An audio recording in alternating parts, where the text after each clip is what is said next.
If you are learning Tagalog, then you are in the right place.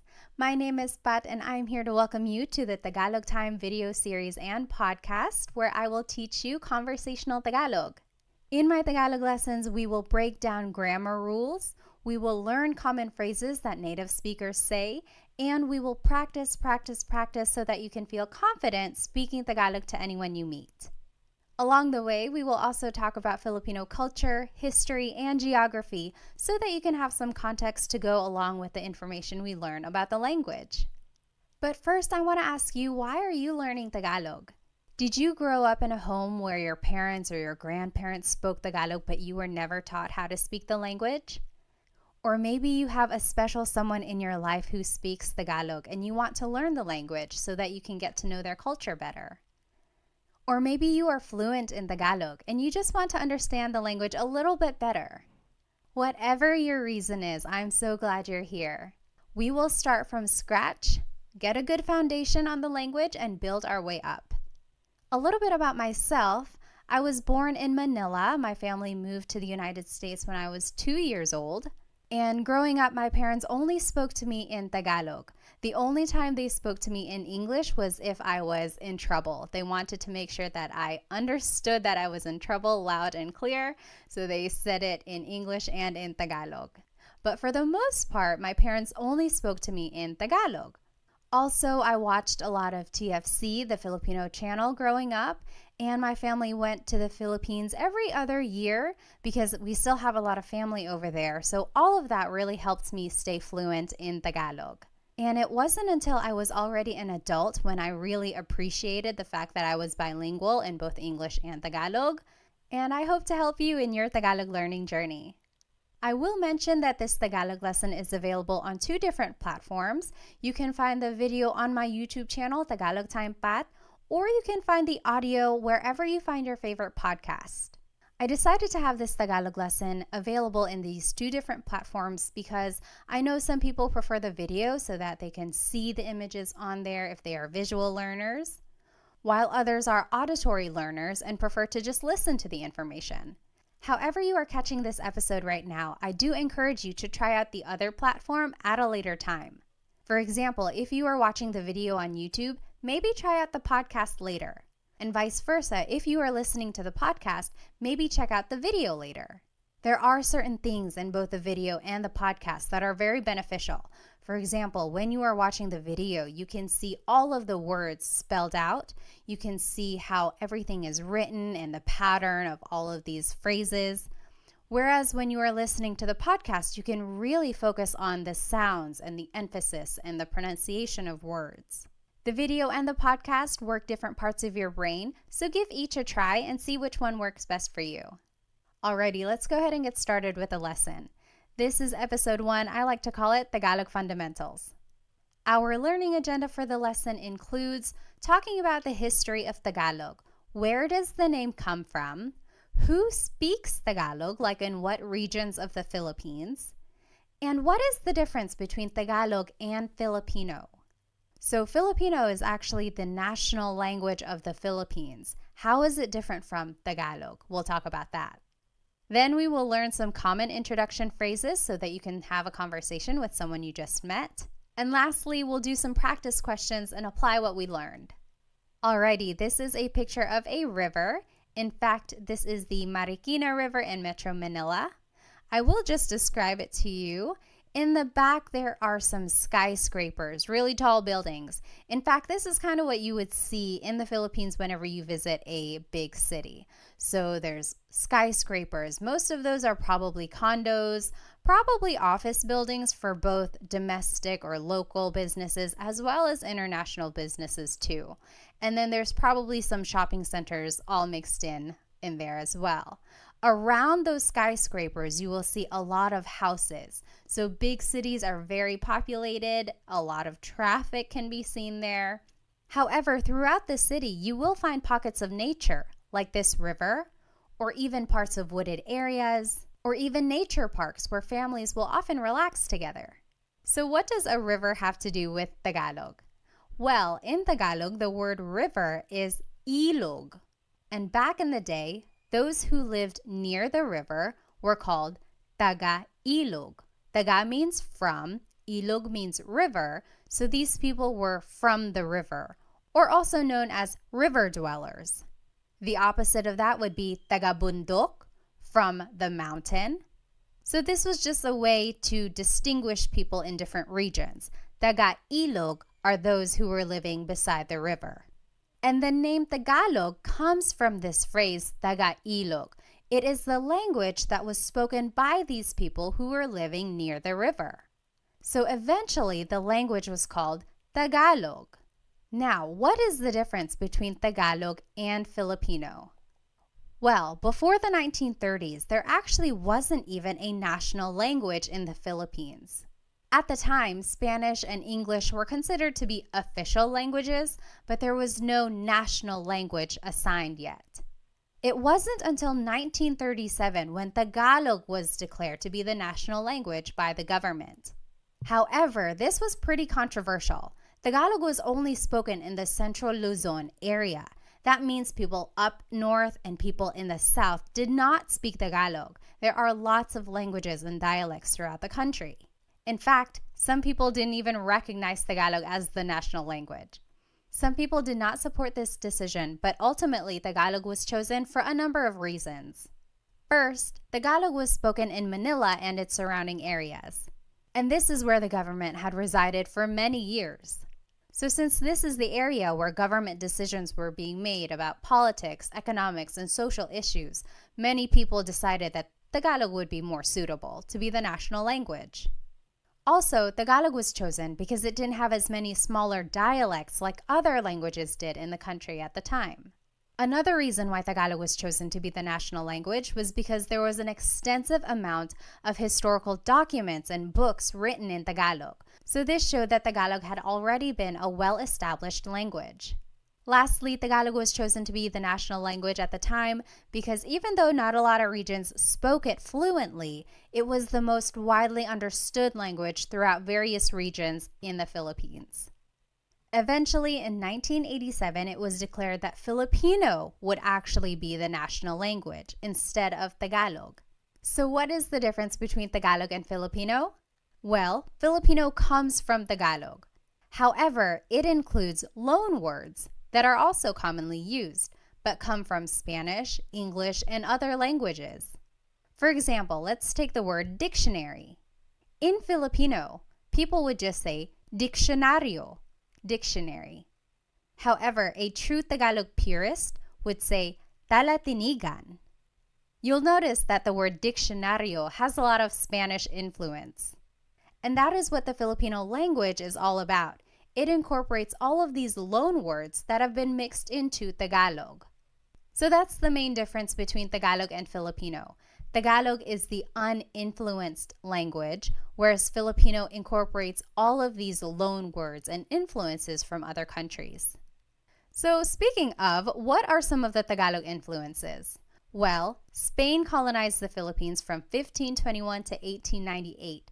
So for over 300 years, Spain occupied the country, so it had a big effect on the Filipino culture, language, and traditions. Here are some loan words from Spanish. Caballo, horse, radyo, radio, cuchara, spoon, tinidor, fork. Another country that influenced Tagalog is China. There were a lot of immigrants from the Hokkien community who were from the southern tip of China, and they immigrated to the Philippines between the 16th and 19th centuries. There are a lot of Chinese influences in the Filipino culture. For example, the cuisine, pancit and lumpia, come from the Chinese culture. Also, beliefs in feng shui and other things like that come from Chinese culture as well. Here are some Tagalog words that were influenced by China. Hikaw, earring, susi, key, ate and kuya, so older sister and older brother. Those are some words from the Chinese culture. Next, America influenced Tagalog. America occupied the Philippines between 1898 and 1946. And here are some English words that have influenced Tagalog. Wais, wise, ballpen, pen, nurse, nurse, driver, driver. Also, Japan influenced Tagalog. They occupy the Philippines between 1942 and 1945, and here are some Tagalog words that were influenced by Japanese. Karaoke, katol, which is the incense or some smoke that's used to deter mosquitoes, and then tsunami. And again, this is what the Filipino language incorporates. It adds all of these words that have been borrowed from other countries into Tagalog, whereas Tagalog purists would use other words that were more used in pre-colonial times. All right, so now let's take a look at where Tagalog is spoken throughout the Philippines. There are three main island groups in the Philippines: Luzon, Visayas, and Mindanao. Luzon is up in the north, then Visayas is in the central area, and then Mindanao is way down in the south. Tagalog is spoken here in this central Luzon area, so it's more up there in the north. There are so many languages in the Philippines, and here are just some of them. Ilocano is spoken up there in the north, northern Luzon area. Tagalog again is the central Luzon area. Bicolano is in the southern Luzon area. Waray is spoken in the Visayas region, also Cebuano and Bisaya. All of that is spoken in the southern areas of the Philippines. And then Hiligaynon is on the western side of the Visayas region. Now the big question is, what is the difference between language and dialect? I will say that not everyone agrees. Some people think Tagalog is a language. Some people would say Tagalog is just a dialect. Same with Bisaya. Some people would say, oh, Bisaya is a language. Others would say that Bisaya is a dialect. Based on my research, language is considered to be more broad, whereas dialect is more regional. So yes, someone could argue, oh, Bicolano is regional, Hiligaynon is regional. I like to consider all of these as different languages, and I know I'm going to get people who disagree, and I apologize, but I also just like to give these regions their own recognition as having this developed language and form of communication. I've been corrected before. I've called it a dialect and someone said, no, actually it's a language, and vice versa. I've called it a language and people say, no, it's a dialect. I would encourage you to maybe do your research. You figure out what you want to call these different forms of communication and call it what you would like. I will call them languages. All right. Now let's take a look at where Tagalog is spoken all throughout the world. Well, just think about where Filipinos go. Wherever there are Filipinos, there's likely to be someone who speaks Tagalog. And Filipinos travel all around the world, either for their families, they want to be closer to people who have moved away, or maybe just for work. There are a lot of overseas Filipino workers, so Filipinos have moved everywhere, all around the world. So Tagalog is spoken in almost every continent. Did you know that there has been a Filipino on Antarctica who did some research there? Other than that, they can be found in South America, Africa, North America, Australia, Europe, Asia, everywhere, really. So it is a very widespread language. In the United States, especially on the West Coast, like California, Nevada, Washington State, Tagalog is one of the most spoken languages in households, according to the U.S. Census. So good for you for learning Tagalog. It is a very useful language when you're meeting someone new. All right, so let's go ahead and learn some common phrases in Tagalog. If you want to say hello, how are you in Tagalog, it's kamusta ka? Kumusta ka? So it's spelled K-U-M, kumusta ka. But sometimes you might hear some people say kamusta ka, like it's a K-A sound. Kamusta ka?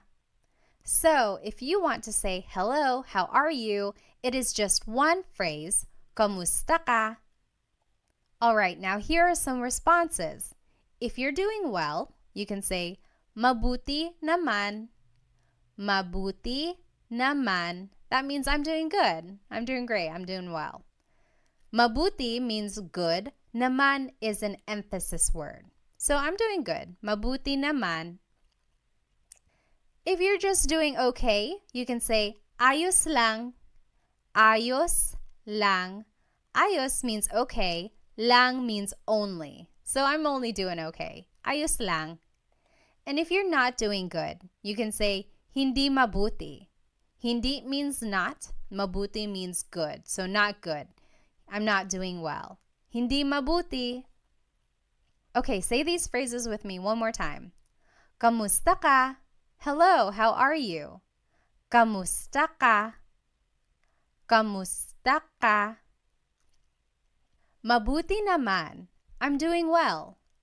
Mabuti naman. Mabuti naman. Ayos lang. I'm doing okay. Ayos lang. Ayos lang. Hindi mabuti. I'm not doing well. Hindi mabuti. Hindi mabuti. Next, if you want to ask someone's name, you could say, ano ang pangalan mo? Ano means what? Ang means is. Pangalan is name. Mo is referring to you. Ano ang pangalan mo? To reply, you could just say, ako si blank. I am blank. For example, I would say, ako si Pat. Ako si Pat. I will say, the long and formal answer could be, ang pangalan ko ay Pat. That literally means, my name is Pat. Pat is my name. However, this isn't conversational Tagalog. A lot of people would just say, ako si blank. Ako si Pat. All right, let's try saying these phrases one more time. Repeat after me. Ano ang pangalan mo? What is your name? Ano ang pangalan mo? Ano ang pangalan mo?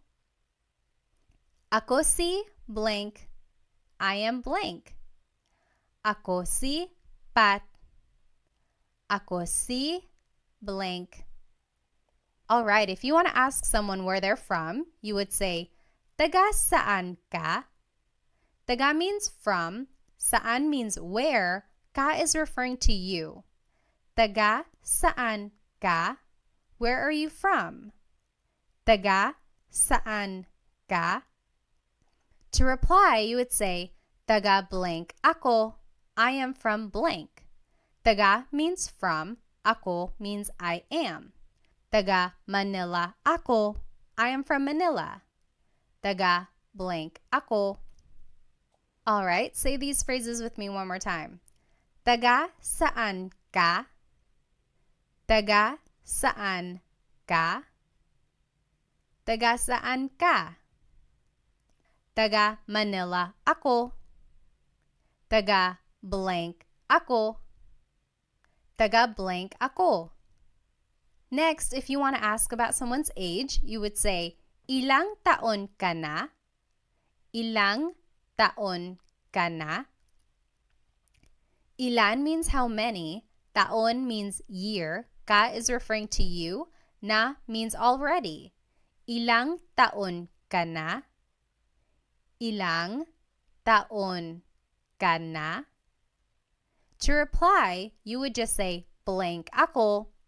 I am blank. 30 ako. I am 30. Blank ako. Usually, when someone is saying their age, they use Spanish numbers. So an 18-year-old might say, 18 ako. I am 18. But you could also say it in Tagalog or in English. 30 ako. Let's say these phrases one more time. Ilang taon ka na? Ilang taon ka na? Ilang taon ka na? Blank ako. 30 ako.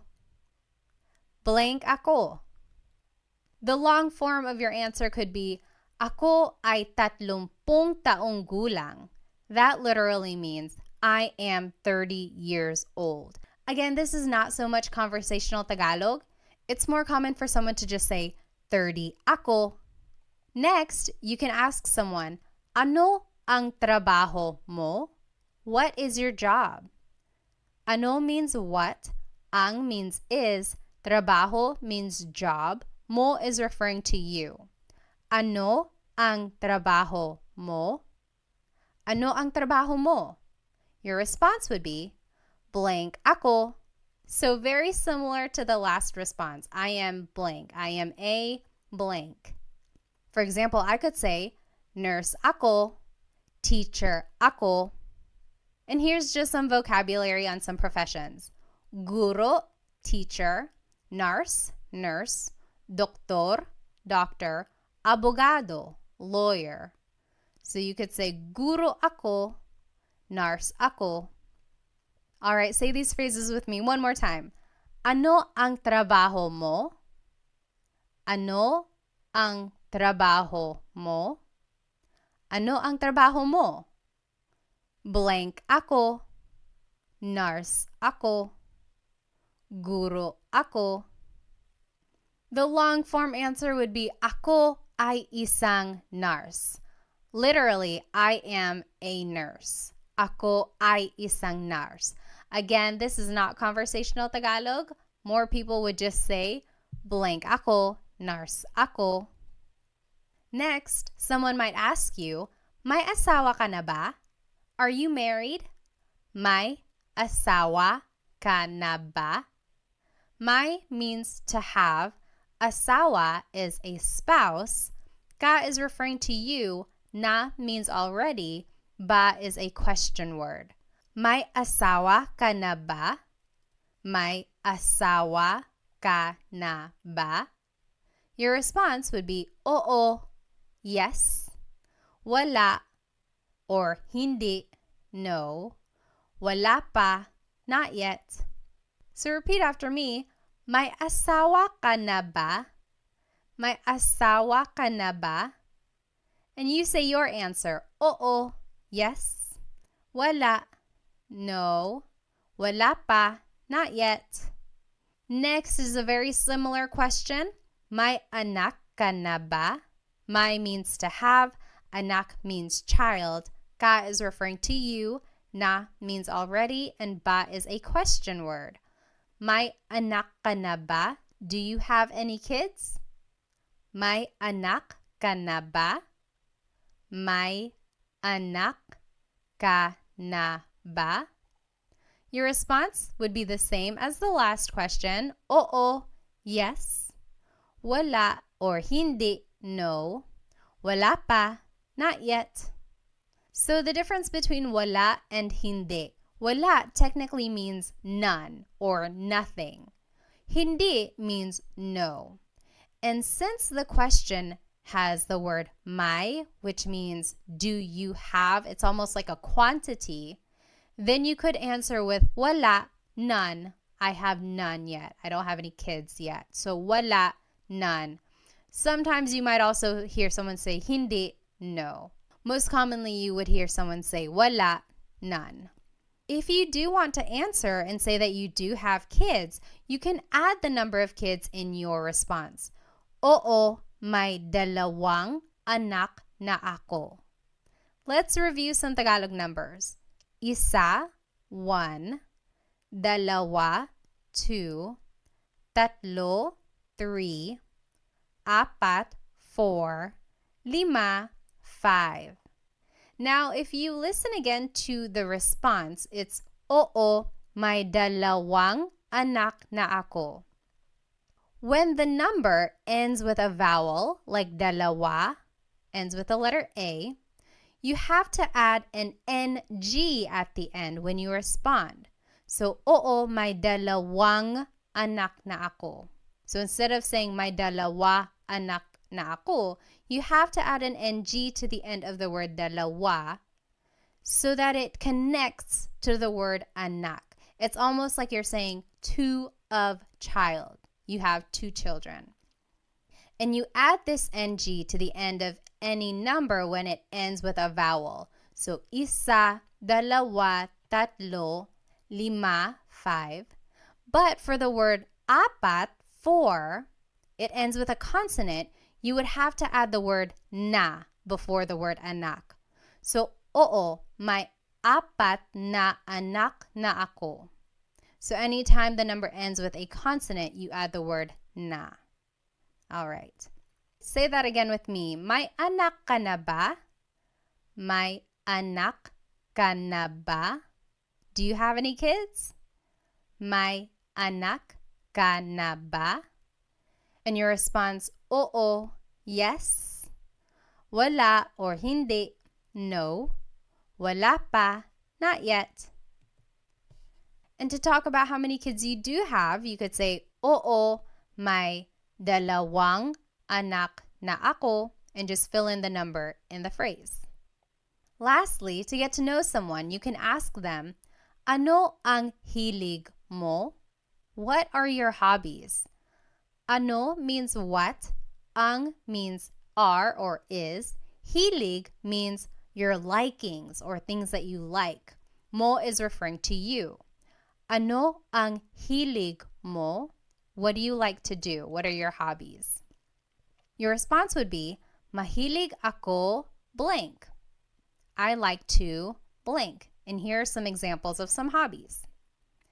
Mahilig ako magluto, to cook, magluto, magbasa, to read, magbasa, manood ng TV, watch TV, manood ng TV, sumayaw, dance, sumayaw, mag-exercise, to exercise, mag-exercise. Now, this is a great Taglish tip. When you don't know a verb in Tagalog, you can use the mag pattern. So mag-exercise is just the way to say exercise. That's commonly how people would say it. If you wanted to say that you like to swim, but you don't know how to say swim in Tagalog, you could say, mahilig ako mag-swim.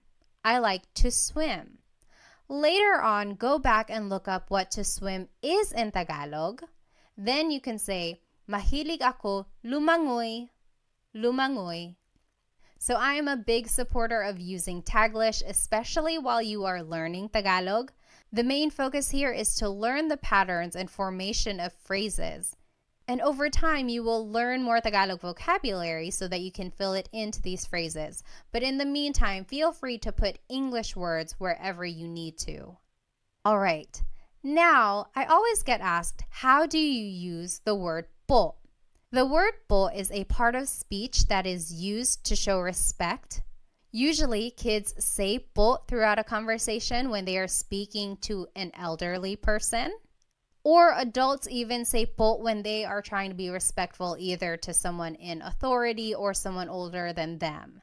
There are specific placements for the word po, but I will tell you about those in my next video, how to use po. But just as a rule of thumb, you can always add po to the end of anything you say and it will always work. It will always be respectful. So for any of the phrases that we learned today, add po at the very end when you are speaking to someone older than you. And that's just a good way to show respect. All right, now it's time to practice what we learned today. Translate these phrases in Tagalog. I will give you 10 seconds and then we'll go over the answer. Okay, so the first phrase that we're going to translate to Tagalog is, what is your name? What is your name? How do you say that in Tagalog?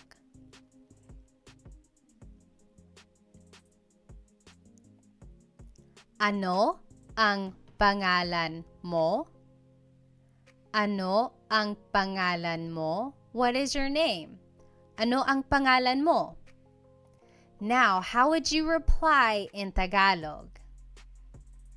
If someone asked you, ano ang pangalan mo? How would you reply in Tagalog?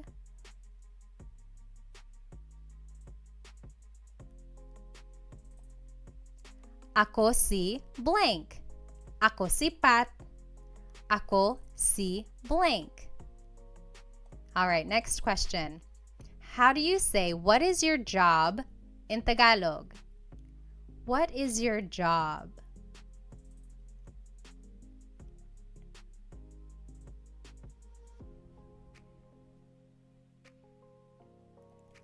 Ano ang trabaho mo? Ano ang trabaho mo? What is your job? Ano ang trabaho mo? Now, how would you reply in Tagalog?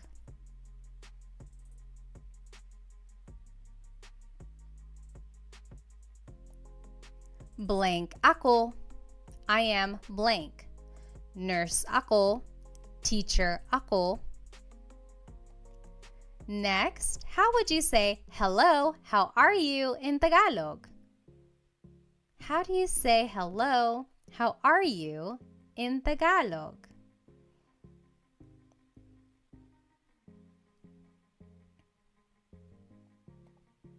Kamusta ka? Kamusta ka? Kamusta ka? Now, how would you reply in Tagalog? Remember, there are 3 different responses that you could say. How would you reply to kamusta ka?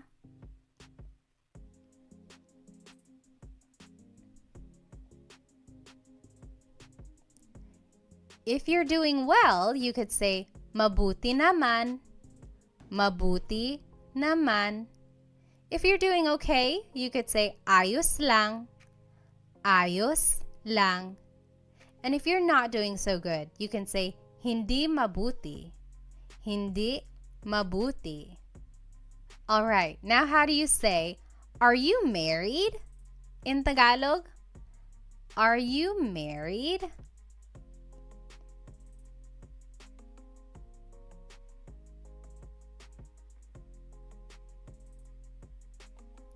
May asawa ka na ba? May asawa ka na ba? Are you married? May asawa ka na ba? Now, how would you reply in Tagalog? Remember, there are 3 different types of responses you can give to this question.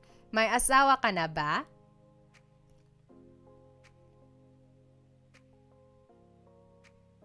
You can say, oo, yes, oo, or wala, hindi, no, wala, hindi, or wala pa, not yet, wala pa.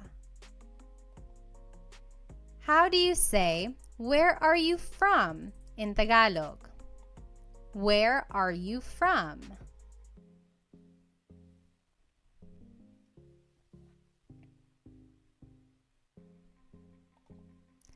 Taga saan ka? Taga saan ka? Where are you from? Taga saan ka? Now, how would you reply in Tagalog?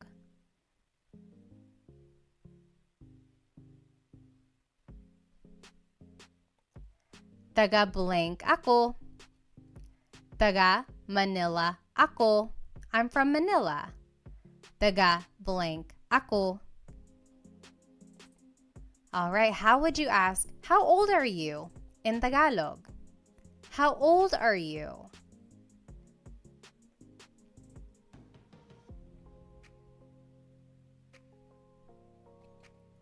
Ilang taon ka na? Ilang taon ka na? Ilang taon ka na? Now, how would you reply in Tagalog?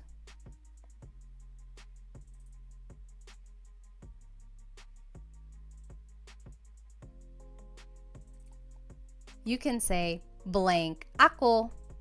For example, I would say 30 ako. So blank ako. All right, next question. How would you ask, do you have any kids? Do you have any kids in Tagalog?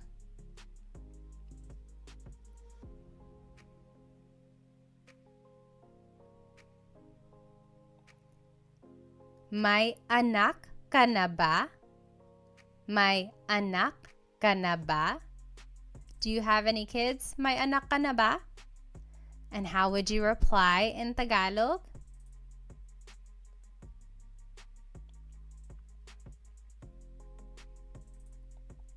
You can say, oo, yes. Wala or hindi, no. Wala pa, not yet. And if you wanted to be specific and say how many kids you do have, it would be may blank anak na ako. May dalawang anak na ako. I have 2 kids. Or may apat na anak na ako. I have 4 kids. So that would be the sentence structure if you wanted to say how many kids you do have. Lastly, how would you ask someone, what are your hobbies in Tagalog? What are your hobbies?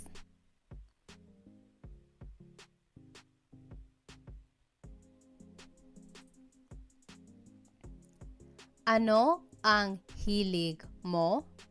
Ano ang hilig mo? What are your hobbies? Ano ang hilig mo? And how would you reply in Tagalog? Mahilig ako. I like to. Mahilig ako magluto, to cook.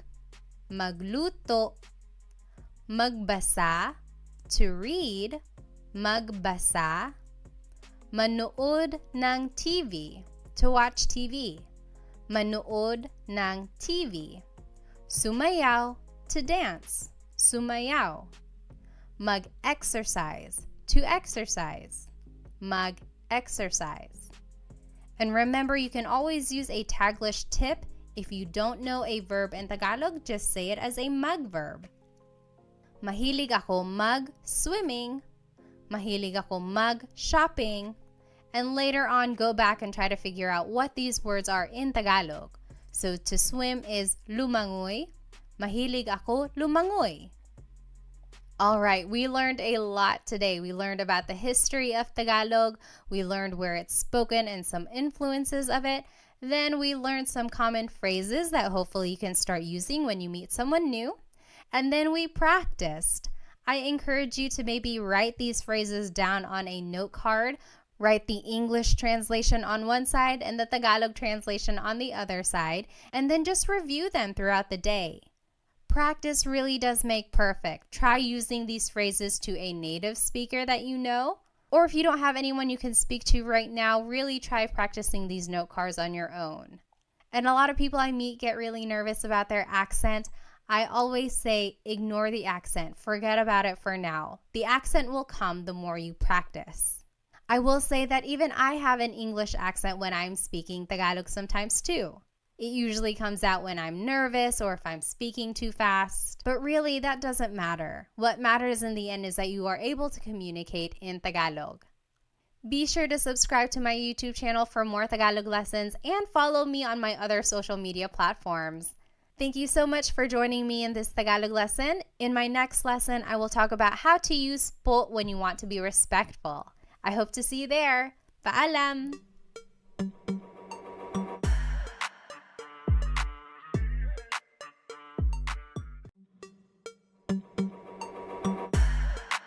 Hello po! Welcome to another episode of Tagalog Time. In today's Tagalog lesson, we will learn how to use the word po. If you have ever listened to a Tagalog conversation, specifically between two people who have a significant age gap, maybe a younger person and an older person, then you have likely heard them use the word po. So what is this word? Why is it used when people are speaking Tagalog? And how do you use it? We will go over all of that in today's episode. So today's lesson agenda will be all about the word po. We will go over the who, what, where, when, why, and how of using it. We will talk about the history of it, where it probably came from. We will learn all of the different placements for it, and then we will practice where to put po in certain phrases at the end of the lesson. So first things first, what is po?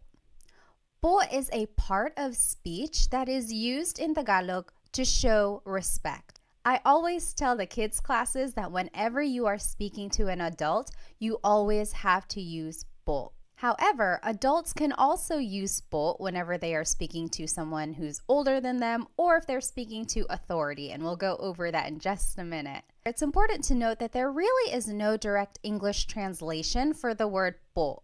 The closest things I can think of in English that are similar to the word po are the words ma'am and sir. I live here in North Carolina in the United States, and down here in the South, using ma'am and sir is a very respectful thing to do whenever you're speaking to someone maybe older than you or to anyone you want to show respect to. For example, someone might say, "Thank you, ma'am, thank you, sir," or "Yes, sir, yes, ma'am," whenever they want to show respect. And that's kind of the same idea with the word po. However, ma'am and sir aren't always used throughout the sentence, so it's not quite the same as po, but the idea is the same. So where did the word po come from? Some say that the word originated in pre-colonial times from this word, apo. Now don't get confused, it's not the word apo, which means grandchild, but it's the Tagalog word apo, and it means Lord. But in pre-colonial times, and even in indigenous communities today, those who are well respected in the community were referred to as apo. That was kind of their title. That's what they were called. Just to tie it in with some current events, you might know the name Apo Wang Od. She was recently on the cover of Vogue, and she was the oldest woman to be on the cover of the magazine. She is a Filipino woman who comes from an indigenous community called Kalinga, and she is known for her tribal tattoos. She's one of the few people who still do these tattoos in the area, so it really is such a special thing. But again, she is called Apo in the community because she is well respected. And so with the word po, people think that it comes from this word apo. For example, back in the day, someone might have said, "Oo, apo, yes, Lord." And then eventually, it was so commonly used that it was just shortened to the word po, and it was added throughout the sentence to show respect when someone was speaking. So that's kind of an accepted idea of where the word po came from. So why is po used? Well, the Philippines has a very respectful culture, and that can be seen through many practices. For example, children are taught at a very young age to do the mano po, also known as bless. And that is where the young person takes the hand of an older person and touches the back of the hand to their forehead. It's said that this was a way for them to grant a blessing from the elderly person. And that just emphasizes the idea of how people are taught to really respect their elders. Another way people show respect towards others is through the way they refer to each other. For example, the titles ate and kuya are used for people who are older than you. Ate is what you call an older sister or even an older cousin or friend who's a girl. These are usually someone who's just a little bit older than you, not too much older, otherwise they would be tita and tito. But if they are just like one generation older than you, then they would be considered your ate. Same with the name kuya. These are your older brothers or older cousins and friends who are boys. For example, if I am older than you, you could call me Ate Pat. Your older cousin might be Kuya Sam, and so on. So again, these titles just show how respect is embedded in the family and community unit. As I mentioned, kids are taught to say po whenever they are speaking to their elders. So their parents, their aunts and uncles, their grandparents. However, it's important to note that adults also use the word po whenever they are speaking, of course, to their elders, so maybe their grandparents or their parents, but also to anyone in authority, so bosses or police or priests or doctors. So anyone they want to be respectful to, they would say po. When and where is the word po used? It can be used anytime, whether you are just at home with your family, or if you're at the grocery store, or if you're at work. It's always appropriate whenever you want to show respect. Other than using the word po personally with your family, you might also hear the word po in hospitality settings. So for example, at hotels and restaurants. You will likely hear the staff speaking to you with the word po. And that again is just a way to show respect because you are a guest in that area. And that is just a way for them to be professional and respectful. All right, so how do you use the word po? Before we jump into the proper placements of po, let's go over some common Tagalog phrases that we can use as a reference. So first, the basic way to say hello and how are you in Tagalog is just kamusta ka, kumusta ka. To reply, you can say mabuti naman, I'm doing well. Mabuti naman. Or if you're just doing okay, you can say ayos lang, ayos lang. And if you're not doing well, you can say hindi mabuti, hindi mabuti. Say these phrases with me one more time. Kamusta ka? Hello, how are you? Kamusta ka? Mabuti naman. I'm doing well. Mabuti naman. Ayos lang. I'm doing okay. Ayos lang. Hindi mabuti. I'm not doing well. Hindi mabuti. Next, if you want to ask for someone's name, you can say, ano ang pangalan mo? Ano ang pangalan mo?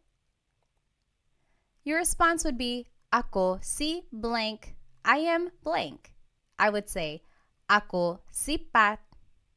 Ako si blank. Next, if you want to ask where someone is from, you can say, taga saan ka? Where are you from? Taga saan ka?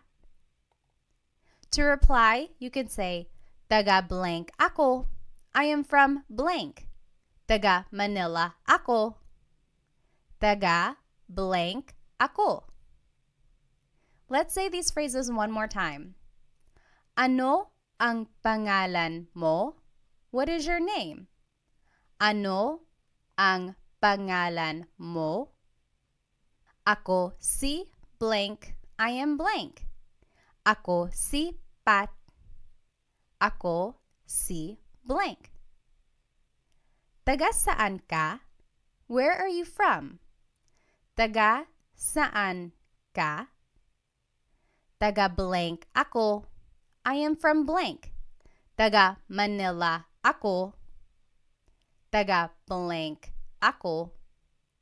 Next, if you want to ask how old someone is, you can say, ilang taon ka na? How old are you? Ilang taon ka na? To reply, you can say, blank ako. I am blank. 30 ako. Blank ako. Next, if you want to ask about someone's job, you can say, ano ang trabaho mo? Ano ang trabaho mo? To reply, you can say, blank ako. I am a blank. Nurse ako or teacher ako. Let's say these phrases one more time. Ilang taon ka na? How old are you? Ilang taon ka na? Blank ako. I am blank. 30 ako. Blank ako. Ano ang trabaho mo? What is your job? Ano ang trabaho mo? Blank ako. I am a blank. Nurse ako. Blank ako. All right, so we learned some common phrases. Now let's see where po would go in these phrases. First, the most common placement for po is that it is the second word in the sentence. For example, saan po ang CR? Saan means where, po is a sign of respect, ang means is, CR stands for comfort room. It's what they call the bathroom in the Philippines sometimes. So saan po ang CR means where is the bathroom. So po is the second word in this question. Another example is natutulog po siya. Natutulog means sleeping. Po is a sign of respect. Siya means he or she. It's gender neutral. So we would have to find more of the context clues about this phrase. But this essentially means he or she is sleeping. Natutulog po siya. Again, po is the second word in this phrase. The second rule for the word po is that it goes after the words ko, which means I, or na, which means already. So if either of these words appear in a phrase, po would go after that word, ko or na. For example, nakita ko po yung kotse. Nakita means saw. Ko means I. Po is a sign of respect. Yung means the. Coche means car. So, I saw the car.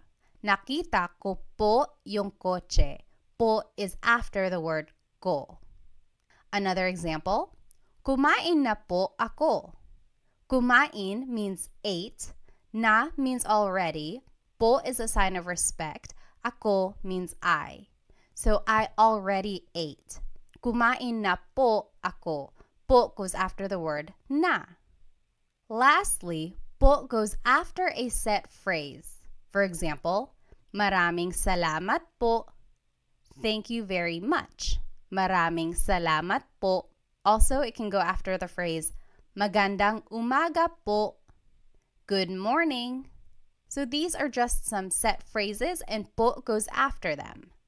I will note that if you don't remember these po placements, you can always add po at the end of anything you say, and it will always work. It will be respectful. It might not be the most common placement for the word po, but it does the job. So if you don't remember that po goes after the word ko or after the word na, just add it to the end of the phrase, and you will be respectful. And that's the ultimate goal. All right.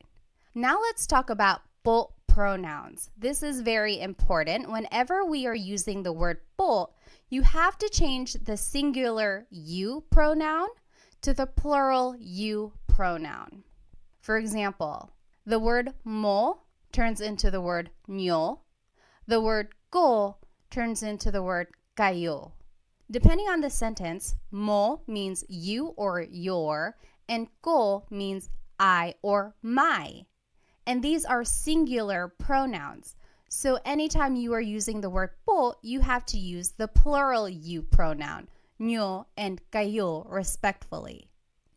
And they do this in other languages as well. They do this in French. I took 5 years of French between high school and college. And anytime you refer to someone in a respectful way, you have to use the plural you pronoun. And you do this even if you are just speaking to one person. So that can get a little confusing. People always ask, so if I'm only speaking to one person, but I'm still using the word po, I still have to refer to them in the plural you? Yes, you do. So anytime you are trying to be respectful and you are using the word po, you have to use the plural you pronoun. And we will see how that works in these examples.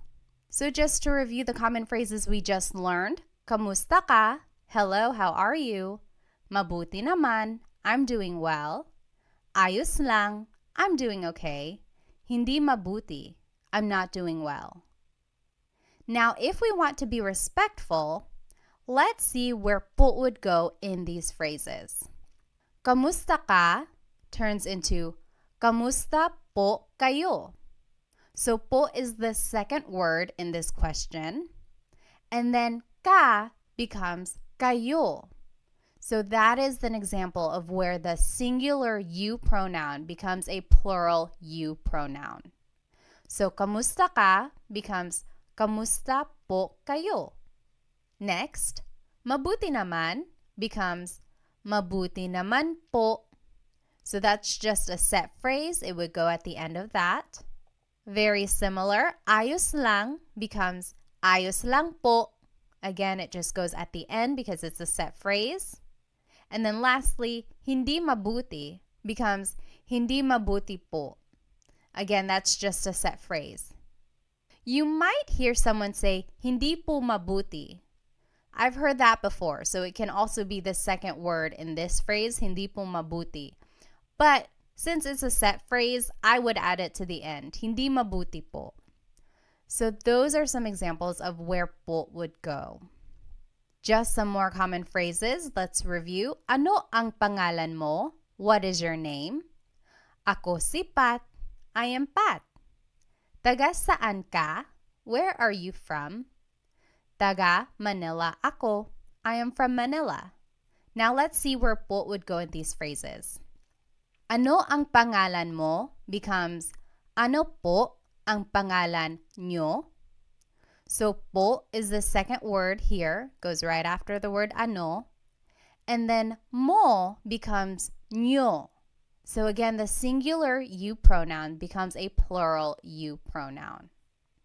Next, ako sipat becomes ako po sipat. Po is the second word in this phrase. Taga saan ka becomes taga saan po kayo. So this po placement does not really fall into any of the three major placements that we learned. But I do want to point out that ka becomes kayo. Again, that is where the singular you pronoun becomes a plural you pronoun. And lastly, to respond, taga Manila ako becomes taga Manila po ako. So in this case, po is the third word, so it doesn't really fall into any of the categories that we learned earlier. But when in doubt, you can always add po to the end. Taga Manila ako po. That will also work. In fact, when I was a kid, that's what I was taught. Just always add po to the end of anything you say. The more you hear people speaking Tagalog, you'll catch on to where po typically goes. You'll hear the flow of the sentence, and you'll learn where po might and might not go. Alrighty. Ilang taon ka na means how old are you? 30 ako. I am 30. Ano ang trabaho mo? What is your job? Nurse ako. I am a nurse. Let's see where po would go in these phrases. Ilang taon ka na becomes ilang taon na po kayo. So po goes after the word na anytime it appears in a phrase. And then ka becomes kayo. So ilang taon na po kayo? How old are you? 30 ako becomes 30 po ako. So po is the second word placement there. Ano ang trabaho mo? Becomes ano po ang trabaho nyo? Po is the second word placement here. And then mo becomes nyo. And lastly, nurse ako becomes nurse po ako. Po is the second word placement in this phrase. All right, let's try some practice questions. Just to review, these are the three common placements of po. Usually it's the second word placement in a phrase, or it goes after the words ko or na if either of them appear in a phrase. And lastly, it goes after a set phrase. And then the most important rule is anytime you are using po, you have to use a plural you pronoun instead of the singular you pronoun. So like the phrase we learned, taga saan ka? Where are you from? Turns into taga saan po kayo? Ka becomes kayo. You would never ever hear someone say, taga saan po ka? The po and the ka are never together since that is a singular you pronoun. You always have to change the ka into kayo, which is the plural you pronoun. Taga saan po kayo? All right, so let's do some practice. What is the proper placement of po in these phrases? Maligayang bati, happy birthday. Maligayang means happy. Bati means a greeting. So happy greeting, usually used for happy birthday. Maligayang bati. I'll give you a hint. This is a set phrase. So think about that.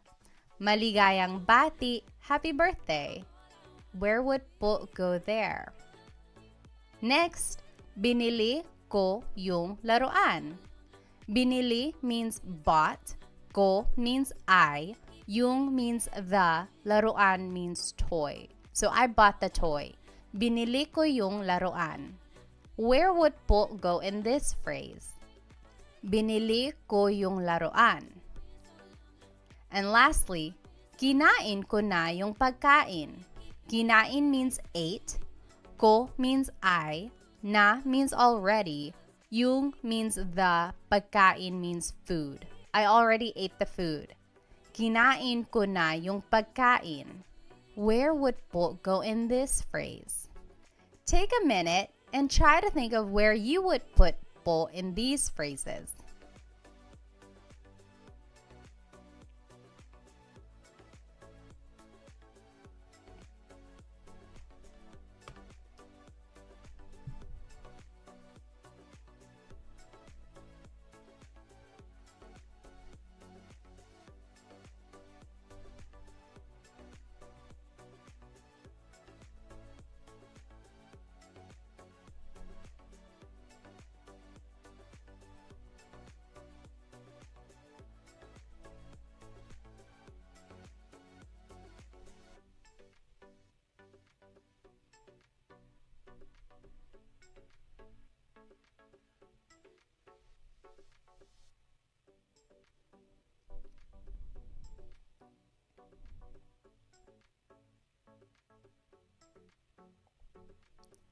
All right.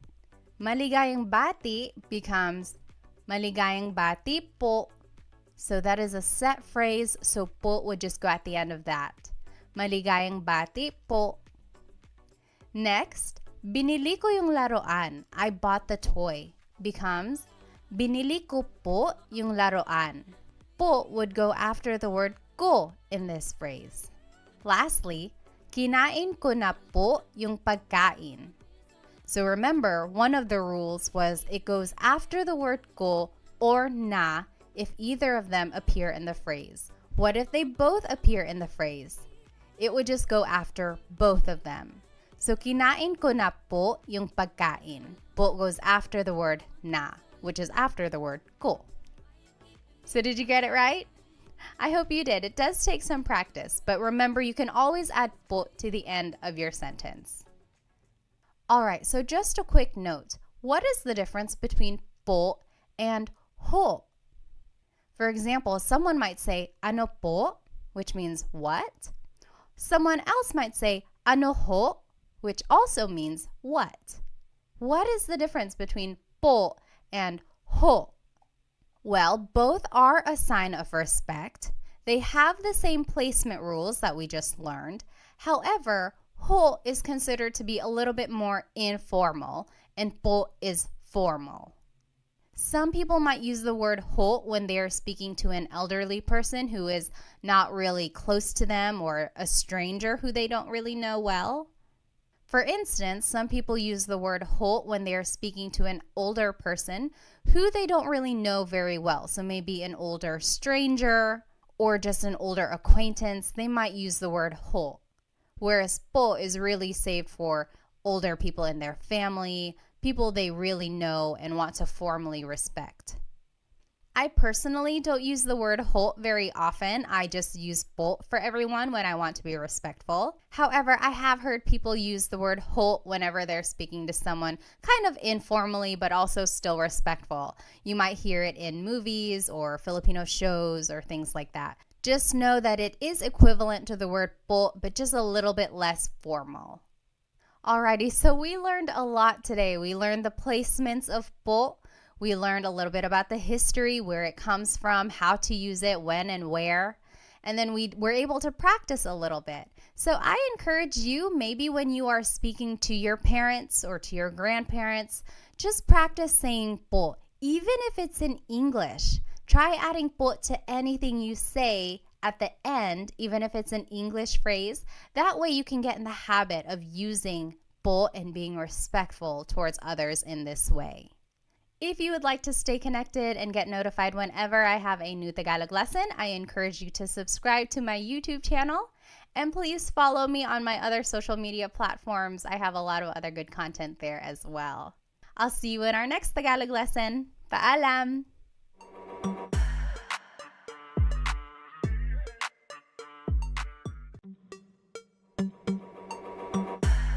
Hello, hello! Welcome to another episode of Tagalog Time with Pat. This is episode 3, and we will be learning how to conjugate Tagalog verbs in the present tense. I encourage you to go back and watch episode 1 and 2 if you have not watched them yet. I have planned these episodes to kind of start from scratch. So if you don't know any Tagalog at all, start with episode 1 to learn about just the fundamentals of Tagalog, learning about basic phrases and everything like that. And then episode 2 will focus on how to use po so that you can be respectful when you're speaking to adults or to authority. And then now episode 3, this is more heavy on the grammar side so that we can start speaking more kind of simple sentences which you can use in a conversation. So let's go ahead and jump right in. In Tagalog, have you ever wanted to say something like, I am eating, she is sleeping, they are cooking? So basically anything in the present tense. If you've ever wanted to talk about what you are doing in this moment in time, or talk about what someone else is doing right now, this is a good episode to watch so that you can learn how to make these sentences to describe what you are doing currently. And this is our agenda for today. We will start by talking about verb conjugation in general. Then we will learn the Tagalog verb types. Then we will go into Tagalog pronouns so that we can start making simple sentences. And then we will learn the verb conjugation patterns and then practice them in some example questions. And then I will finish it off with a Taglish tip, which I think you will find very useful. So what is verb conjugation? First of all, a verb is an action word. So to run, to play, to jump, any kind of movement or action, that is a verb. And to conjugate means to change into a different form. So when we speak, we are constantly conjugating verbs depending on what we're trying to say. If we are talking about something that happened yesterday, we conjugate the verb in the past tense. If we are talking about what we will be doing tomorrow, we conjugate the verb in the future tense. So to conjugate just means to change into a different form. And I like to take the time to kind of explain what conjugate means because one time in a class, I had a student ask, what does conjugate mean? And here I was just throwing the word around thinking everyone knew what it meant. So I like to just kind of start at the basics and just explain what a verb is and what it means to conjugate it. Now, there are many different types of verb tenses. In English specifically, there's a whole bunch. The most common ones are the present tense, like what you're doing right now, past tense, what you did yesterday or last week, future tense, what you will be doing tomorrow or next month. Then in English, there are also lots of other tenses like the present perfect tense, like I have been to his house before. So that means like something happened in the past, but it's still kind of related to the present. Then there's the pluperfect tense. I had eaten lunch. So that's something that happened in the past. It's done. It happened at a specific moment in time. And then there are just so many more verb tenses out there, especially in English. But in today's class, we will focus on how to conjugate verbs in the present tense. Alrighty, so in Tagalog, there are 5 main types of verbs in Tagalog. Mag, ma, in, and e verbs. Now, what makes them different is that some verbs are actor-focused and some are object-focused and some are both. So what does that mean? An actor-focused verb means that the subject is doing the action. For example, the boy is playing. Here, the subject is the boy and he is doing the action. He is playing. Whereas in an object-focused verb, the action is being done to the subject. For example, wash the dishes. Here, the subject are the dishes, and they are being washed. So the action is being done to the subject. So that's the difference between an actor and an object-focused verb.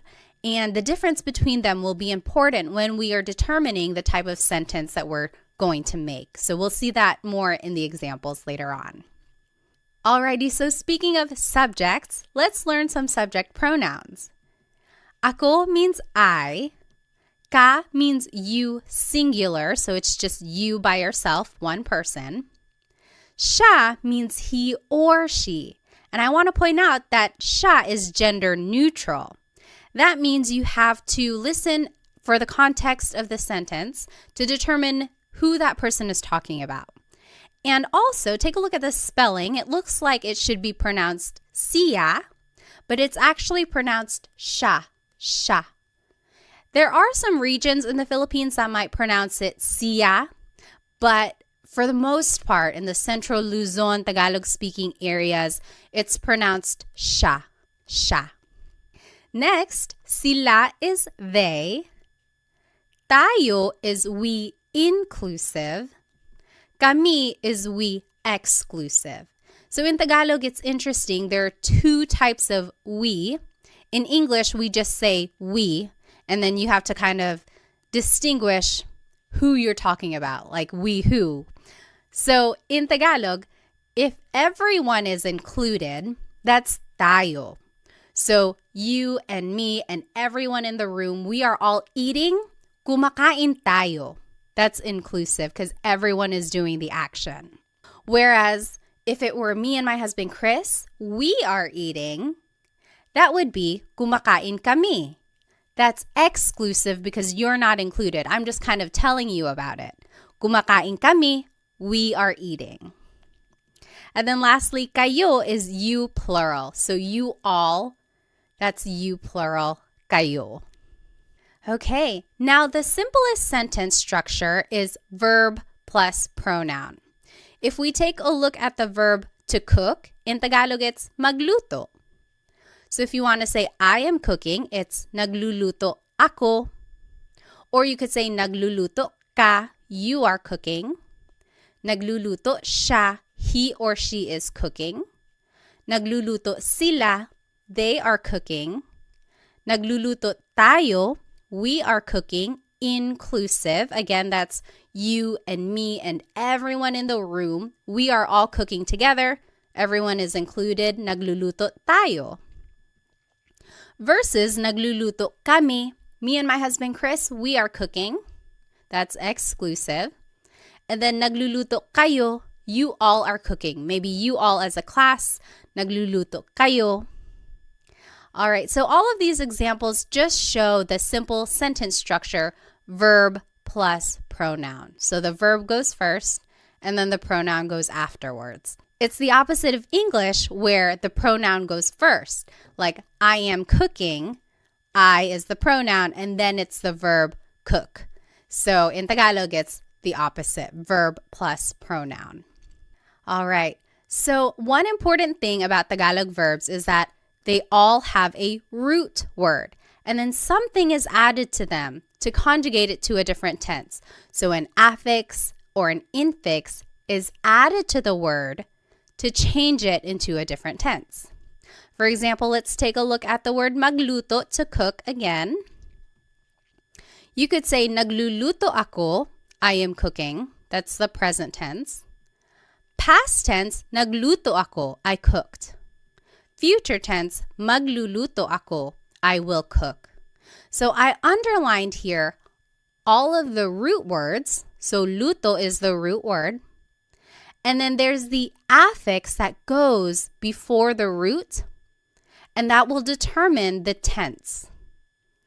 And what I want you to get from this slide is that if you can pick out the root word in a conversation, then that will really help with the translation of Tagalog for you.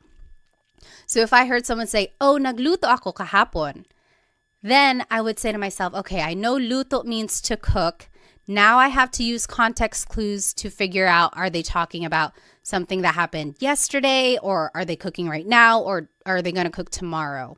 So if you can pick out root words when you're listening to Tagalog, that will really help with the translation and understanding of the language. Alrighty, so let's go ahead and jump right into these conjugation patterns. We will start with the mag verbs. They are usually actor focused, and they are the most common type of verb in Tagalog. Here are some examples. Maglakad, to walk. Magluto, to cook. Magbasa, to read. Now, in the present tense, if you want to conjugate a mag verb in the present tense, here is the pattern. It's the affix nag, then it's the repeated first syllable, and then it's the root. For example, maglakad becomes naglalakad. Here's the affix nag, then there's a repeated first syllable, and then the root.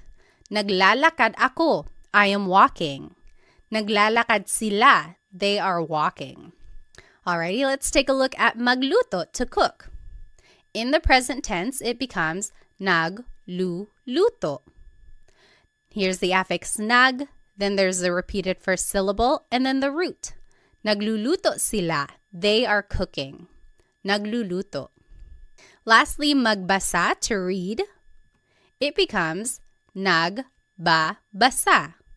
Here's the affix nag, then there's a repeated first syllable, and then the root. Nagbabasa ako, I am reading. So that is how you would conjugate a mag verb in the present tense. Let's take a look at ma verbs. They are very similar in their pattern. These are usually actor focused, and here are some examples. Maligo, to shower. Matulog, to sleep. Manood, to watch. In the present tense, if you want to conjugate a ma verb, here's the pattern. Now the affix is na, then it's the repeated first syllable and then the root. So maligo, to shower, will be naliligo. Naliligo ako, I am taking a shower. Naliligo siya, he is taking a shower. You jot it down on your paper. What do you think matulog and manood will be in the present tense? And feel free to pause the video if you need. All right, matulog in the present tense, to sleep, is going to be natutulog. The affix is na, then there's a repeated first syllable, and then the root. Natutulog ako, I am sleeping. Natutulog. Manood, to watch, will be nanonood. Nanonood sila. They are watching. Affix is na, then there's a repeated first syllable, and then the root, nanonood. So mag and ma verbs have a very similar pattern. The only difference is that affix in the beginning. Now let's take a look at verbs. These can be actor or object focused, depending on the context. And here are some examples. Kain is to eat. Takbo is to run. Tawa is to laugh. Now you might be wondering, why are these verbs? Doesn't appear in the word at all. It's because is the infix that goes into the word when you are conjugating it. So in the present tense, to conjugate an verb, the infix goes between the first and second letter, and then it's the root at the end. So for example, kain, to eat, becomes kumakain. Goes between the first and second letter, and then you add the root at the end. Kumakain ako. I am eating. Kumakain ako. Next, takbo means to run. In the present tense, it would be tumatakbo. Tumatakbo siya. He is running. Goes between the first and second letter, and then it's the root at the end. Tumatakbo. You jot it down. What do you think tawa will be in the present tense? And just use the pattern we learned. In the present tense, tawa, to laugh, will be tumatawa. Goes between the first and second letter, and then the root goes at the end. Tumatawa sila. They are laughing. Tumatawa. Alrighty, now let's move on to verbs. These are also object focused. And here are some examples. Gamit means to use. Walis means to sweep. It has a very similar pattern to verbs. The only difference now is that the infix in goes between the first and second letter, and then it's the root. So gamit, to use, in the present tense becomes ginagamit. In goes between the first and second letter, and then it's the root. Ginagamit ko. I am using something. Ginagamit. What do you think walis will be in the present tense? Remember to just use the pattern and plug everything in. Walis in the present tense is winawalis. So in just goes between the first and second letter, and then the root goes at the end. Winawalis ko yung sahig. I am sweeping the floor. Winawalis. Lastly, verbs. These are object focused. Some examples are isara, to close, ibigay, to give, itago, to hide. And now the pattern is the infix in goes between the second and third letter, and then it's the root. So isara, to close, becomes isinasara. Isinasara. So in goes between the second and third letter, and then the root goes at the end. Isinasara ko yung pinto. I am closing the door. You jot it down. What do you think ibigay and itago will be in the present tense? In the present tense, ibigay, to give, will be ibinibigay. ibinibigay. In just goes between the second and third letter, and then it's the root at the end. Ibinibigay. So, ibinibigay ko, I am giving something to someone. Lastly, itago, to hide, in the present tense will be itinatago. Itinatago. The in just goes between the second and third letter, and then the root goes at the end. Itinatago. All right, so those are the conjugation patterns for the 5 different types of verbs in Tagalog. So as you can see, there are some similarities among the patterns. You just kind of have to figure out what type of verb it is and then go from there. So I always get asked, how are verbs categorized? Why are some verbs mag, some are ma, some are some are in, some are e? And I've looked it up, and honestly, I have not found a consistent answer for that question. I think it goes back to baybayin, the ancient Philippine script.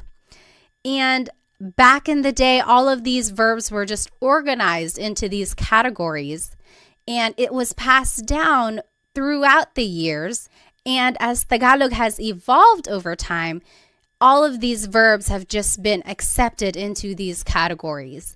Unfortunately, there is no rhyme or reason that I know of to explain why magluto is a mag verb, whereas matulog is a ma verb. I'm not quite sure why they were organized like that. But my biggest tip is to really listen when a native Tagalog speaker is conjugating these verbs, and then make a note of that so that you can conjugate it that way in the future. So it's just a matter of acquiring more vocabulary and then using the verbs in those ways in the future. Now, if anyone does know the answer to that, like why are verbs organized in these groups, please let me know because I would love to share it. I have not been able to find a consistent answer to explain why they are the way they are. All right, so now let's go ahead and practice. I'm going to go ahead and turn my video off so that I can use the whole screen.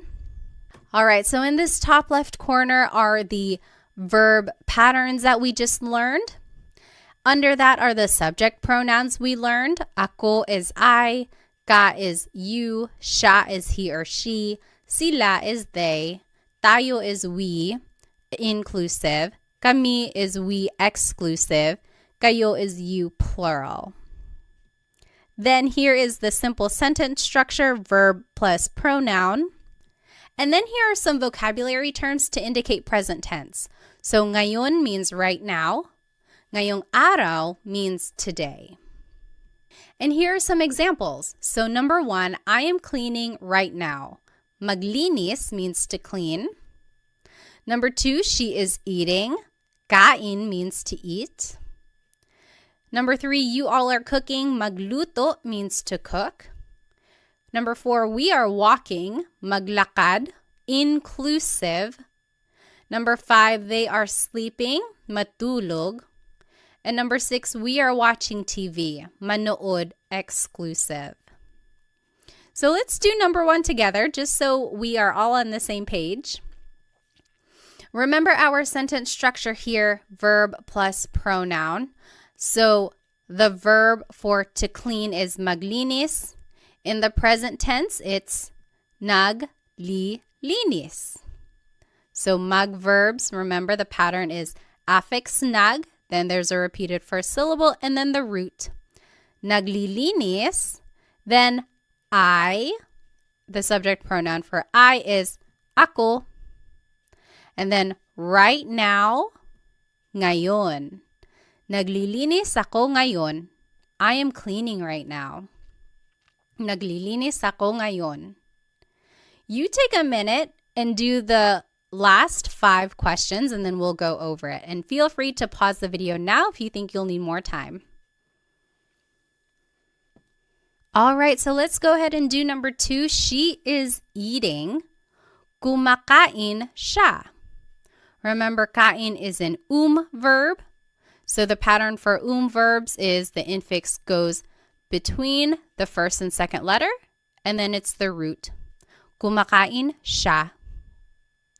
Number 3, you all are cooking. Nagluluto kayo. Nagluluto kayo. Number 4, we are walking. Naglalakad tayo. So remember, inclusive means everyone is doing the action. Tayo is the inclusive form of we. Number 5, they are sleeping. Natutulog sila. Natutulog sila. And lastly, we are watching TV. Exclusive. Nanonood kami ng TV. So not everyone is doing it. It's just me and someone else. Nanonood kami ng TV. So the TV just goes at the end. Nang means some or a thing. We are watching some TV. Now, I want to take a look at this phrase, she is eating. Kumakain siya. Kain is a good example of a verb that can be actor or object focused. So we just learned, kumakain siya. She is eating. But you could also say, kumakain siya ng kanin. She's eating some rice. Or kumakain siya ng saging. She's eating a banana. So ng can mean some or a thing. And in all of these examples, kain is being conjugated as an verb. But you could also say, kinakain niya yung cake. She is eating the cake. Or, kinakain niya yung pandesal. She's eating the pandesal. Pandesal is like a sweet bread that's usually eaten for breakfast. So these last two examples, kain is being conjugated as an verb. What's the difference here? When kain is being conjugated as an verb, it is an actor-focused verb. So in these examples, it's like asking, what is she doing? Oh, she's eating. She's eating some rice. She's eating a banana. What is she doing? Versus when it's an object-focused verb, it's almost like you're asking, what is she eating? Oh, kinakain niya yung cake. She's eating the cake. Or kinakain niya yung pandesal. She's eating the pandesal. So when it's an actor-focused verb, it's more answering the question, what is she doing? In an object-focused verb, it's like answering the question, what is she eating? So there you can kind of see the shift in the focus of the sentence. Is it more focused on what the subject is doing or focused on what the subject is eating? So I think that's very interesting how the verbs can take on a different kind of focus depending on the context of your sentence. All right, so let's go back to the examples we just did. If you look closely, you'll notice that all of these examples are mag, ma, or verbs. That is because they are all actor-focused, meaning you can use a subject pronoun like we were using. However, if you want to use an in or verb, now you have to actually use a possessive pronoun. And the idea here is that for in or verbs, since the object is the focus of the sentence, it's almost like you are in possession of that object, so you have to use these possessive pronouns. So let's take a look down here in the bottom left corner. Here are possessive pronouns. Ko means my or I. Mo means your or you singular. Niya means her or his, he or she. Nila means their or they. Natin means our or we inclusive. Namin means our or we exclusive. Ninyo means your or you plural. So you might be wondering, how can it mean my or I, your or you? Because you can use these pronouns in different ways. So you could say like, bahay ko, my house, or bahay mo, your house. So when you're attaching it to an object, it takes on the possessive quality of like my or your or his or her. But when you're using it in a sentence with an object-focused verb, then it takes on the translation of I, you, he or she. So now this is the sentence structure we will be using when we use an in or verb. Verb plus pronoun like we were just doing. Then it's the word yung. And then it's the noun. A very similar word is ang, A-N-G. That also means the. However, yung is specific. It's like that thing. So for our purposes, let's just use yung because it's a little bit more specific to the examples we will be going over. And then again, here are some vocab words to indicate present tense. Ngayon means right now. Ngayong araw means today. And here are some examples. I am using the car, and I gave you some vocabulary words. Gamit means to use. Kotse is car. Number 2, he is closing the door. Isara means to close. Pinto means door. Number 3, you all are sweeping the floor. Walis means to sweep. Sahig means floor. Number 4, they are hiding the toys. Itago means to hide. Mga laruan means toys. So this is interesting. If you want to make a noun plural, you have to add the word mga in front of it. It's not like in English where you just add an S at the end. To make a noun plural, you have to add this word mga. So let's do the first one together. Just so we're on the same page, keep an eye on your new sentence structure here, verb plus pronoun, then yung, then the noun. So I am using the car. Gamit is to use. In the present tense, it's ginagamit. Remember, the in just goes between the first and second letter, and then it's the root. Ginagamit, and then the pronoun I in the possessive pronoun is ko. And then yung car is kotse. Ginagamit ko yung kotse. I am using the car. Ginagamit ko yung kotse. So as you can see, we just kind of plugged everything into this sentence structure.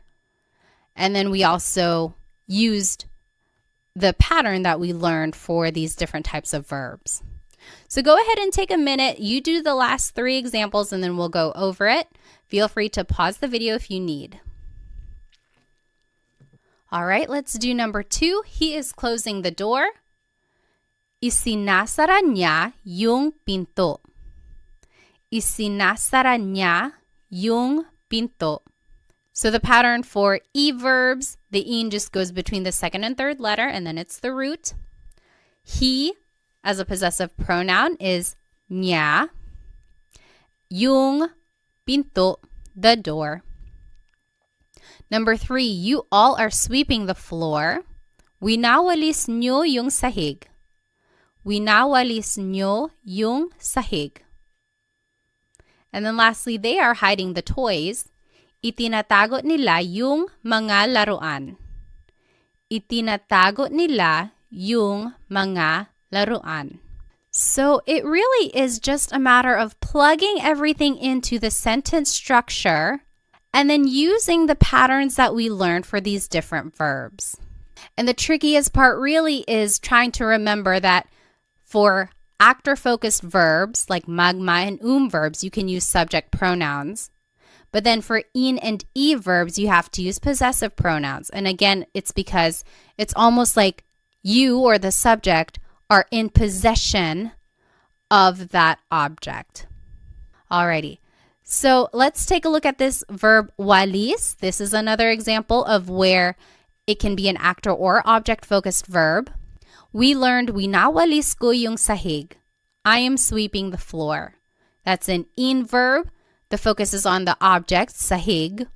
What are you sweeping? I'm sweeping the floor. Winawalis ko yung sahig. But you could also say, nagwawalis ako. I am sweeping. Now the focus is on me, the subject. I am sweeping. What are you doing? I'm sweeping.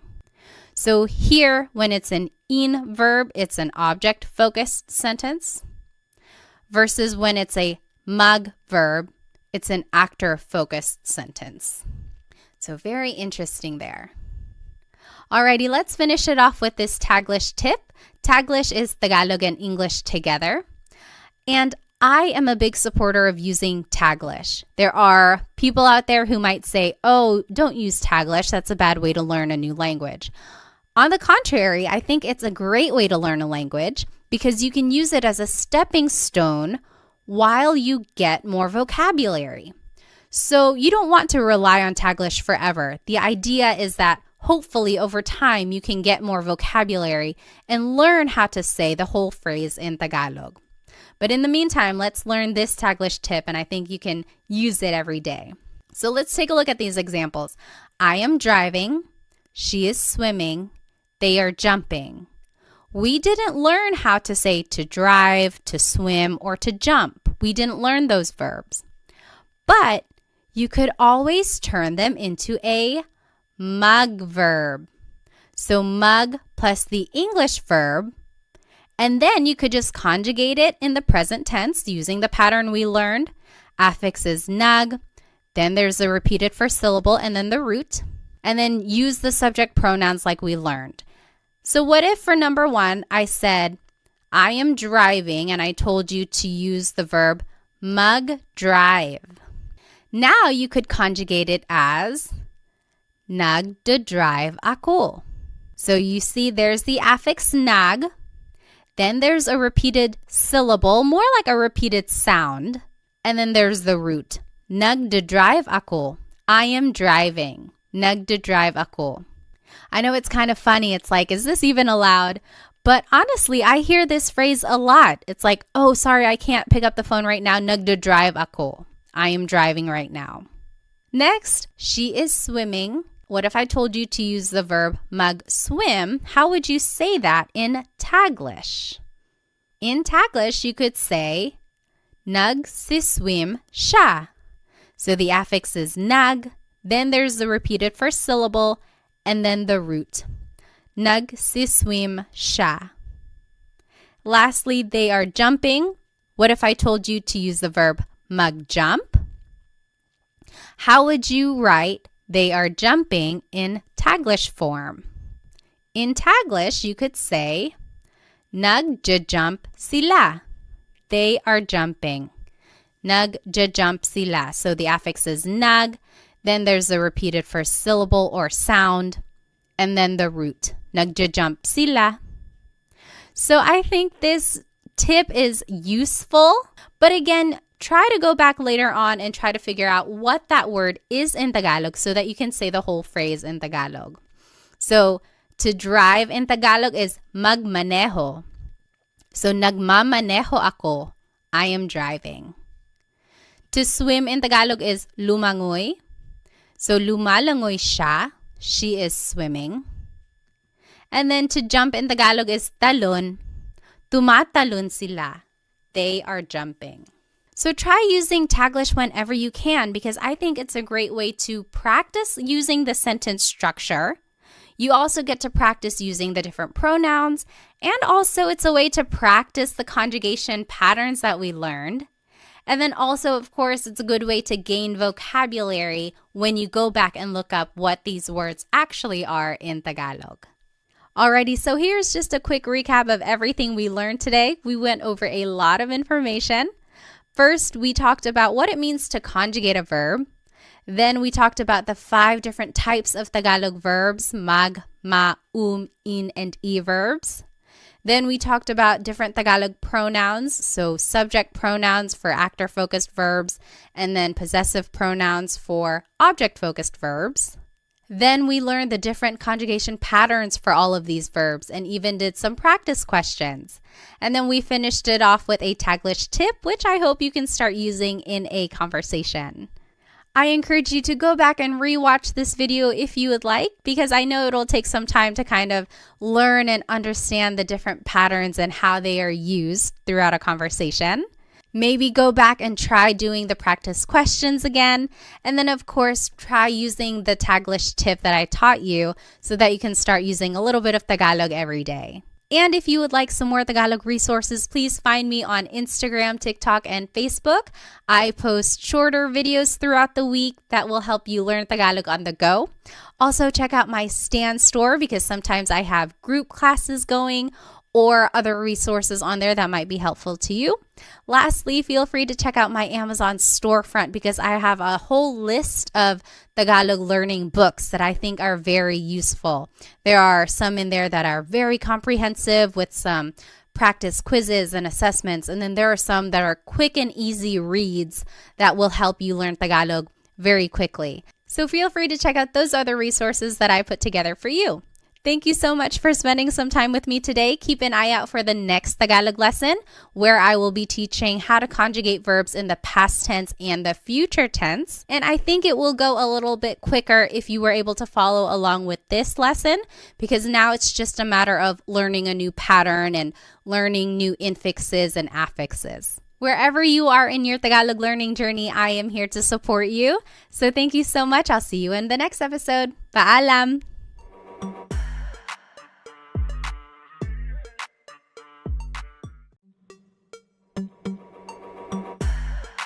Hello, everybody. Welcome to another episode of Tagalog Time with Pat. This is episode 4, and today we're going to be learning how to conjugate verbs in the past and future tense. So this is actually a continuation of episode 3, where we learned how to conjugate verbs in the present tense. So I highly encourage you to go back and watch episode 3, where I go over what it means to even conjugate a verb, just giving an overview of Tagalog verb types and everything like that. And then also some practice and conjugation patterns on how to conjugate verbs in the present tense.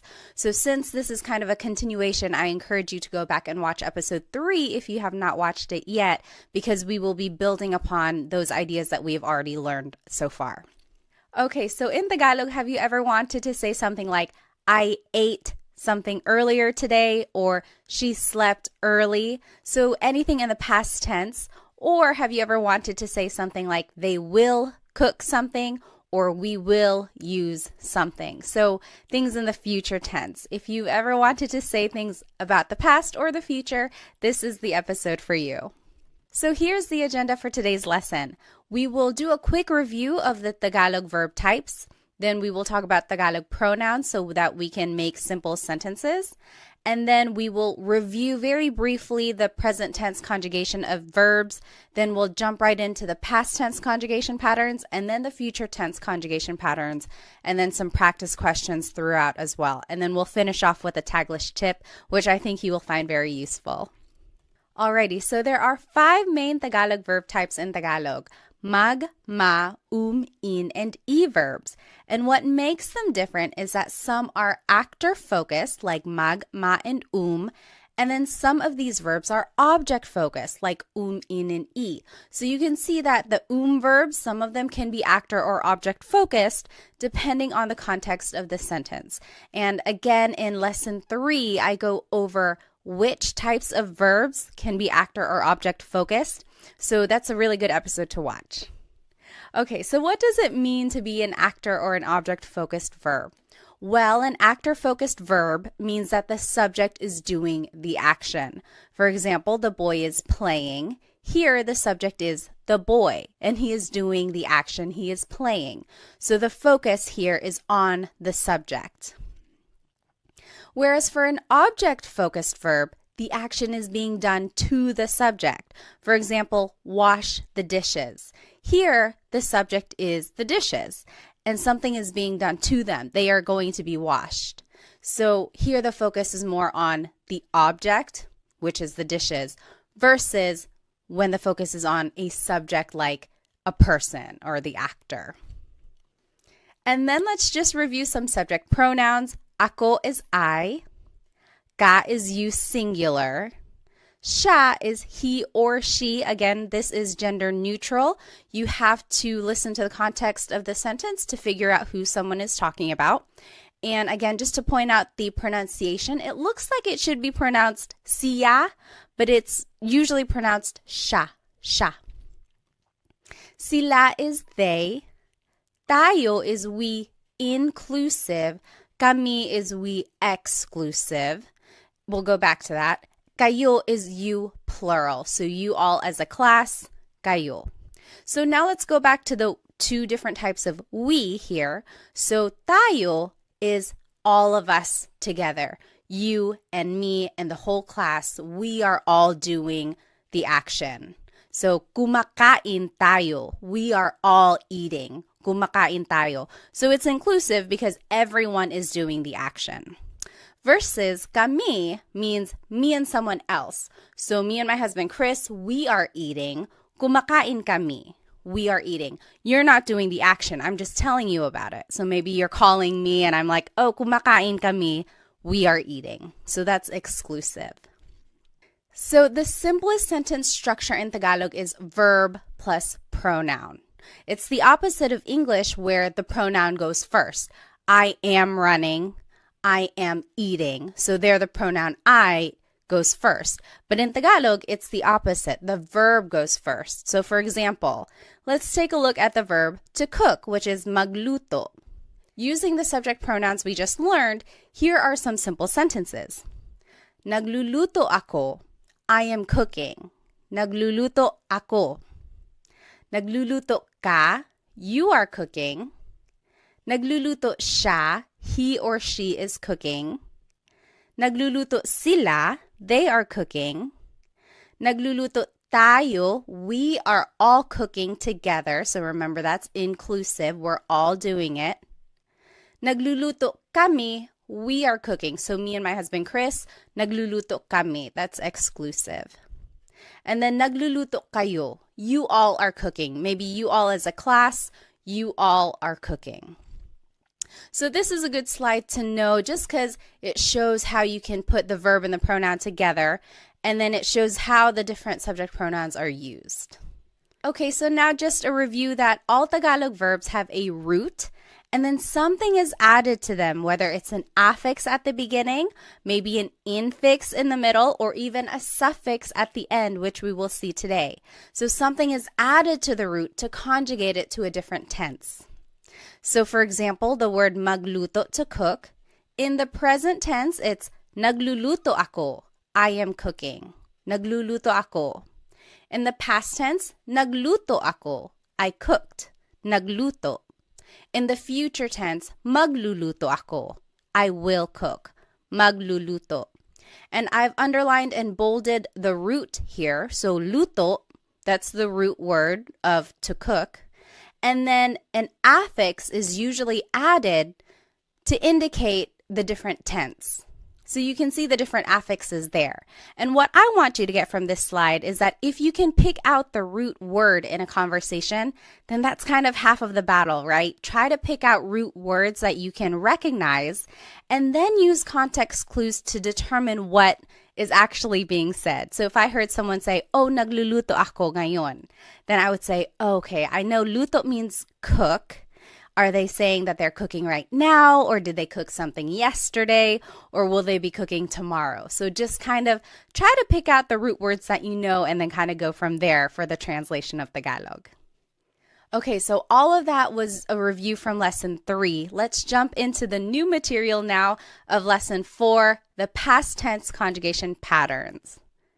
So let's start with the mag verbs. These are usually actor-focused and they are the most common type of verb in Tagalog. Some examples are maglakad, to walk, magluto, to cook, magbasa, to read. Now, in the past tense, you have to add the affix nag in the beginning. So now the pattern is nag plus the root. For example, maglakad in the past tense is naglakad. Naglakad ako, I walked. Naglakad siya, she walked. So naglakad is the past tense of to walk in Tagalog. Magluto becomes nagluto. Nagluto ako, I cooked. Nagluto ako ng kanin, I cooked some rice. So nagluto is the past tense of to cook.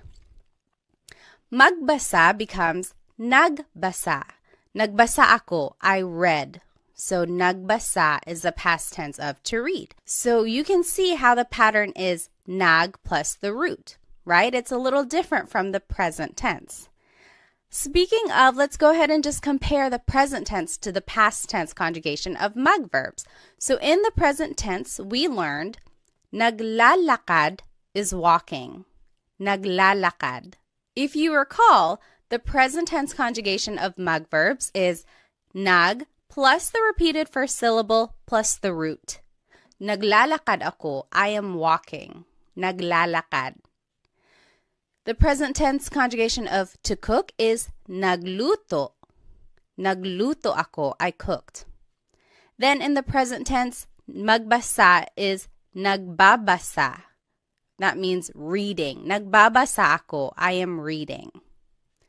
Now let's compare these to the past tense conjugation. This is what we learned today. So naglakad is walked. Nagluto is cooked. Nagbasa is read. So there is a slight difference here from the present tense to the past tense. There's no repeated sound, right? So naglalakad ako means I'm walking. Naglakad ako means I walked. So the difference between the tenses can be a little subtle. It's one of those things that you have to train your ear for, right? So for the present tense, you can hopefully recognize that there's a repeated sound. Naglalakad ako. Versus the past tense, naglakad. It's like done. There's no repeated sound. So that's kind of one way to distinguish between the present and the past tense conjugation of mag-verbs. All right, now let's take a look at ma-verbs. They have a very similar pattern. These are also actor-focused, and some examples are maligo to shower, matulog to sleep, manood to watch. In the past tense, this is the pattern for ma-verbs. Now the affix is na, and then it's the root. For example, maligo becomes naligo. Naligo ako. I took a shower. Naligo siya. He took a shower. So it's just naligo. You jot it down. What do you think matulog and manood will be in the past tense? Just use this pattern that we learned, affix na and then the root. What do you think matulog and manood will be in the past tense? Okay, matulog to sleep in the past tense is natulog. Natulog ako. I went to sleep. Natulog ako. And then manood will be nanood. So, nanood ako ng sine. I watched a movie. So again, we are just using this pattern, affix na plus the root, and that is how you change ma-verbs into the past tense. Let's compare. So in the present tense, I think it'll help if I put them both up together. So in the present tense, shower is naliligo. I am taking a shower. Naliligo ako. Naliligo. In the past tense, it's naligo. Naligo ako. Naligo. That's showered. I took a shower. For the verb matulog, in the present tense, it's natutulog siya. So natutulog is sleeping. In the past tense, it's natulog. That means slept. Then for the verb manood, in the present tense, it's nanonood. Nanonood ako. I am watching something. In the past tense, it's nanood. Nanood ako. I watched something. So it is a very similar pattern to the mag verbs. The only difference is that it doesn't have the G in the affix. But you can see here in the present tense, there is that repeated syllable, whereas in the past tense, there is no repeated syllable. It's just the affix, then the root. All right, so now let's take a look at verbs. These can be actor or object focused depending on the context, and here are some examples. Kain means to eat, takbo means to run, tawa means to laugh. And again, you might be wondering, why are these verbs? There is no in there. Is the infix that is put into the word to conjugate it in the present tense. But in the past tense, this is the pattern. So goes after the first letter when you're using it in the past. For example, kain to eat becomes kumain. Kumain ako. I ate. Kumain. Takbo becomes tumakbo. Tumakbo siya. He ran. Tumakbo. So again, the infix just goes after the first letter. Tumakbo. You give it a try. What do you think tawa, to laugh, will be in the past tense? Just use that pattern that we learned. Tawa in the past tense becomes tumawa. Tumawa sila. They laughed. Tumawa. So again, we are just adding the infix after the first letter. So now let's compare. In the present tense, kain is kumakain. Kumakain ako, I am eating. Kumakain ako. In the past tense, it's kumain. Kumain ako, I ate. Kumain.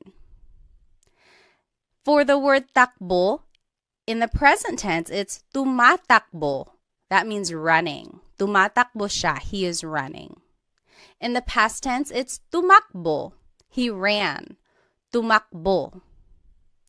Then for the word tawa, which means to laugh, in the present tense, it's tumatawa. Tumatawa sila. They are laughing. Tumatawa. In the past tense, it's tumawa. Tumawa sila. They laughed. Tumawa. Again, if you need to review the present tense conjugation patterns for verbs, be sure to watch lesson 3 because I go over all of that and there are practice questions as well. All right, so let's take a look at verbs. These are usually object focused and here are some examples. Gamit means to use. Walis means to sweep. In the past tense, the infix in goes after the first letter. So gamit, to use, in the past tense is ginamit. Ginamit ko, I used something. Ginamit. So you can see in just goes after the first letter.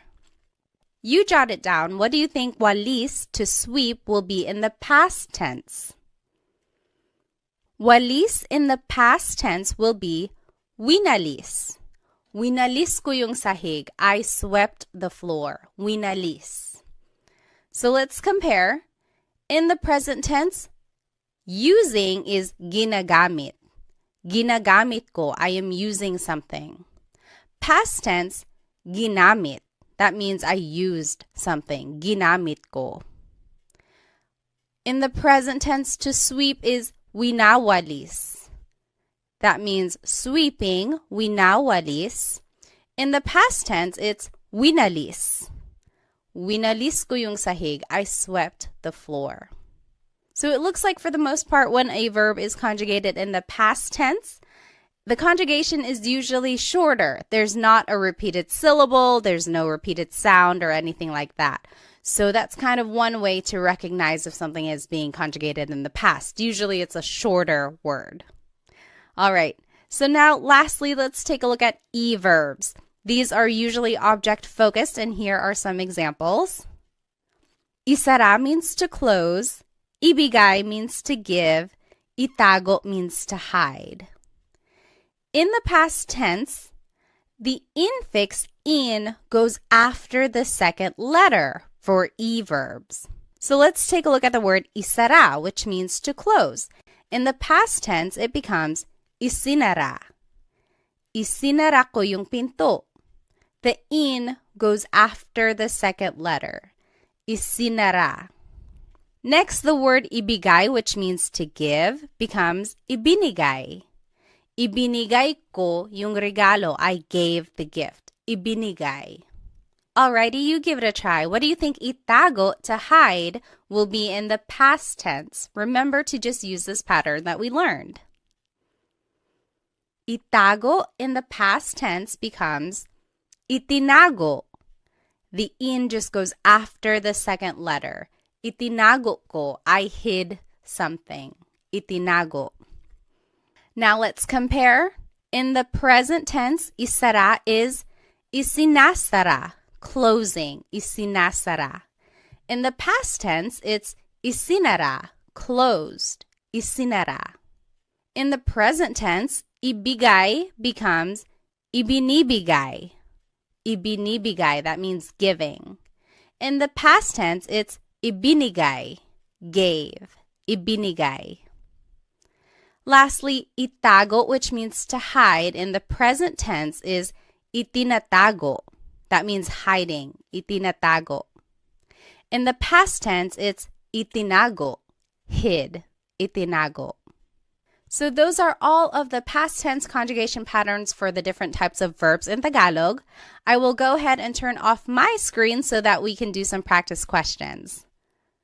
All right, so up here in the top left corner are the conjugation patterns that we just learned for all of the different types of verbs. Then here are some subject pronouns that we learned. And then the sentence structure is verb plus pronoun, and then the time goes at the end. And then here are some vocabulary terms to indicate past tense. So kahapon is yesterday, kahapon. Kanina is earlier, kanina. Nung isang araw means the other day, nung isang araw. Nung isang linggo is the other week or last week. Nung isang buwan means the other month or last month. Nung isang taon means the other year or last year. Okay, now let's take a look at these examples here. So he watched a movie yesterday, and I gave you a hint. To watch is manood. So if we were going to do this together, let's review here that the sentence structure is verb plus pronoun plus time. So the verb here is manood. In the past tense, ma verbs, the pattern is affix na and then the root. So it becomes nanood. Then it's the pronoun siya, he. Nang sine, a movie, kahapon, yesterday. So in our sentence structure, I didn't point out where an object would go. It would go before the time. So nanood siya ng sine kahapon. He watched a movie yesterday. Nanood siya ng sine kahapon. Now you give it a try. You answer 2 through 5. You can pause the video now if you need more time, and then we will go over it. Alrighty, we'll go ahead and go over the answers. So she ran earlier. Remember, the sentence structure is verb plus pronoun plus time. So it would be tumakbo siya kanina. She ran earlier. Tumakbo siya kanina. Number 3, you all cleaned the other day. Maglinis means to clean. Naglinis kayo nung isang araw. Naglinis kayo nung isang araw. You all cleaned the other day. Number 4, we ate some adobo. Kain is to eat. And I wanted you to use the inclusive we, so everyone is eating. Or everyone ate, sorry. Kumain tayo ng adobo. We all ate some adobo. Kumain tayo ng adobo. And then number 5, they walked the other month. Maglakad means to walk. That would be naglakad sila nung isang buwan. They walked the other month. Naglakad sila nung isang buwan. Now, if you noticed, all of these examples are asking about mag, ma, and verbs. Because they are actor-focused, we can use subject pronouns. But if you wanted to use an in or e verb, you actually have to use a possessive pronoun. Remember, for an object-focused verb, the subject here is an object, so we have to use a possessive pronoun because it's almost like the person possesses that object that is in focus. Okay, so that's kind of why we have to use a possessive pronoun. And then the sentence structure now would be verb plus pronoun plus the word yung, which means the. Sometimes it can be ang. They are interchangeable usually. Then it's the noun and then time. And then again, down here in the bottom left corner are the vocab terms to indicate past tense. And let's take a look at some examples. So number 1, I used the car the other week. And I gave you some hints. Gamit means to use. Coche means car. So let's do this one together. So the sentence structure is verb plus pronoun. So it would be ginamit. That is the past tense conjugation of gamit. Remember, for in verbs, the infix in goes after the first letter. So ginamit. Then it's the pronoun ko, which is the possessive pronoun I. Then it's the word yung, which means the. Kotse nung isang linggo. So, ginamit ko yung kotse nung isang linggo. I used the car the other week. Go ahead and try 2, 3, and 4. You can pause the video now if you need more time. And remember to just plug in all of the words into this sentence structure. Remember to use the patterns that we learned, and also remember to use possessive pronouns because we are using an object-focused verb now. Okay, go ahead and do these examples and we'll go over it in just a bit. All right, let's go ahead and start with number 2. He closed the door earlier. Isara means to close. Pinto means door. This would be, isinara niya yung pinto kanina. Isinara niya yung pinto kanina. He closed the door earlier. So again, remember for e-verbs, the in just goes after the second letter. Then it's the pronoun niya, which is he or she in the possessive pronouns. Then it's the word yung, which means the. Then it's the noun pinto, which means door. Earlier is kanina. So we are just plugging all of the words into the sentence structure and then using the conjugation patterns that we learned.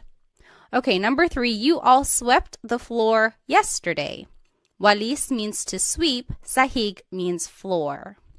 Winalis ninyo yung sahig kahapon. Winalis ninyo yung sahig kahapon. You all swept the floor yesterday. And lastly, they hid the toys the other month.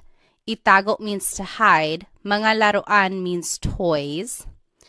And to make a noun plural, you have to add this word mga. So mga laruan means toys. It's not like in English where we can just add an S. You actually have to add this word mga. In Tagalog, this would be, itinago nila yung mga laruan nung isang buwan. Itinago nila yung mga laruan nung isang buwan. They hid the toys the other month. All right, so these are just some examples of how to use the past tense conjugation patterns that we learned and how you can plug in all the vocabulary that you learned into this simple sentence structure. Alrighty, now let's go ahead and jump right into the future tense conjugation patterns of these verbs. Let's start with mag verbs. Again, our mag verbs are maglakad to walk, magluto to cook, magbasa to read. Now in the future tense, this is the pattern. Now it's the affix mag, then there's a repeated first syllable, and then the root. So in the future tense, if you wanted to say will walk, maglakad becomes maglalakad. So it's the affix mag, then there's a repeated first syllable, and then it's the root, lakad. So maglalakad ako, I will walk, maglalakad. Magluto, to cook, in the future tense will be magluluto. Again, the affix is mag, then there's the repeated first syllable, and then the root. Magluluto sila, they will cook. Lastly, magbasa, to read, becomes magbabasa. Magbabasa ako, I will read. So let's compare all of these tenses together. And let's just take a look at the highlighted ones. So in the present tense, to walk, it is naglalakad. That means walking, naglalakad. In the past tense, to walk is naglakad, walked, naglakad. In the future tense, it's maglalakad, maglalakad. That is will walk. So future tense and present tense are very similar for mag verbs. The only difference is the first letter. So it's one of those things where you have to listen very carefully, but also rely on the context clues in case you miss what that first letter was. Okay, so it is a very similar pattern for present and future tense conjugation of mag verbs. Next, let's take a look at ma verbs. It's a very similar pattern to the mag verbs. Again, here are some ma verbs. Maligo, to shower. matulog to sleep, manood to watch. In the future tense, here is the pattern for ma verbs. Now the affix is ma, then there's a repeated first syllable, and then it's the root. So maligo, to shower, in the future tense will be maliligo. The affix is ma, then there's a repeated first syllable, and then it's the root. Maliligo ako, I will take a shower. You jot it down. What do you think matulog, to sleep, and manood, to watch, will be in the future tense? And remember to just use this new pattern. Okay, in the future tense, matulog, to sleep, will be matutulog. Matutulog ako, I will go to sleep. Matutulog. So the affix is ma, then there's a repeated first syllable, and then the root. Matutulog. And then manood, to watch, will be manunood. Affix is ma, then there's a repeated first syllable, and then the root. Manunood ako, I will watch. Now let's compare all of the tenses together for ma verbs. Let's just take a look at the highlighted ones. Maligo means to shower. In the present tense, it's naliligo ako. Showering, taking a shower. Naliligo ako. In the past tense, it's naligo, showered. Naligo. In the future tense, it's maliligo. Maliligo ako. I will take a shower. Again, for ma verbs, it's a very similar pattern for present and future tense conjugation. The only difference is that first letter. But they both have that repeated first syllable. So again, try to listen carefully or try to rely on the context clues so that you can figure out what they're talking about. Okay, next, verbs. Our verbs are kain, to eat, takbo, to run, tawa, to laugh. Now the pattern for verbs is you repeat the first syllable. So take a look at this. Kain, to eat, becomes kakain. Kakain ako, I will eat. Kakain ako ng pansit. I will eat some pansit. So it's very interesting because now there's no infix at all for future tense conjugation of verbs. You just simply repeat the first syllable. So let's take a look at takbo, which means to run. Takbo in the future tense becomes tatakbo. Tatakbo sila. They will run. Tatakbo. Again, you're just repeating the first syllable. You give it a try. What do you think? Tawa, to laugh, will be in the future tense. All right. Tawa will be tatawa. Tatawa sila. They will laugh. So you're just repeating the first syllable for the future tense conjugation of verbs. Very interesting. They just dropped the altogether. So let's go ahead and compare all of the conjugation patterns for verbs. We'll just take a look at the verb kain here, highlighted in yellow. In the present tense, to eat, it's kumakain. Kumakain ako. I am eating. Kumakain. In the past tense, it's kumain. Kumain ako. I ate. And then in the future tense, it's kakain. Kakain ako. I will eat.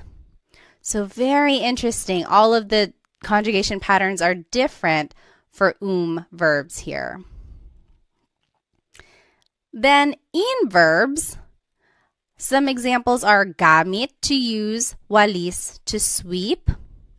Now the pattern for future tense conjugation of verbs is that you have to repeat the first syllable, then it's the root, then goes at the end. So take a look at the word gamit, which means to use. In the future tense, it would be gagamitin. Gagamitin ko yung kotse. I will use the car. Gagamitin. So you repeat the first syllable, then it's the root, then it's at the end. So this is very interesting. We haven't seen a suffix yet, so the goes at the end of the word. This is the first time we've seen this. You jot it down. What do you think walis, to sweep, will be in the future tense? And just use this pattern. All right, walis in the future tense will be wawalisin. Wawalisin ko yung sahig. I will sweep the floor. Wawalisin. So again, you just repeat the first syllable, then it's the root, and then in goes at the end. Let's compare all of the conjugation patterns for in verbs. We'll just take a look at the ones highlighted in yellow. So gamit means to use. In the present tense, it's ginagamit, using, ginagamit. In the past tense, it's ginamit, used, ginamit. And then the future tense, gagamitin, will use, gagamitin. So very interesting there. Lastly, e-verbs. Some examples are isara, to close, ibigay, to give, itago, to hide. Now, for the future tense conjugation of e-verbs, you would just repeat the second syllable. Isara, to close, becomes isasara. Isasara ko yung pinto. I will close the door. Isasara. You just repeat the second syllable. You give it a try. What do you think ibigay, to give, and itago, to hide, will be in the future tense? And just follow this pattern. Okay? Ibigay will be ibibigay. Ibibigay ko yung regalo. I will give the gift. Ibibigay. And then itago, to hide, will be itatago.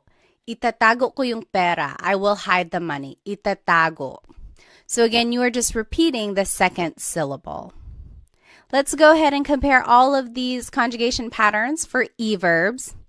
In the present tense, isara, to close, is isinasara.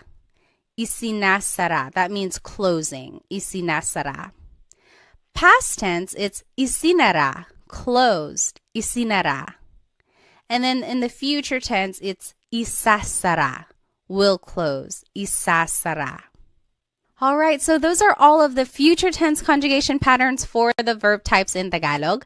Now let's do some practice questions. I'm going to go ahead and turn off my screen again. Now in the top left corner are the future tense conjugation patterns that we learned for all of the verbs. Then are the subject pronouns. And then it's the sentence structure down in the bottom left corner. And now in the green are some vocabulary terms to indicate future tense. So bukas is tomorrow, bukas. Mamaya means later, mamaya. Sa susunod na linggo, next week. Sa susunod na buwan, next month. And sa susunod na taon, next year. Now here are some examples. Let's do the first one together. I will watch a movie tomorrow. Manood means to watch. So again, let's take a look at our sentence structure. It should be verb plus pronoun plus time. Manonood is the future tense conjugation of manood. Manonood, ako means I. Ng sine, bukas means tomorrow. Manunood ako ng sine. Bukas, I will watch a movie tomorrow. Again, if you're going to add an object, it would just go right before time. So you give it a try. You can pause the video now if you need. You do numbers 2 through 5, and we'll go over them in just a bit. All right, let's start with number 2. They will run later. Takbo means to run. Tatakbo sila mamaya. Tatakbo sila mamaya. Number 3, we exclusive will clean next week. Maglinis means to clean. Maglilinis kami sa susunod na linggo. Maglilinis kami sa susunod na linggo. We will clean next week. Number 4, you singular will eat pansit later. Kain means to eat. Kakain ka ng pansit mamaya. Kakain ka ng pansit mamaya. And then lastly, she will walk next month. Maglakad. Maglalakad siya sa susunod na buwan. Maglalakad siya sa susunod na buwan. All right. Again, these examples focus on the mag, ma, and verbs. Since they are actor-focused, we can use subject pronouns. But if we want to use in or e verbs, we actually have to use possessive pronouns. Remember, when we are using object-focused verbs, we have to use a possessive pronoun because it's almost like the subject or the person is in possession of that object. And the sentence structure is verb plus pronoun plus the word yung, which means the. Then it's the noun, then it's time. And again, the box in green has the vocabulary terms to indicate future tense. And now let's do these examples. Let's start with number 1. We, exclusive, will use the car later. Gamit means to use. Coche means car. So let's take a look at the sentence structure. The verb should come first. So the future tense conjugation of gamit, let's take a look at in verbs. Repeat the first syllable, then it's the root, then you add in at the end. So it would be gagamitin. Gagamitin, then it's we exclusive, namin, yung kotse mamaya. Gagamitin namin yung kotse mamaya. You give it a try. You can pause the video now. You try 2, 3, and 4. Just plug in the vocabulary into the sentence structure and then use the conjugation patterns for in and e verbs. Go ahead and do that and we'll check it in just a bit. Alrighty, let's go ahead and do number 2. He will close the store next week. Isara means to close. Tindahan means store. Isasara niya yung tindahan sa susunod na taon. Isasara niya yung tindahan sa susunod na taon. He will close the store next week. Number 3, you all will sweep the floor tomorrow. Walis means to sweep. Sahig means floor. Wawalisin ninyo yung sahig bukas. Wawalisin ninyo yung sahig bukas. You all will sweep the floor tomorrow. And lastly, number 4, they will hide the toys next month. Itago means to hide. Mga laruan means toys. Itatago nila yung mga laruan sa susunod na buwan. Itatago nila yung mga laruan sa susunod na buwan.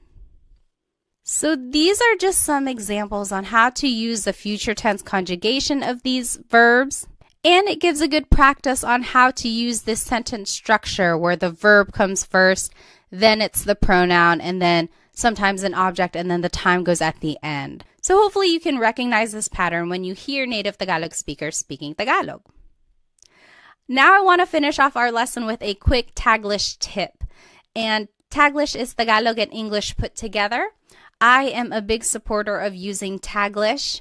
I think it's a great stepping stone for learning new vocabulary, especially while you are learning a new language. It's not very attainable to try and speak a language fluently right away, and no one is making you do that, okay? So take your time, try to use as much Tagalog as you can, even if that means having to use Taglish or Tagalog and English put together in a sentence. So let's take a look at these examples. I drove yesterday. She will swim later. They jumped earlier. We didn't learn these verbs. We didn't learn to drive. We also didn't learn to swim or to jump. But you can always turn them into a mug verb. So that means mug plus the English verb. Then conjugate it like you would in the past or the future as a mug verb. And then you can use subject pronouns in your sentence. So let's take a look at number 1, I drove yesterday. What if I told you to use mug drive? Now conjugate it in the past tense because it's drove. I drove yesterday. It would be nag-drive. Nag-drive ako kahapon. I drove yesterday. Nag-drive ako kahapon. So see, we are just using the pattern that we've already learned and using this mug plus an English verb.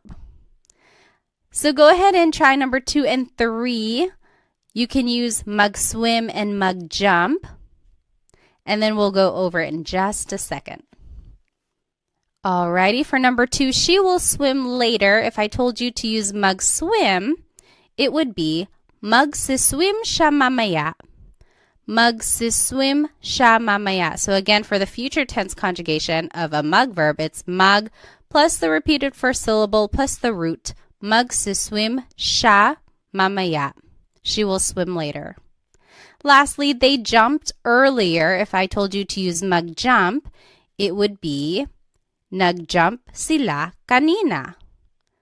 The affix is nag, then it's the root for a past tense conjugation of mag verbs.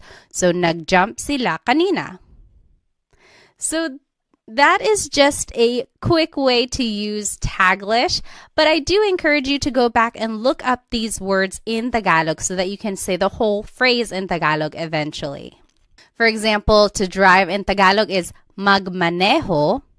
So this would actually be nagmaneho ako kahapon. I drove yesterday. Nagmaneho ako kahapon. To swim is langoy. So this would be lalangoy siya mamaya. Langoy is an verb. So lalangoy siya mamaya. And then lastly, talon. Talon means to jump. So tumalon sila kanina. It's also an verb. So those are just some ways to use Taglish in a conversation. Now, you don't want to rely on Taglish forever. The goal is to hopefully get fluent in Tagalog. So look up words that you don't know so that you can say the whole phrase in Tagalog eventually. Alrighty, well, we learned so much in today's lesson. Here's just a quick recap. We reviewed the different types of Tagalog verbs and the pronouns that we can use in a simple sentence. Then we reviewed the present tense conjugation of these verbs and then jumped right into the past and future tense patterns.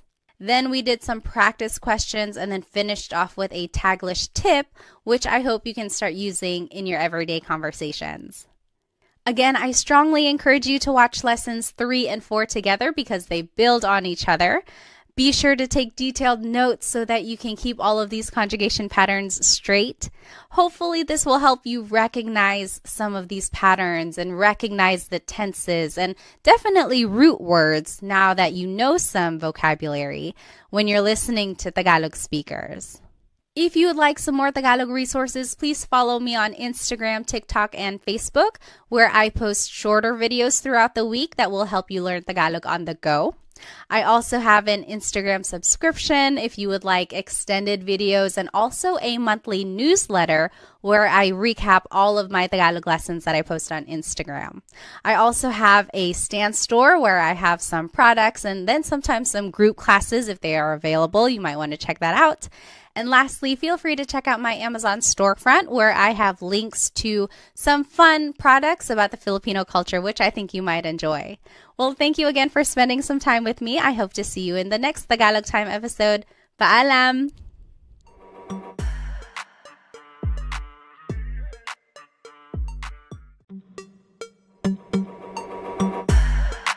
Hello everybody. Welcome to another episode of Tagalog Time with Pat.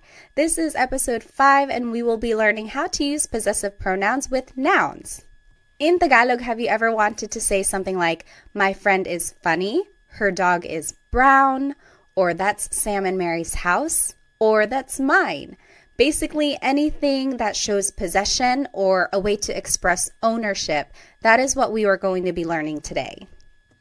So here's today's lesson agenda. We will be learning the different types of possessive pronouns.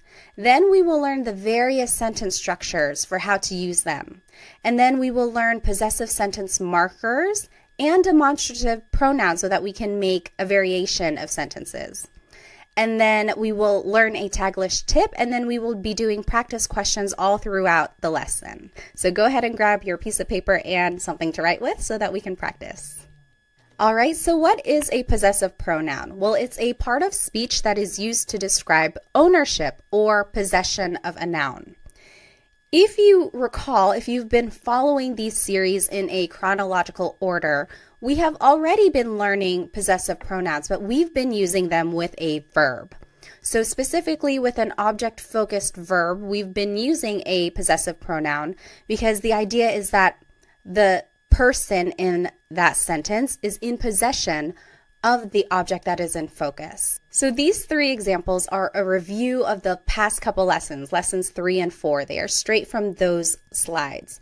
So I am going to use the car tomorrow. Gamit means to use. Kotse means car. In Tagalog, it would be gagamitin ko yung kotse bukas.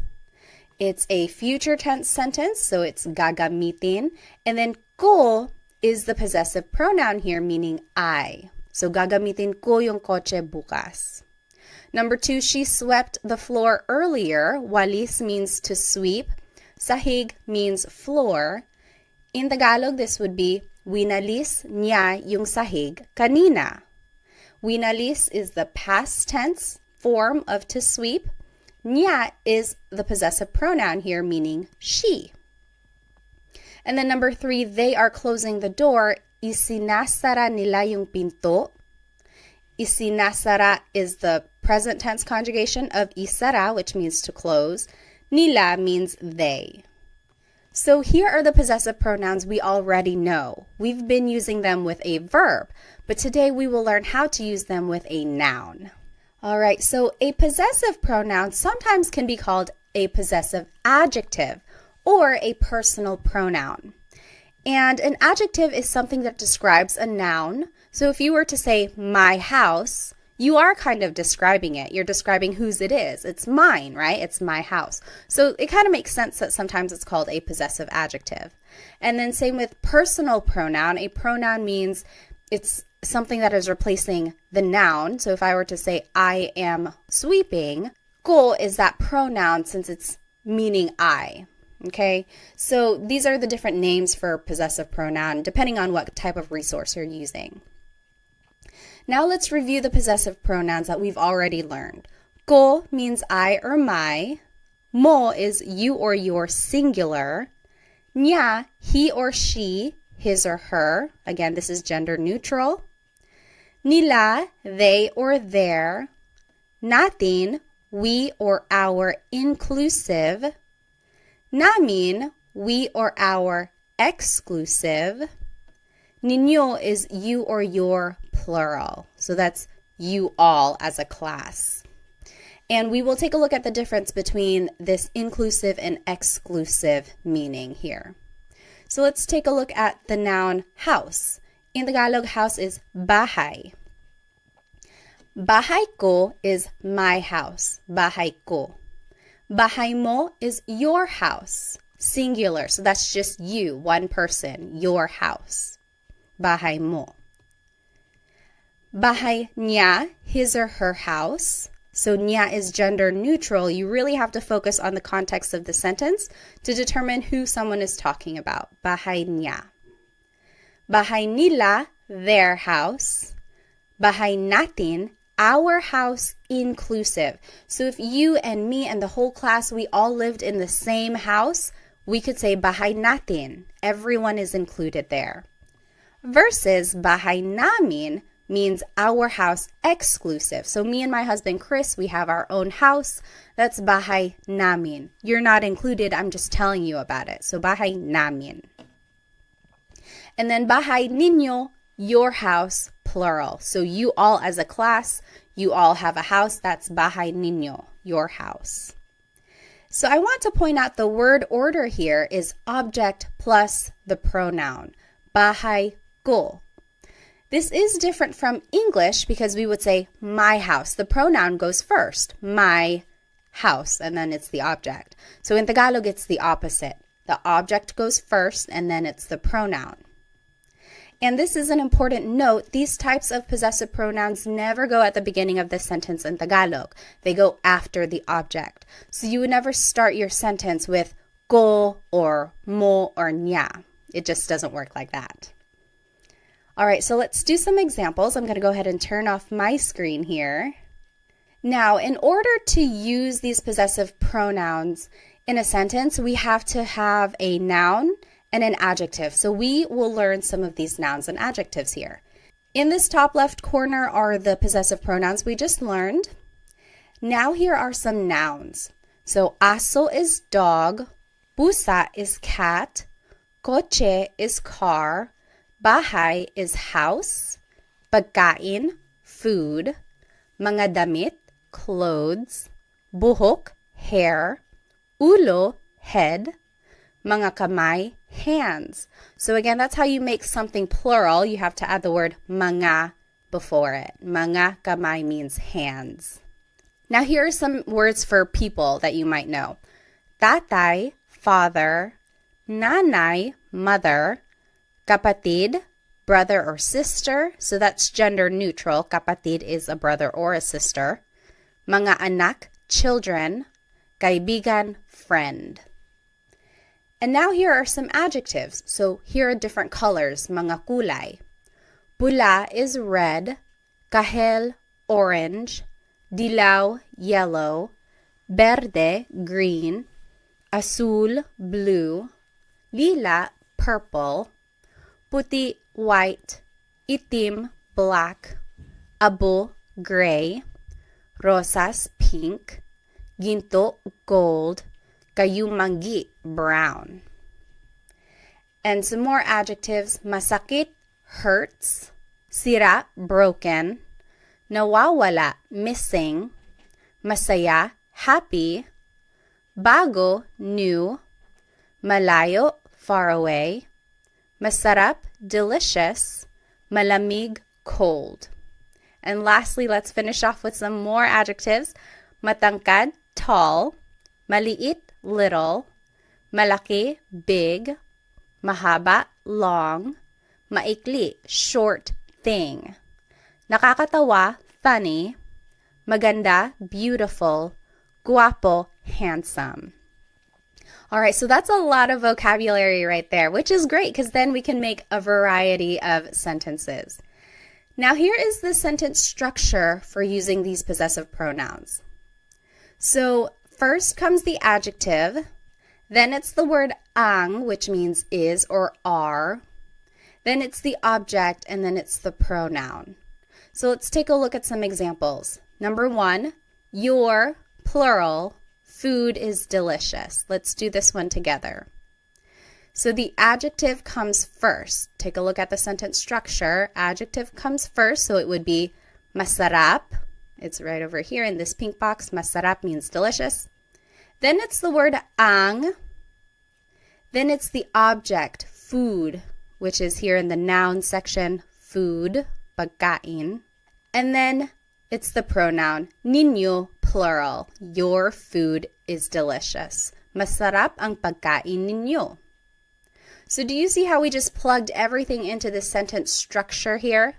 It's a matter of knowing these vocabulary terms and then just putting it into the sentence structure.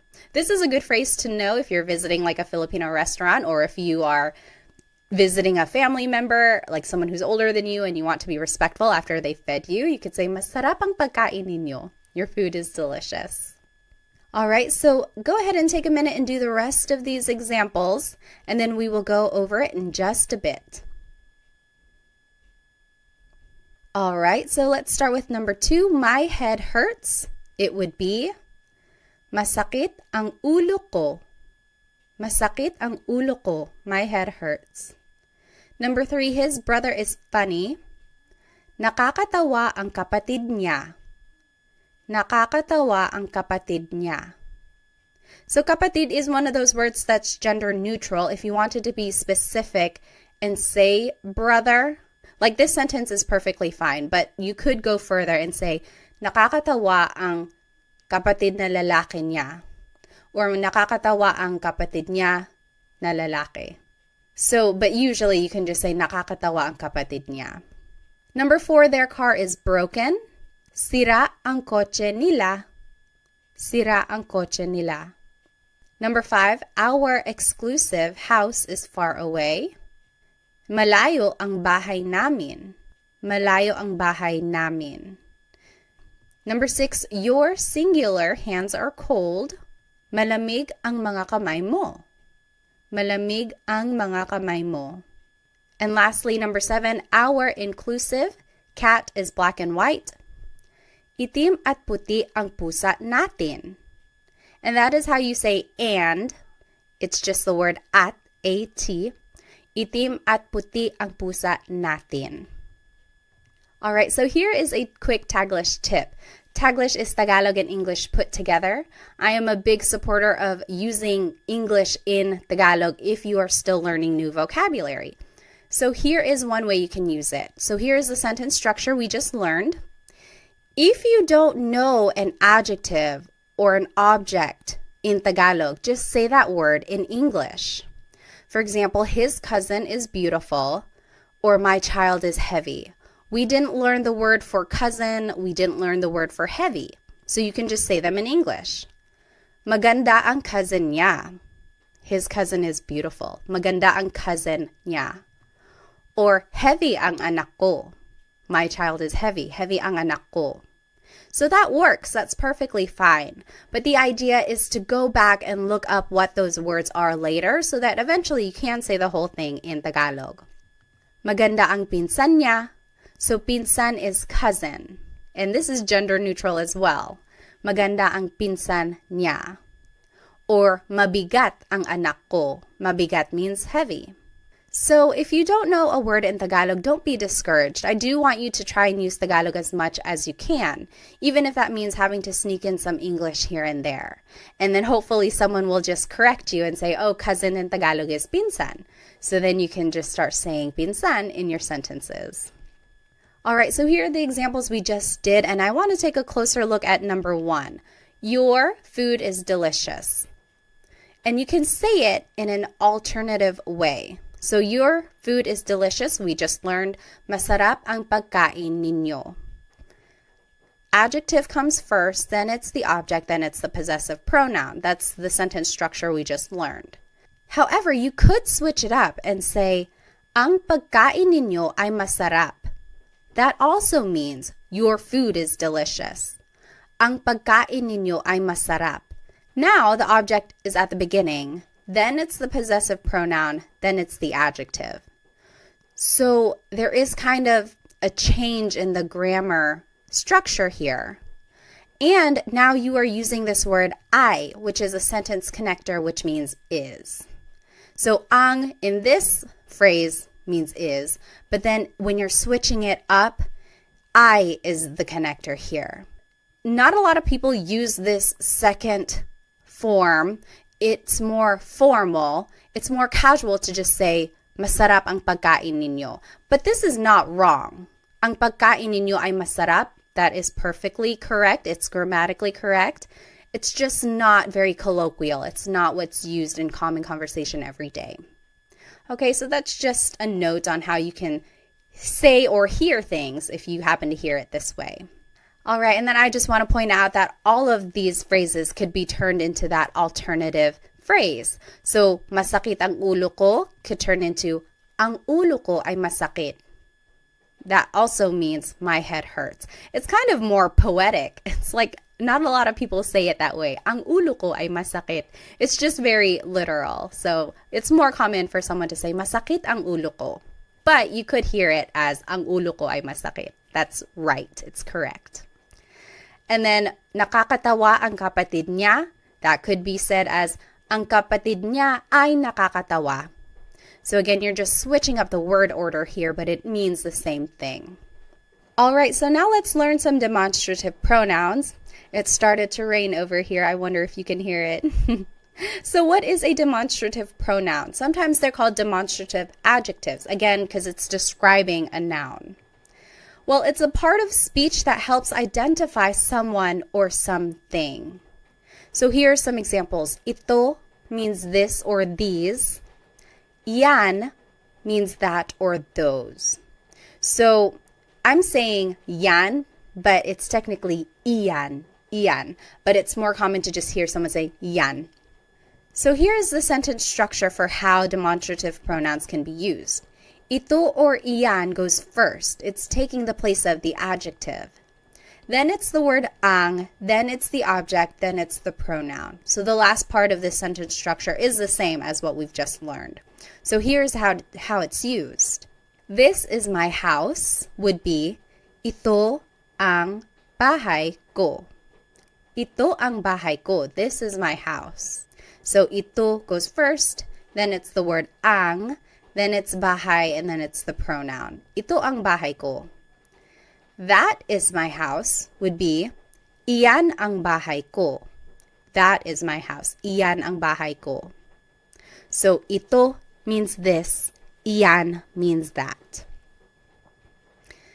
And it can be used in a plural way as well. They can mean singular or plural things.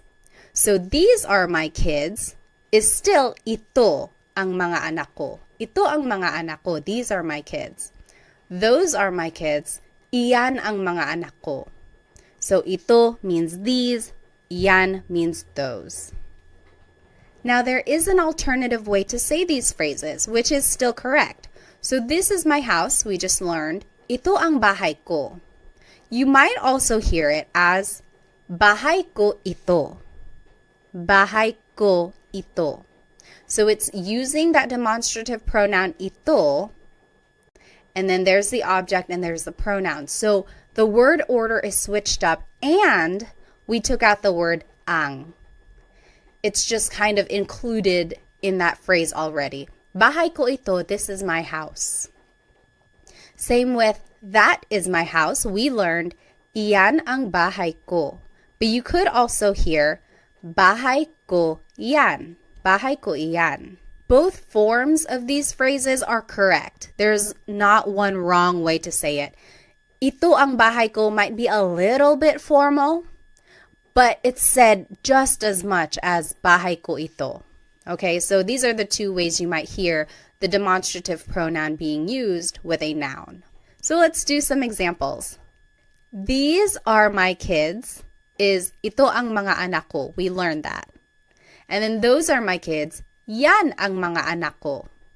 I want you to think of the alternative. Remember, we took out the word ang, and then we had to switch up the order. So if you need to take a look at the last slide, you can flip back. But go ahead and pause the video now if you'd like, and then we'll go over it.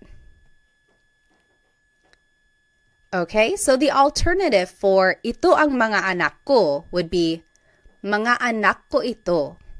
So the object goes first, then it's the pronoun, then it's the demonstrative pronoun. Mga anak ko ito. Yan ang mga anak ko can also be said, mga anak ko yan. Mga anak ko iyan. Okay, so those are the different ways you could say these phrases. They are both used equally as much. Okay, so this is just a review of the sentence structure for using these pronouns. Usually it's the adjective first, or it could be the demonstrative pronoun ito, iyan. Then it's the word ang, and then it's the object, and then it's the pronoun. So that's the sentence structure. And then remember that these possessive pronouns never go at the beginning of the sentence. They always go after the object. Okay? Now I want to take a look at some possessive sentence markers. What is a possessive sentence marker? Well, it's a part of speech that indicates ownership specific to a person or multiple people. So now if we want to say someone's name, like we're saying it belongs to someone specific, this is how we're going to do it. So we would use the word ni for one person. We would use the word nina for multiple people. So take a look at this. Mary's children are smart. So it's just one person. It's Mary. It would be matalino ang mga anak ni Mary. So this is the same sentence structure. It's the adjective, then it's the word ang, then it's the object. And instead of a pronoun, now we're adding someone's name. And in order to do that, we have to use this possessive sentence marker, ni, because it's just one person. Matalino ang mga anak ni Mary. Mary's children are smart. Now, if we're talking about multiple people, like this is Sam and Jane's car, then you would have to use the word nina. Ito ang kotse nina Sam and Jane.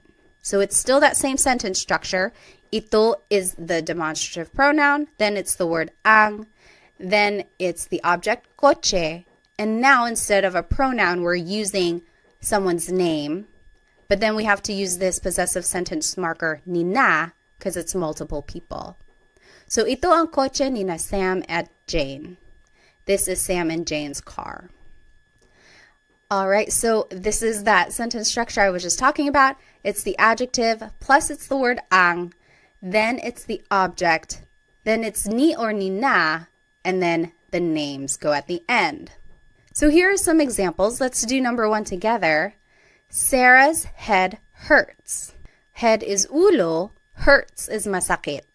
So let's just follow this sentence structure. So adjective comes first, masakit, ang, ulo, which is the object, ni, Sarah. So it's just one person, so we would choose ni. Masakit ang ulo ni Sarah. Sarah's head hurts. You take a minute, you do number 2 and 3, and then we will go over it. Okay, number 2, John and Amy's house is far. House is bahay, far is malayo. Malayo ang bahay ni na John at Amy. Malayo ang bahay ni na John at Amy. So we use ni na because it's multiple people. And number 3, that is Mario's cat. Cat is pusa. Yan ang pusa ni Mario. Iyan ang pusa ni Mario. So it's just one person, so we would use the possessive sentence marker, ni.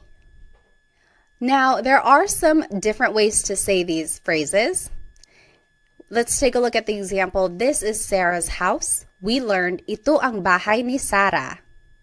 But you could also hear, bahay ito ni Sarah. So in this case, the object goes first, then it's the demonstrative pronoun, then it's the possessive sentence marker, ni, and then it's the name.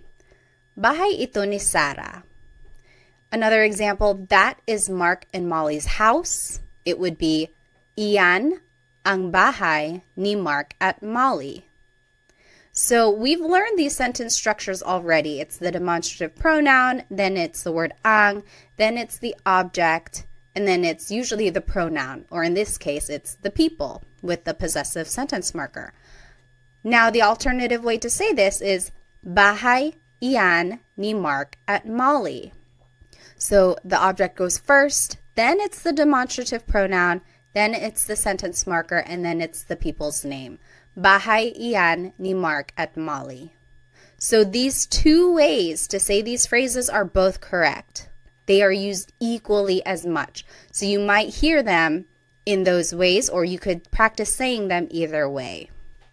I would say it's more casual to say, bahay ito ni Sarah. But if I'm walking around and we happen to be walking by Sarah's house, I could say, oh, ito ang bahay ni Sarah. This is Sarah's house. So it kind of just depends on the context of what you're trying to say. Okay, but they are both used equally as much. Okay, now let's take a look at this last set of possessive pronouns. They are different from the first set that we learned. These are also known as sa personal pronouns, and you'll see why. So these pronouns can replace the noun in the sentence. Not always, but they can, and you'll see what I mean. So akin means mine, akin. Iyo means yours, singular. That's just you, it's yours. Kanya means his or her. Kanila is theirs. Atin is ours, inclusive. Amin is ours, exclusive. Inyo is yours, plural. So these are all pronouns that still show possession or ownership, but they are different from the ones we just learned. So it's not ko or mo or nya, but now it's akin, iyo, kanya, and it means mine, yours, his or hers. Okay, so we'll take a look at how they are used. Let's take a look at car. Car in Tagalog is kotse. And remember how I said that these possessive pronouns are usually considered sa pronouns? And this is why. Usually you would use them with the word sa. Sa akin ang kotse. The car is mine. Sa akin ang kotse. Sa by itself is a preposition which means to, but it can be used in a number of different ways in Tagalog. And with these possessive pronouns, it's usually said before the possessive pronoun when you're using it in a sentence. So, sa akin ang kotse, the car is mine, sa akin. Sa iyo ang kotse, the car is yours, singular. Sa kanya ang kotse, the car is his or hers. And that's gender neutral, kanya. Sa kanila ang kotse, the car is theirs. Sa atin ang kotse, the car is ours, inclusive. Maybe we are all sharing a car. Sa atin ang kotse, the car is ours. Sa amin ang kotse, the car is ours, exclusive. So me and my husband Chris, the car is ours. Mine and his. It's ours. Sa inyo ang kotse, the car is yours. So maybe you all as a class, you are sharing a car. The car is yours, you plural. So this is the word order now. So it's the pronoun first, then it's ang, then it's the object. Sa akin ang kotse, the car is mine. And these pronouns go before the object. Remember, I had been saying that the pronouns ko, mo, nya never go at the start of the sentence. Well, for these pronouns, akin, iyo, kanya, they actually do go at the beginning and they go before the object. So that's kind of a difference there. Okay, let's take a look at some examples. I think I have to turn off my screen, so let me go ahead and do that. Now here is the word order that we just talked about. Pronoun first, then it's ang, then it's the object. And here are some examples. And here are the pronouns that we just learned. So go ahead and take a minute to do these 3 examples and then we'll go over them together. All right, so let's start with number 1. The dogs are yours, plural. Sa inyo ang mga aso. So the pronoun is sa inyo, which is yours, plural. Ang, and then it's the object, mga aso. Mga makes it plural. So sa inyo ang mga aso, the dogs are yours. Number 2, the food is ours, inclusive. So yours and mine together, we are sharing it. The food is ours. Food is pagkain. It would be sa atin ang pagkain. Sa atin ang pagkain. Lastly, number 3, the clothes are hers. Clothes is mga damit. It would be sa kanya ang mga damit. Sa kanya ang mga damit. Now I want to take a look at the difference between ang and yung. Both of these words mean the, so it's an article leading up to a noun. So far, we've been practicing with the word ang, and that just means the in a general sense. But in common conversation, and oftentimes I say yung, which is specific to a thing, like that one thing over there or that specific one. So for example, the dogs are yours, plural. Sa inyo ang mga aso. That just means, oh, the dogs are yours. The dogs, any dogs, the dogs are yours. Whereas if I were to say, sa inyo yung mga aso, maybe we had already been talking about specific dogs, like, oh, the 2 right there. Sa inyo yung mga aso, the dogs are yours. So it's a very subtle difference there, ang and yung. And oftentimes people are just using them interchangeably. But when I use yung, it's like I'm already talking about something specific. We had already been talking about some specific dogs, and I'm like, oh yeah, the dogs are yours. Now the next example, the clothes are hers. We learned, sa kanya ang mga damit. The clothes are hers. We're just talking about it in a general sense. We don't know what clothes specifically. We're just saying, oh, the clothes are hers. But if we had already been talking about maybe a box of clothes that's on the floor and someone was like, whose clothes are these? We could say, sa kanya yung mga damit. Oh, the clothes are hers. These specific ones, the clothes are hers. So that is the slight difference there between ang and yung. You will certainly hear them interchangeably in common conversation. Just for our practice, I indicate which one I want you guys to use. So sometimes it's ang, sometimes it's yung, but just know that there is a slight difference, but they are mostly the same. All right, now let's switch gears a little bit. Na is a sentence marker that is used to connect an adjective. So for example, the house is theirs. We learned, sa kanila yung bahay. The house is theirs. Sa kanila yung bahay. It's a very simple sentence. If you want to add an adjective, the big house is theirs. This is how you would do it. Sa kanila yung bahay na malaki. So see, we added an adjective now. And you would do it by adding this sentence marker na, and then it's the adjective malaki. Sa kanila yung bahay na malaki. But you could also hear it this way.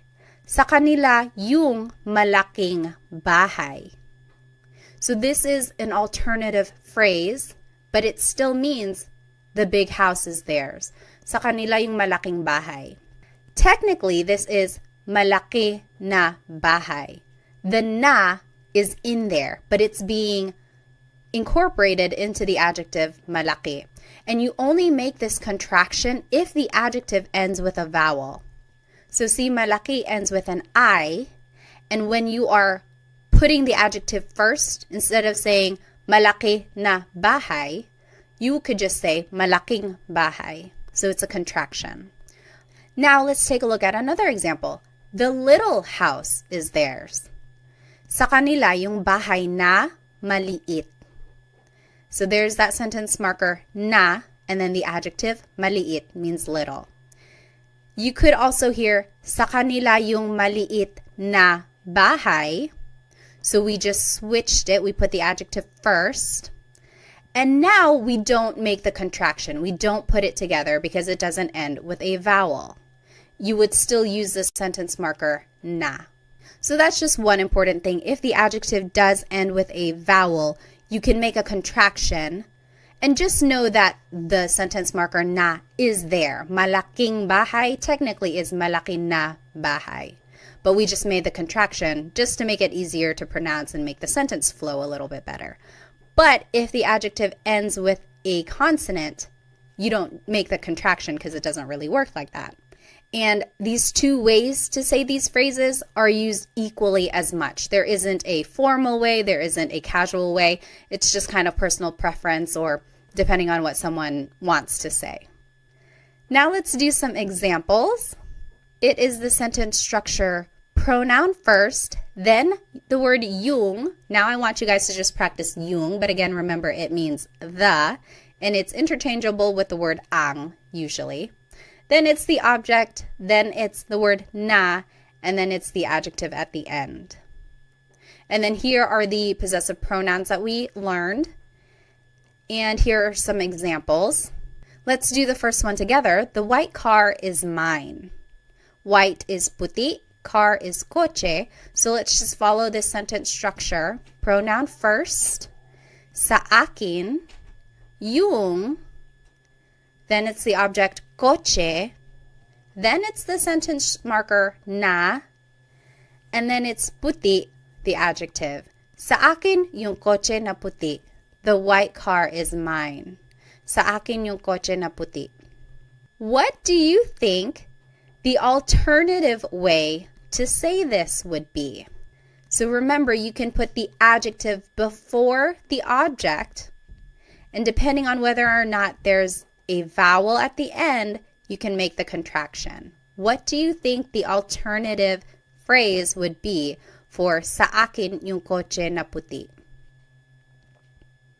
The alternative phrase you could say is sa akin yung puting coche. So remember, the adjective can go first, and technically the sentence marker na is here, but we just made a connection. So puting coche. Sa akin yung puting coche. So for these next examples, I want you to make the sentence using the sentence structure, but also write it in the alternative way. Remember, these two ways to say it are equally used as much. So there is the vowel again, just pointing it out. You can make the contraction because puti is the adjective and it ends with a vowel. Go ahead and take a minute, do these examples, and then we'll go over it. All right, number 2, the black and orange cat is ours, inclusive. Black is itim, orange is kahel, cat is pusa. it would be, sa atin yung pusa na itim at kahel. Sa atin yung pusa na itim at kahel. Remember to say and if you have more than one adjective. It's just the word at. That means and. Now, the alternative way to say this would be, sa atin yung itim at kahel na pusa. So, na is still there because itim and kahel end with a consonant. There's nothing to make a contraction for. So, sa atin yung itim at kahel na pusa.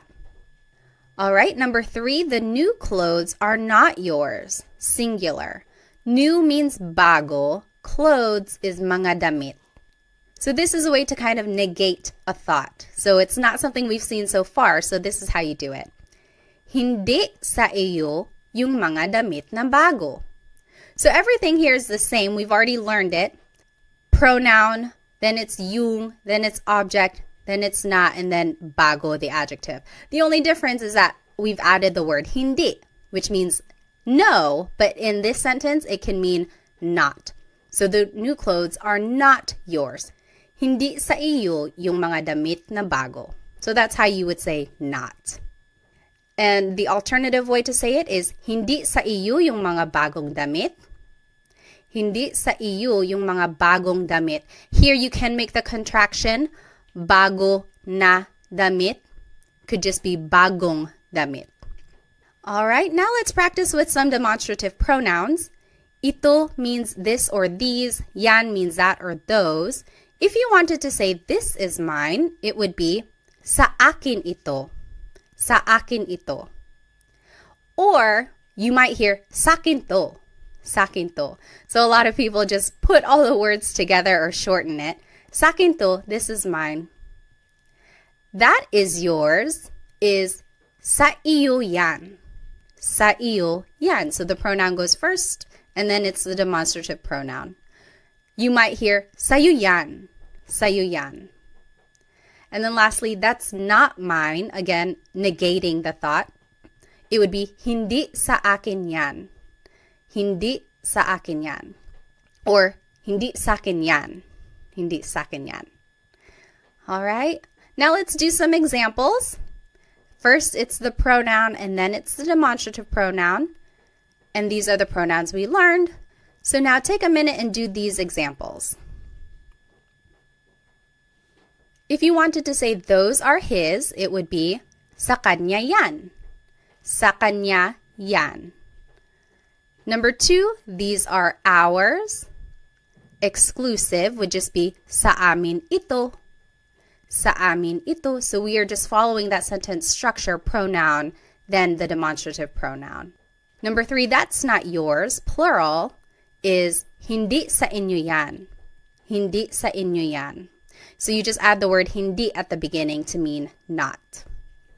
Okay, so let's just do a quick recap. We learned so much in today's episode. We learned the different types of possessive pronouns. Certain pronouns can go at the beginning of the sentence, and some do not ever go at the beginning, so remember to keep track of that. We also learned the different sentence structures and how to use the possessive sentence markers and demonstrative pronouns throughout these sentences. We also learned how to use English throughout these phrases if we don't know the word in Tagalog. And then we did lots of practice questions throughout the lesson, which I hope will help you understand some of these concepts. Now, let's go back to these phrases that we learned at the beginning. I want you, for your homework, to try and translate them, and I will put the answers in the video description. And then you can go over it. If you have any questions, feel free to write them in the comments. And if you need some more Tagalog resources, please feel free to follow me on Instagram, TikTok, or Facebook. I post shorter videos throughout the week to help you practice. And then feel free to check out my Amazon storefront. I have lots of good links in there for Tagalog resource books that I think are helpful. Also some Filipino-inspired products which I think you might enjoy. I also have a Stan store which has products in there, and then also I have some group classes. So if I'm holding any group classes, you might be able to sign up. Well, thank you so much for spending some time with me today. I will see you in our next Tagalog Time episode. Paalam!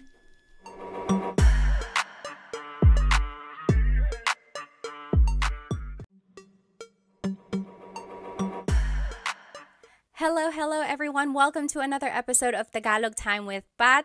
Today we will be learning how to ask questions in Tagalog. And someone asked me if they could get a copy of these slides, maybe like a PDF form so that you can print them out and then write on them when you are studying. I have uploaded them onto my Stan store, so you are able to download them if you would like. The link to that is in the description. So let's go ahead and get started. Here is today's agenda. Today we will be learning the different Tagalog question words. Then we will be learning how to use them to make a question formation. We will also be practicing some Tagalog responses and learning some common questions and then doing a lot of practice questions as well. So go ahead and grab a piece of paper and something to write with so that we can get started.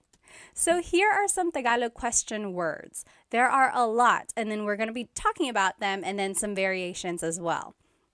So let's just go through them. They don't have the translation just yet, but as we go through them, the translation will pop up as well. So ano, bakit, saan, kailan, sino, kanino, paano, ilan, alin, and ba. So these are all of the question words that we're going to be talking about today. The very first question word that we're going to learn is ano. So that means what? Ano.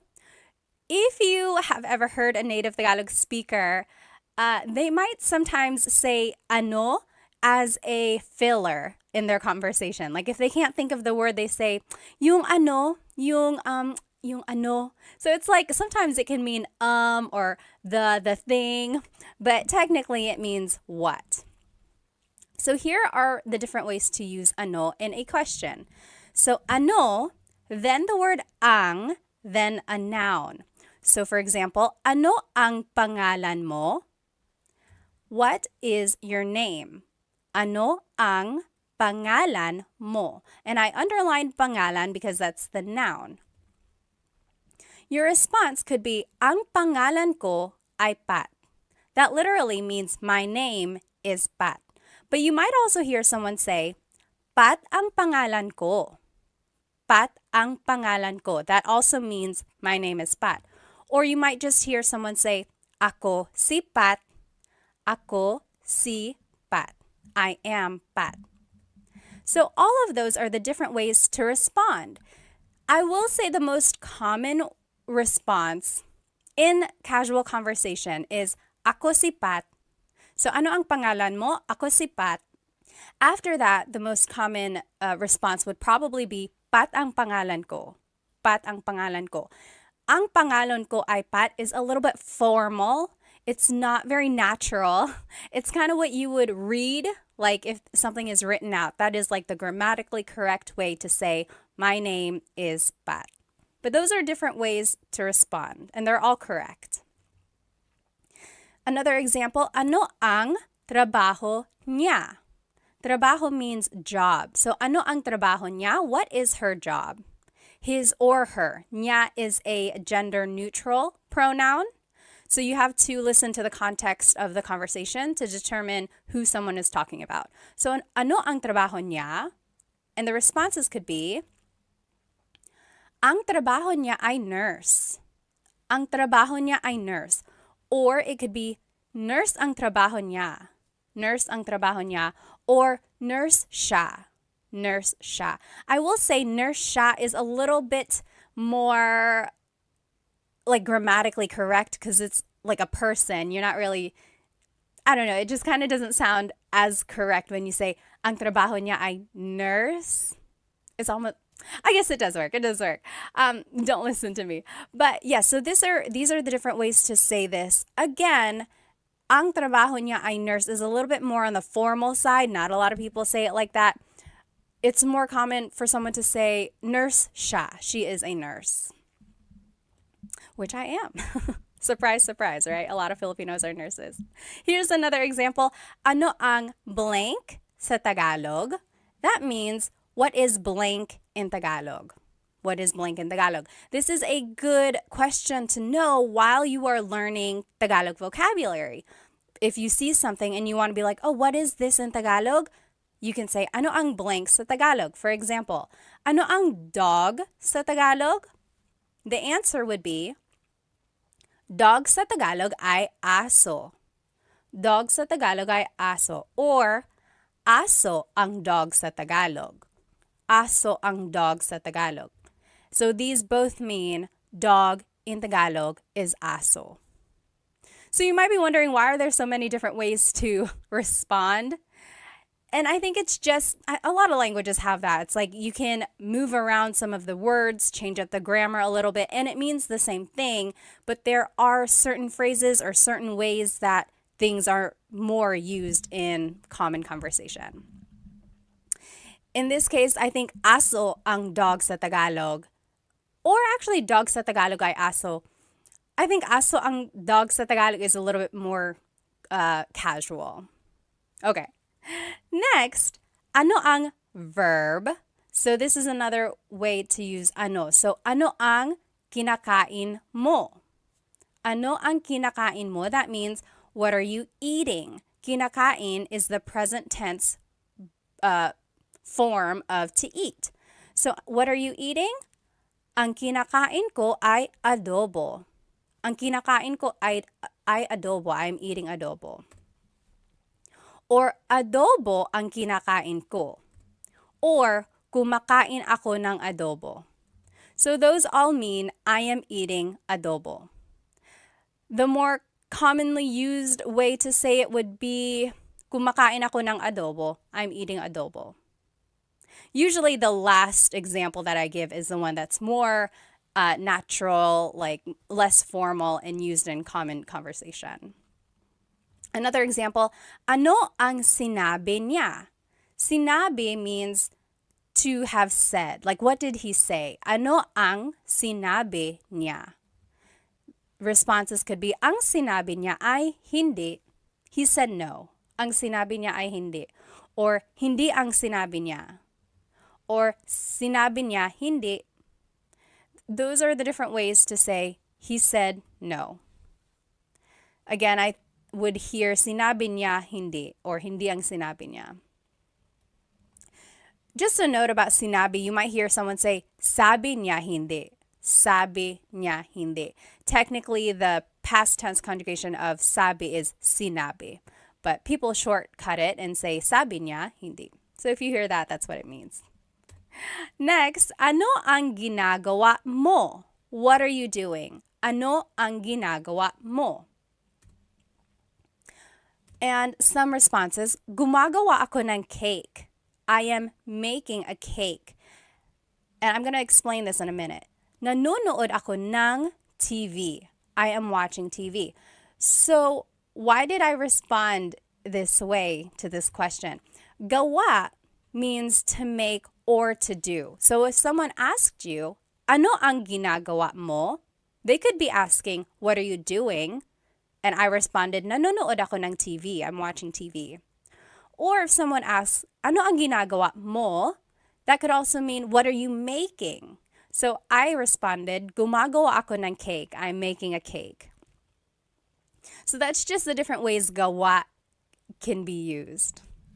And then just another little note here, you'll see in the blue, verbs can be in any tense. So when you are using ano with a verb, it could be asking about what someone did in the past, what someone is doing currently, or what someone will be doing tomorrow or in the future. So verbs can be in any tense. And if you need a review of the different ways to conjugate verbs in Tagalog, go ahead and watch my previous videos. I have a video just for present tense conjugation, and then the video after that is for past and future tense. Once you get the patterns down, it's just a matter of learning new vocabulary and trying to remember the different ways they're conjugated. Okay, so here are the different uses for ano. So, ano na means what's up. Na is an emphasis word, or sometimes it means already. And in this case, it's kind of lost in translation. It's just an expression meaning, hey, what's up? For example, if someone was taking a long time to get ready and I'm like, hey, ano na, we're going to be late, ano na. So it's like, hey, what's up? Or if you haven't seen someone in a very long time, you're like, oh, ano na, hey, what's up? So that's just a different way to use ano na. Next, ano ba means what the heck. And ba is a question word, and we'll learn how to use that later at the very end of the lesson. But in this case, again, it's lost in translation, but it means like, what the heck? So for example, if someone bumped into you and they didn't say sorry, you can say, ano ba? Ano ba? What the heck? Or if someone is just joking with you, you can say, ano ba? Okay, so it's an expression meaning what the heck. Next, ano daw? That means what did they say? So daw means like you're referring to someone else after they've said something. So ano daw? What did they say? Ano daw? Next, ano ito? What is this? And then ano iyan? What is that? So that's just the different ways to use the demonstrative pronoun this and that. Ano ito? Ano yan? What is this? What is that? And then there's another demonstrative pronoun. Ano yun? Ano iyon? So what is that over there? So what is this? What is that? What is that over there? So it's like a little bit farther. That's the difference there. And then anong problema? What's the problem? Anong problema? So the NG at the end there is like ano ang problema, and you can put it together and it would be anong. So anong pangalan mo? That also works. Instead of ano ang pangalan mo, you can put it together, anong pangalan mo? And you will see this happen to a lot of the question words that we'll be learning. Anytime the previous word ends in a vowel, you can usually make this contraction or like putting the words together. You'll see that. Now let's just practice using ano.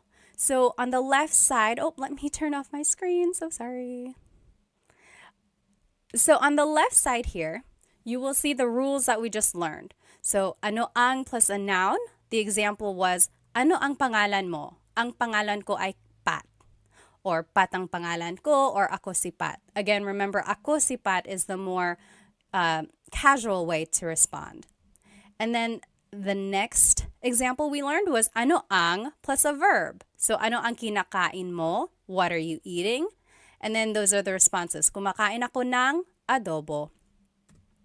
Now what I want you to do is to translate these examples. So they're in Tagalog. I want you to translate them to English. So number 1, what are you cooking? And then I gave you a vocab hint. Niluluto means cooking. Number 2, what is his girlfriend's name? Nobya means girlfriend. Number 3, what is cat in Tagalog? 4, what did Mark and John eat yesterday? Kinain means ate. Number 5, what are you watching? Pinapanood means watching. So let's do number 1 together. What are you cooking? Ano ang, and then the verb, right? So we're just following this sentence structure number 2. Ano ang niluluto mo? Ano ang niluluto mo? What are you cooking? And then a response could be, nagluluto ako ng pansit.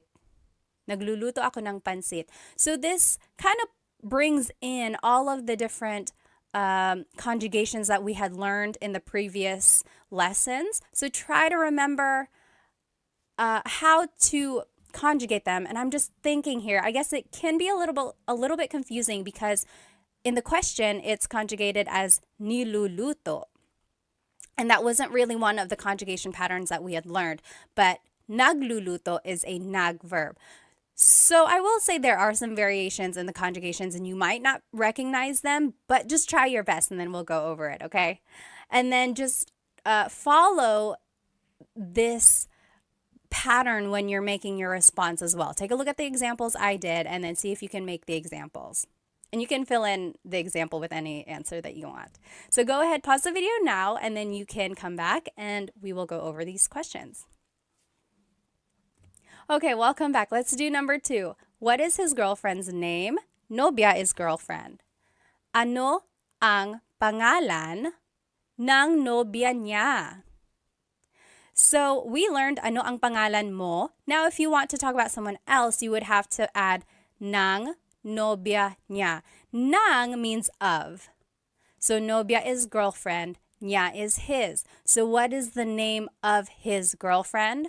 You see how everything just kind of fits together, but it might not be in the order that we're used to in English. So just take note of this. It would be, ano ang pangalan ng nobya niya? That's how you would say that. Response, Sara ang pangalan niya. Sara ang pangalan niya, or siya si Sara. Siya si Sara. Something like that, okay? Number 3, what is cat in Tagalog? Ano ang pusa? Oh gosh, I just told you. Ano ang cat sa Tagalog? Pusa ang cat sa Tagalog. Pusa ang cat sa Tagalog. Next, what did Mark and John eat yesterday? Ano ang kinain nila Mark at John kahapon? Ano ang kinain nila Mark at John kahapon? I want to show you this word nila. This is like a sentence marker that is used to indicate people. So it's like their ownership. When it's multiple people, Mark and John, it's nila. When it's just one person, it's ni. So for example, if it was just Mark, ano ang kinain ni Mark kahapon? Ano ang kinain ni Mark kahapon? It's just one person. But when it's multiple people, you have to use nila. Ano ang kinain nila Mark at John kahapon? Response, kumain sila ng lechon kahapon. Kumain sila ng lechon kahapon. So, sila is the pronoun here. And that's a subject pronoun. So, kumain sila ng lechon kahapon. Using subject pronouns can be tricky, and I don't expect you to know these pronouns or these conjugations right off the bat, but hopefully you can recognize them, and then from these examples, use them this way in the future, okay? So don't get too worried if you're not getting the questions right. Just use this as a way to learn them, okay? Number 5, what are you watching? Ano ang pinapanood mo? Ano ang pinapanood mo? The response, pinapanood ko yung bagong pelikula. I'm watching a new movie. Pinapanood ko yung bagong pelikula. Or pinapanood ko yung TV, something like that. You might also hear someone say, nanonood ako ng TV. So we learned in the previous lessons, nanonood or manood means to watch. But this one is pinapanood, and it's focusing more on the object. So the movie or the show, pinapanood. Okay. Next question word is bakit. Why? Bakit. And here is one way to use it. Bakit plus an adjective plus the word ang and then a noun. So for example, bakit madumi ang kotse?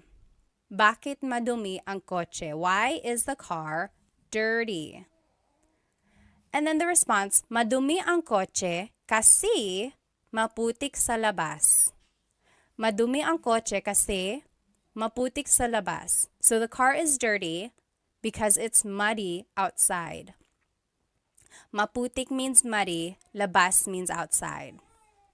Okay, and then another example is, bakit mainit ang cellphone ko? Why is my cell phone hot? Bakit, mainit is an adjective meaning hot, ang cellphone ko. And then a response, mainit ang cellphone ko dahil masyado kong ginagamit.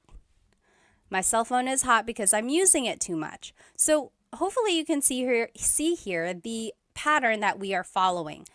Bakit goes first, and then it's the adjective, and then it's the word ang, and then it's the noun. Or you could also do bakit plus a pronoun and then a verb. So bakit ka umiiyak? Why are you crying? Bakit ka umiiyak? Some responses, umiiyak ako kasi nawawala yung aso ko. I'm crying because my dog is lost. Umiiyak ako kasi nawawala yung aso ko. Nawawala means lost or missing. Another example, bakit mo ginawa iyon? Why did you do that? Bakit mo ginawa iyon? Ginawa ko yun dahil mahal kita. I do that because I love you. Ginawa ko yun dahil mahal kita. You might hear me saying yun, as if there's no I, and that's commonly how it's pronounced. You might hear people say, ginawa ko iyon dahil mahal kita, but usually the letter I sound is dropped. And then another way to use bakit plus a verb. Bakit umiiyak si Michelle? So bakit plus a verb, bakit umiiyak si Michelle? Why is Michelle crying? Umiiyak si Michelle kasi nakakalungkot yung palabas. Michelle is crying because the show is sad. Nakakalungkot means it's like feeling sad, makes someone feel sad. Yung palabas, the show. So those are the different ways bakit can be used. And again, verbs can be in any tense like we saw in ano. I want to point out the different responses that you can say when you're using bakit questions. So because can be kasi or dahil or sapagkat. Sapagkat. Okay, so kasi is informal. It is most commonly used. You'll hear it a lot in common conversation. Kasi. Dahil is also used a lot. We saw it in the examples. But it's a little bit more formal. But it can also be used casually. And then sapagkat is very formal. It's rarely used. It's almost like Shakespearean. You'll see it in like writing, or someone might use it maybe to prove a point or something, but it's not used a lot. It's almost like a deep Tagalog, really. So here are those examples again, and you'll see the kasi and dahil. So umiiyak ako kasi nawawala yung aso ko. I am crying because my dog is lost. So there's kasi. And then ginawa ko yun dahil mahal kita. I did that because I love you. So there's the kasi and there's the dahil. And they are used interchangeably, but kasi is more casual, dahil is a little bit more formal, but can also be used casually. Okay?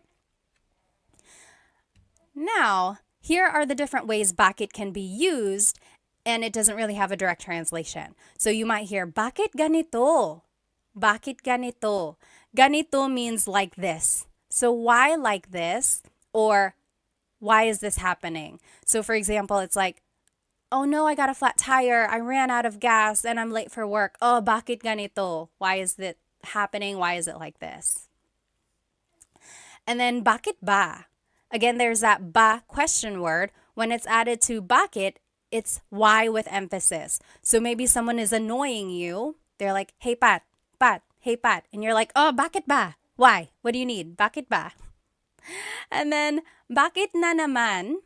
Na naman means like, it's a sign of emphasis, or it means like again. Again. So, why again? So, again, maybe someone is pestering you. They're like, hey Pat. You're like, oh, bakit na naman? What now? And then, bakit daw? So, daw again is like, what did they say? So, it's like, why did they say? So, it's like, oh, we can't go in yet. And you're like, oh, bakit daw? Why? Why not? What did they say? So those are the different ways bakit can be used. And just a Taglish tip, I am a big supporter of using Tagalog and English together, Taglish, especially while you are learning Tagalog. So here's one way to do that. Maybe use kasi and then finish your English answer. For example, why are you sad? Kasi I stayed up late why are you tired? And it would be kasi I stayed up late to finish a movie. So instead of saying because, say kasi. And then the more vocabulary you learn, you'll eventually be able to say the whole phrase in Tagalog. Why are you tired? Kasi natulog ako ng late dahil nanonood ako ng movie. Okay, so just insert Tagalog words here and there And then before you know it, you'll be able to say longer phrases in Tagalog. Now I want us to practice bakit. Here on the left side, again, are the different ways to use bakit. So bakit plus an adjective, then ang, then a noun. Bakit madumi ang kotse? Why is the car dirty? Or bakit plus the pronoun plus a verb. Bakit ka umiiyak? Or bakit plus a verb. Bakit umiiyak si Michelle? Why is Michelle crying? Okay, so those are the different sentence structures when using bakit. And just a tip, when you're making a response, you can use kasi or dahil. Remember, that means because. Here are the questions that I want us to translate. So why are you sad? Malungkot, to be sad. Let's do this one together. Why are you sad? It would be bakit. Then it's the pronoun ka. And then it's the adjective malungkot. Bakit ka malungkot? So that kind of falls under the rule number 2. Bakit plus a pronoun. Instead of a verb, it can be an adjective. Okay, so bakit ka malungkot? Your response, malungkot ako kasi ... I am sad because, malungkot ako kasi namimiss ko ang tatay ko. I'm sad because I miss my dad. Okay, so you can fill in the rest of your response with whatever you want, but hopefully it starts with this same format. So, malungkot ako kasi ... So take a minute, pause the video now, and then we will go back and answer these questions together. Okay, welcome back. Let's start with number 2. Why is Bea laughing? Tumatawa is laughing. So, bakit tumatawa si Bea? Bakit tumatawa? So, there's the bakit, there's the verb. Si Bea. So, it's referring to Bea. Bakit tumatawa si Bea? Tumatawa si Bea dahil Bea is laughing because nanonood siya ng comedy, because she's watching a comedy. Next, why is Sam's car broken? Kotse is car, sira is broken.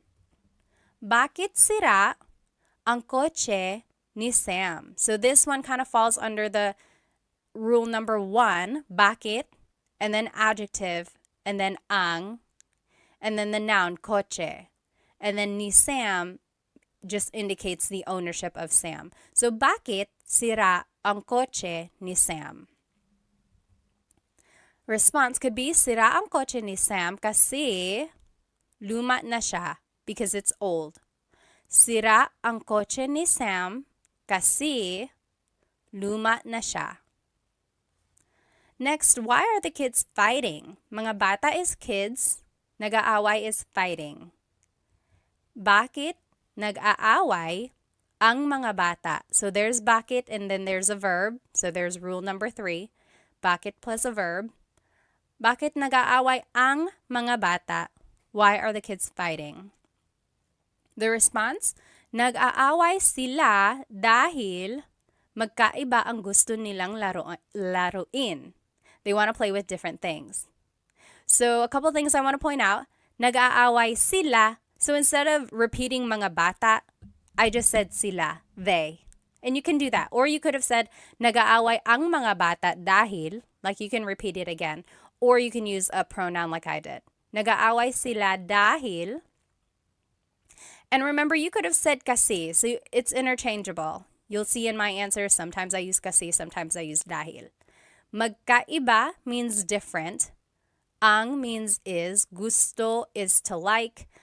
Nilang laruin. They are playing. They want to play with different things. Number 5, why is the house messy? Bahay is house. Magulo is messy. Bakit magulo ang bahay? So this one is just directly following rule number 1. Bakit, then an adjective, then ang, then a noun. Bakit magulo ang bahay? Response, magulo ang bahay kasi the house is messy because nagparty kami kagabi. We had a party yesterday.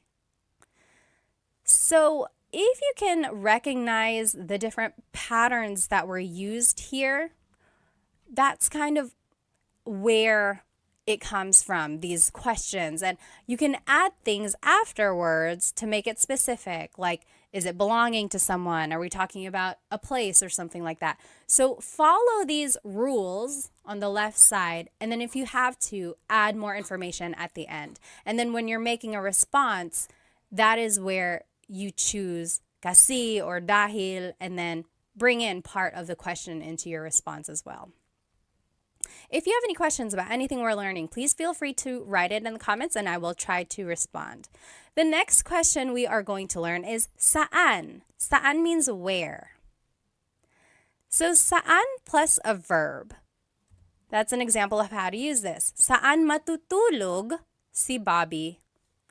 Saan matutulog si Bobby? Where is Bobby going to sleep? A response is matutulog si Bobby sa sala. Bobby is going to sleep in the living room. Matutulog si Bobby sa sala. Now, you might also hear saan plus a pronoun plus a verb. For example, saan ka pupunta? Where are you going? Saan ka pupunta? That should have saan. It just says sa there. Sorry about that. So then the response, pupunta ako sa tindahan. I am going to the store. Pupunta ako sa tindahan.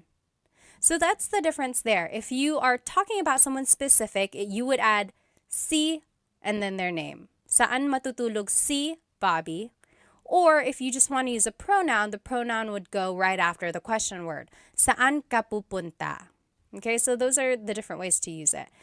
I do want to point out that your response has this word sa. Sa. When the question is saan, the response is sa. Sa is a preposition and it means at a place, but it can mean to or from or something like that. So sa has a lot of different translations depending on the context. In this case, it means at a place or to, okay? Next, there's this question word, nasaan. So it's similar to saan, but it's nasaan. And here are the different ways to use it. Nasaan plus ang plus a noun. For example, nasaan ang CR? CR is comfort room in Tagalog, or in the Philippines, that's what they refer to the bathroom as. Where is the bathroom? Nasaan ang CR? The response, nasa labas ang CR. The bathroom is outside. Nasa labas ang CR. Or you could ask about a person. Nasaan si a person? Nasaan si nanay? Where is mother? Nasaan si nanay? The response, nasa trabaho si nanay. Mother is at work. Nasa trabaho si nanay. Now I want to point out that the responses all start with nasa. Okay, so when the question is nasaan, now your response has to have nasa. So that was a difference that's here. So when it's saan, the response has sa. When it's nasaan, the response has nasa. So just to go over it, when do you use saan? When do you use nasaan? Saan napunta ang cellphone ko? Where did my cell phone go? Versus nasaan ang cellphone ko? Where is my cell phone? Saan always goes with a verb. When you're asking about a verb or something that has happened with like an action, then you use saan. Saan napunta? Saan napunta? The root word of punta means to go. So napunta means went. Where did my cell phone go? Saan napunta? There's the verb. And then the response is sa. Oh, sa kotse. And then nasaan ang cellphone ko? Nasaan plus the word ang plus a noun. So when you're asking about the location of something, then it's nasaan. So it's like nasaan noun, nasaan noun. Anytime there's like the ends, try to remember that. So your response has nasa. Nasaan ang cellphone ko? Nasa bag ko. It's in my bag. Okay? So this is just to look at it again. These are the examples we just saw. You might hear someone say asan or saan when they're referring to nasaan. So that's just like a short way to say it. So instead of saying nasaan ang CR, someone might ask asan ang CR? Where is the bathroom? Or they might even just say saan ang CR, even though technically it should be nasaan. So people shorten it, but technically, just so you know, it should be nasaan. Okay? Now let's take a look at this response. Nasa labas. Nasa labas ang CR. The bathroom is outside. These are the location vocabulary. So let's take the question, nasaan ang susi? Where is the key? Susi is key. Nasa labas, it's outside of the car. Nasa labas. Or nasa loob, it's inside the car. Nasa loob ng kotse. Nasa ibabaw, it's on top. Nasa ilalim, it's under. Nasa tabi, it's beside. So if you wanted to be specific, you would add the object afterwards. Nasa tabi ng kotse, it's beside of the car. Ng kotse. Nasa tabi ng kotse. So those are just the different location vocabulary words that you might hear. And just the sentence structure for the response, it would be nasa plus the location word that we just learned. Then it's nang, then it's a place, then it's ang, then the thing. So let's take a look at it. Nasa loob ng kotse ang susi. The key is inside the car. Nasa, loob is the location. There's nang. Kotse is a place or thing. Ang, and then susi is the thing. Okay? Nasa loob ng kotse ang susi. Or nasa ilalim ng kama ang susi. The key is under the bed. Nasa ilalim ng kama ang susi. So people ask me all the time, when do I use nang? When do I use ang? So these words, sometimes they are prepositions, sometimes they are articles that go before a noun. Just try to think about it as the translation. So the key is under the bed.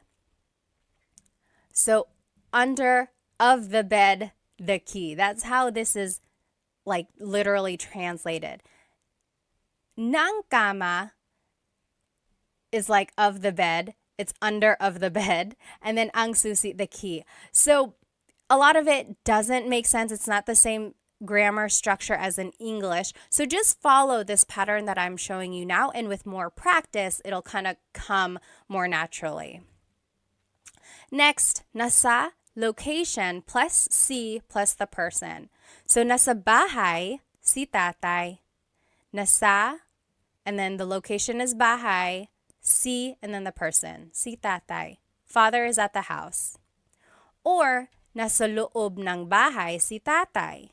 So this one is just a little bit more specific of where the father is. The father is inside of the house. So there's the difference there when you're using a location vocabulary versus when you're not. So nasa bahay si tatay, father is at the house. Versus nasa loob ng bahay si tatay, father is inside of the house. Okay, so that's kind of the difference there. And then here are just some other uses for saan and nasaan. Nasaan ka? Where are you? Nasaan ka? Saan napunta yun? Where did that go? So if you're looking for something just rhetorically, you can be like, nasaan napunta yun? Saan napunta yun? Where did it go? Nasaan na? Where is it already?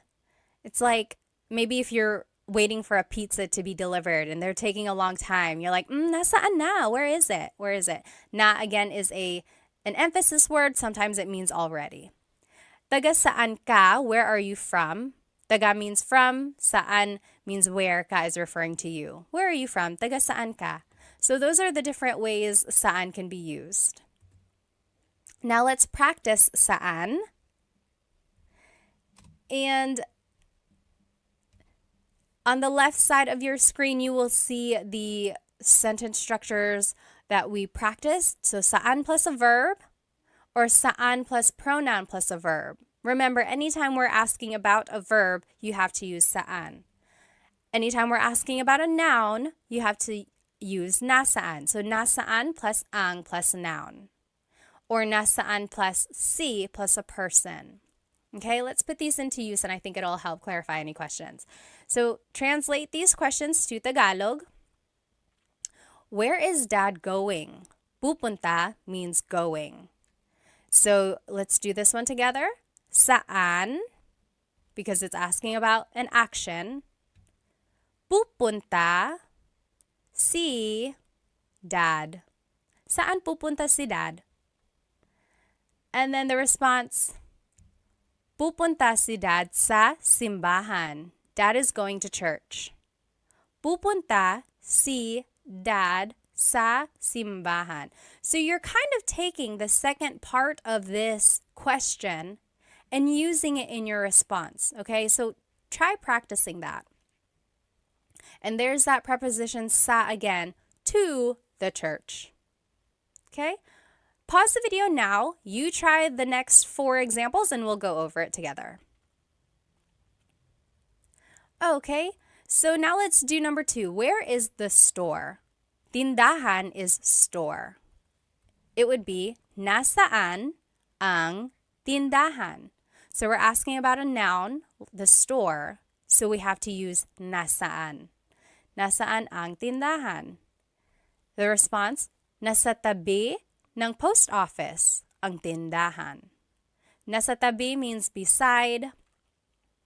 Ng post office means of the post office, so beside of the post office.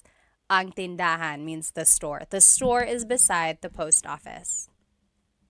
Next, where will we be eating later? Kakain means will eat. Mamaya means later. Saan tayo kakain mamaya? So we have to use saan because we are talking about an action. Where will we be eating later? And then the pronoun just goes right after the question word. Saan tayo kakain mamaya? Your response, kakain tayo sa McDo mamaya. We're going to eat at McDonald's later. You ready? Let's go. You pay. Kakain tayo sa McDo mamaya. Next, where is my husband? Asawa means husband or wife. Nasaan ang asawa ko? So we're asking about a noun or an object.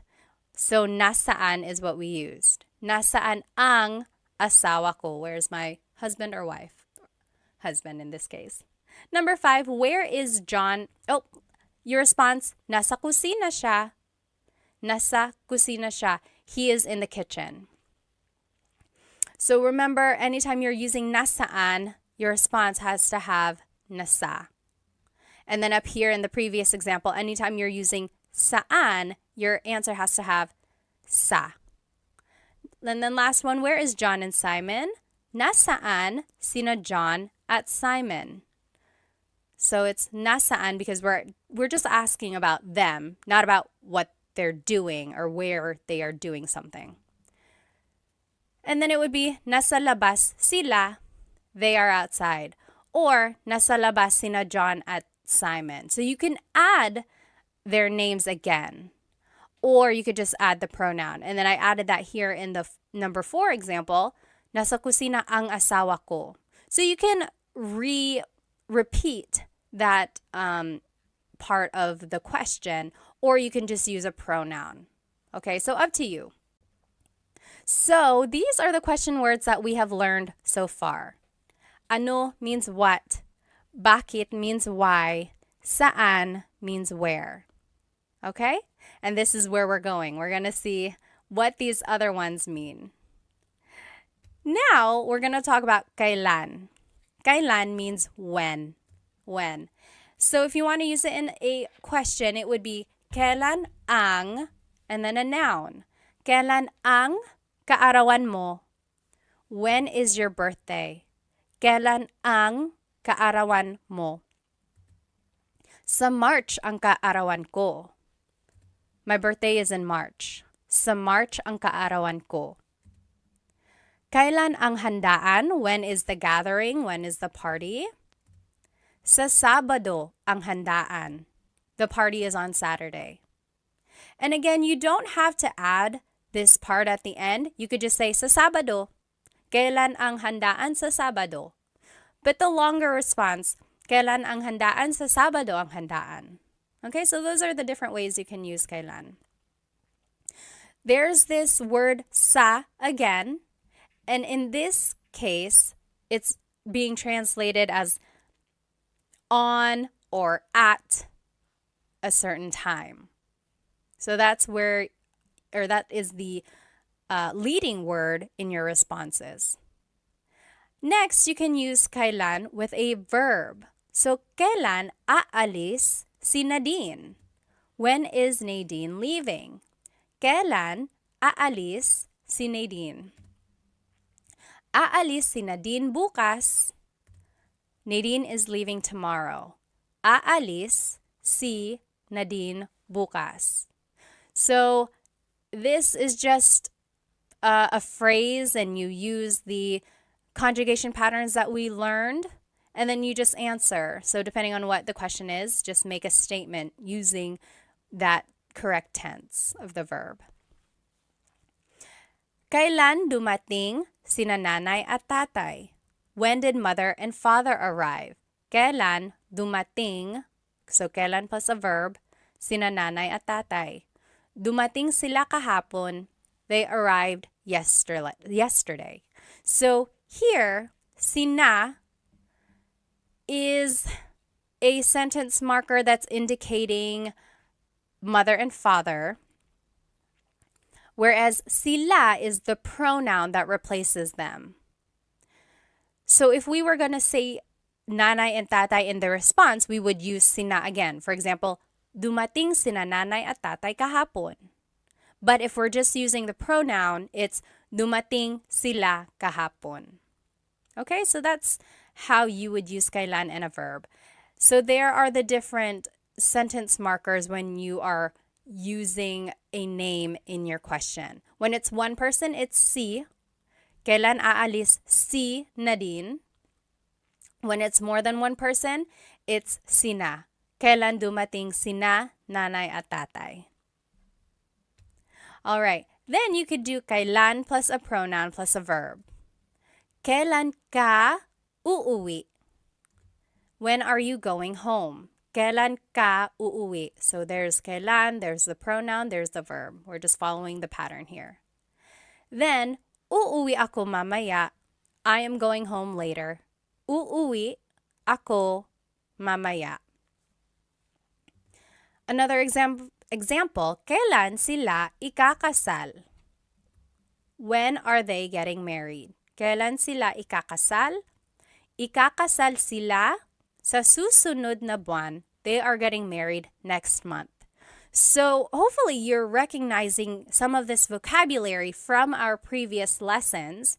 So we're pulling those patterns of conjugation and the vocabulary words from those lessons, and now we are using them in like a hypothetical conversation, right?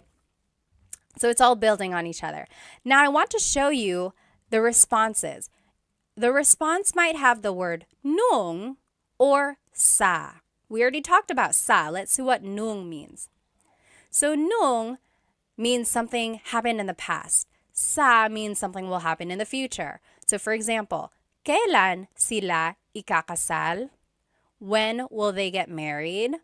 The response, sa susunod na buwan, next month. So sa July or sa June, in June or in July. But sa is thinking of the future. When are they getting married? Next month or in June, in July. So sa is the future. However, nung is talking about the past. So kailan sila ikinasal? So that's the past tense conjugation of to get married. They got married when? Nung nakaraan buwan. So last month. Or nung February, nung January. So last February, last January. So that's the difference there. Sa versus nung. Okay? And there's the emphasis there. And here are just some other ways to use kailan. Kahit kailan, that's just an expression meaning anytime, whenever. So maybe someone is inviting you to eat out for dinner. They're like, oh, when are you available? When can you go out for dinner? You're like, kahit kailan, anytime. Or hanggang kailan means until when. So maybe your car is broken, it's in the shop. They're like, oh, you have to keep the car here. And you're like, hanggang kailan? Until when? How long does it stay here? Have to stay here.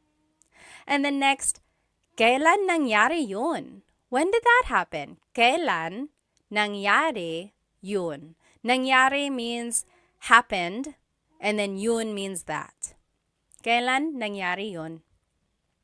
And then just a pronunciation tip, it's pronounced kailan, kailan, but you will often hear it pronounced kailan, kailan. Kailan ang kasal? Kailan ang kasal? But it's not wrong to hear kailan ang kasal. It's a little bit more formal. Okay. So here are some examples. On the top left here, you will see the kailan rule. So kailan plus ang plus a noun. Kailan ang kaarawan mo? Kailan plus a verb. Kailan aalis si Nadine? Kailan plus a pronoun plus a verb. Kailan ka uuwi? When are you going home? And then here are the examples I want us to practice. Number 1, when is your vacation? Bakasyon is vacation. So let's just follow, I think it would be rule number 1. Kailan ang bakasyon mo? So kailan, then the word ang, then the noun, which is vacation, and then the pronoun. Kailan ang bakasyon mo? The response, sa susunod na linggo ang bakasyon ko. Next week. My vacation is next week. So a couple things I want to point out in the response. It should have the word sa because it's talking about the future, right? It will be next week. So there's sa. And then just try to remember how to phrase things. And if you weren't able to watch or if you don't remember the past lessons, just go from here and just copy my sentence structures. Okay, so moving forward when you answer these questions, see if you can follow these sentence structures. Okay, so go ahead and pause the video now, and then we will go over the examples in just a minute. Okay, so number 2, when are you leaving? Aalis means leaving. Kailan ka aalis? That's just rule number 3. Kailan plus the pronoun plus the verb. Kailan ka aalis? The response, aalis ako sa Lunes. Aalis ako sa Lunes. So there's sa because it's a future action. Number 3, when did Tony come back? Bumalik means came back. Kailan bumalik si Tony? So this is rule number 2. Kailan plus a verb. Kailan bumalik? And then you add si Tony. The response, bumalik si Tony kahapon. He came back yesterday. Bumalik si Tony kahapon. Number 4, when did you buy that? Binili means bought. Kailan mo binili yan? Kailan mo binili yan? So that's rule number 3. Kailan plus the pronoun plus the verb. Kailan mo binili yan? Binili ko yan nung isang linggo. Or binili ko ito nung isang linggo. I bought that last week or I bought this last week, depending on how you want to answer your question. Number 5, when are you going to sleep? Matutulog means will go to sleep. So, kailan ka matutulog? This is just rule number 3. Kailan plus a pronoun plus a verb. Kailan ka matutulog? Matutulog ako mamaya. Matutulog ako mamaya. I know it can get a little tricky figuring out which structure to use, and then when there's a pronoun or when there's like added information that has to be added to the end. I know it can get tricky, but use these examples to see the patterns in use and then try to use them in the future. Okay, so don't get bogged down if you're not getting the answers right. Really just use this as another form of learning, right? It's okay if it's not correct yet, but I want you to see how they are being used. Okay, so the next question word we are going to learn is sino, and that means who. Sino. So these are the different ways sino is used. Sino plus the word ang, then it's a verb, a noun, or an adjective. So it's easy because you just have to use sino ang, and then you just fill in the end with a verb, noun, or an adjective. Sino ang kumakanta? Singing. Who is singing? Sino ang kumakanta? Ang kumakanta ay si Mario. Si Mario ang kumakanta, or kumakanta si Mario? Si Mario. I wanted to show you all the different ways a response could be made. So, sino ang kumakanta? Who is singing? This first example is formal. Ang kumakanta ay si Mario. This next one is a little bit formal as well. Si Mario ang kumakanta. Si Mario ang kumakanta. That's kind of formal. This one is casual. Kumakanta si Mario. Mario is singing. Kumakanta si Mario. And then this last one is just a short answer. So, si Mario. Who is singing? Mario. So those are the different ways you can say Mario is singing. Those are the different responses. And then there is the word that has to be in the answer. Si. Because we're asking about a person, your answer has to have si or sina if it's more than one person. We'll see that. So now if you are going to fill it in with a noun, sino ang mga magulang mo? Mga magulang means parents. Sino ang mga magulang mo? Who are your parents? Ang mga magulang ko ay sina John at Mary. So that's what I was just saying. Si is for one person, sina is for more than one person. So, ang mga magulang ko ay sina John at Mary. My parents are John and Mary. Another way to say it is sina John at Mary ang mga magulang ko. Or sina John at Mary. So those are the different ways to say John and Mary are my parents. When in doubt, go ahead and just use the shortest answer. I don't want you to sound redundant, and then I also don't want you to have to think of too many vocabulary words or an extended sentence structure. So just answer it with the shortest answer because it's still correct. Sino ang mga magulang mo? Sina John at Mary.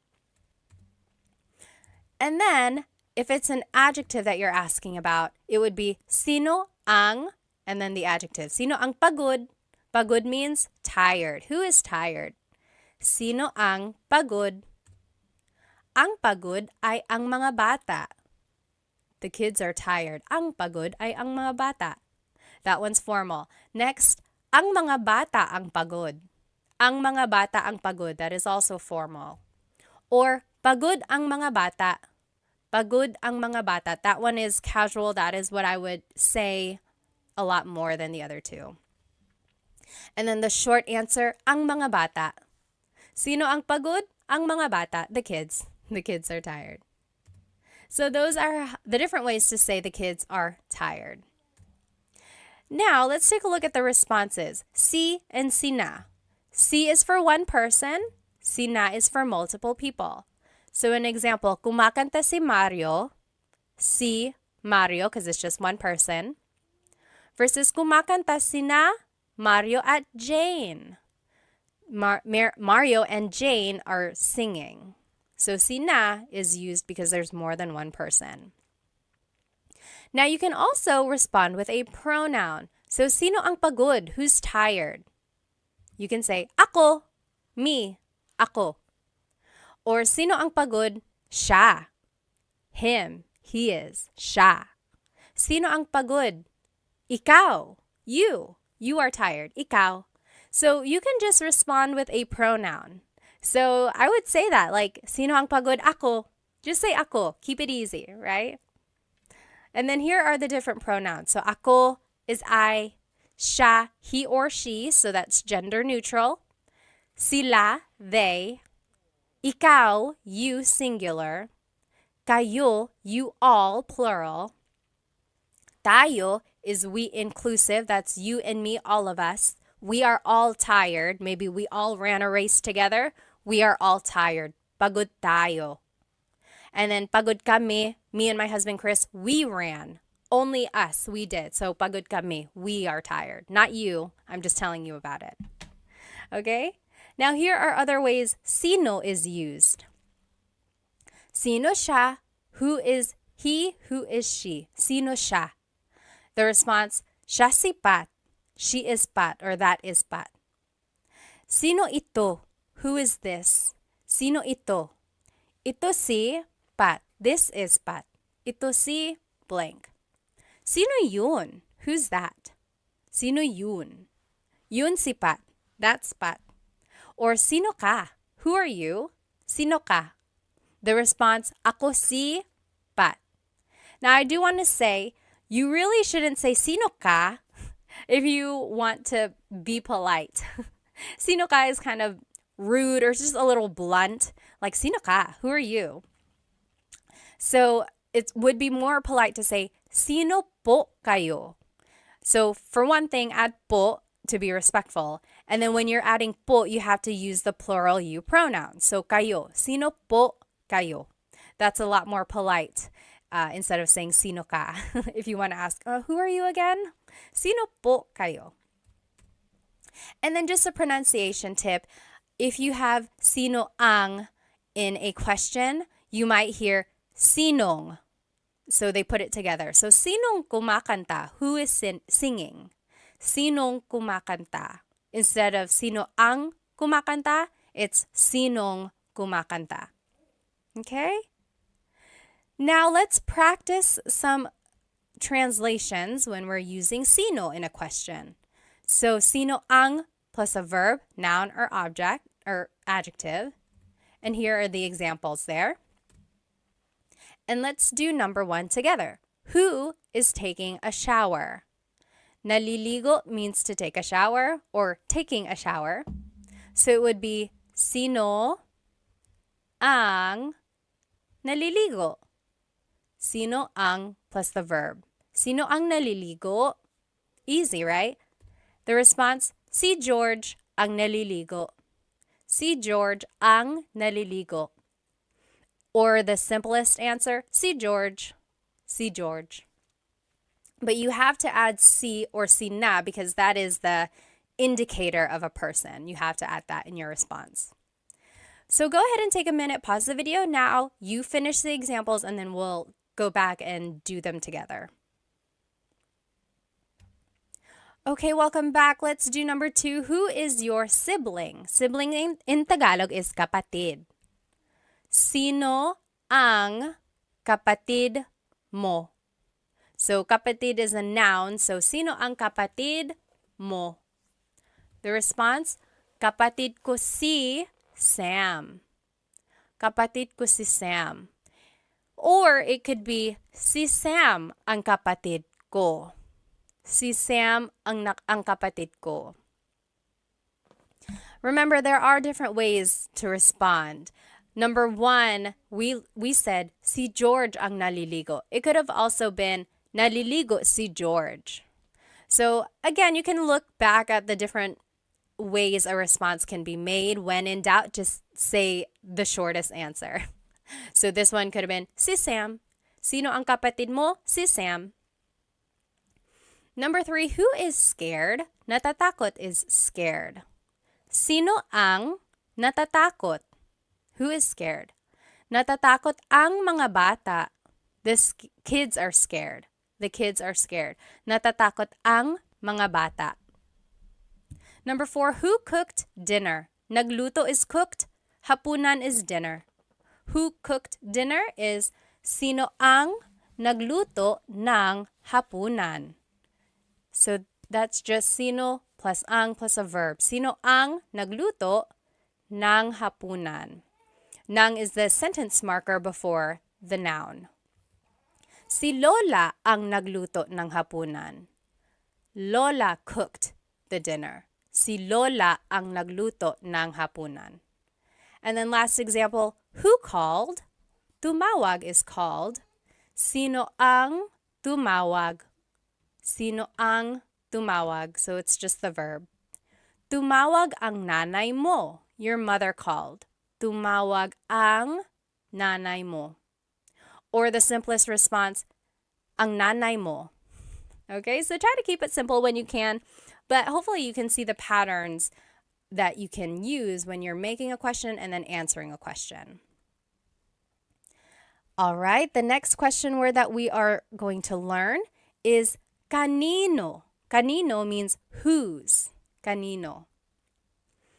It could be used like this. Kanino, then the word ang, then the noun, then na, and then an adjective. I know that's a lot. Let's take a look at it in action. So, kanino ang sombrero na itim?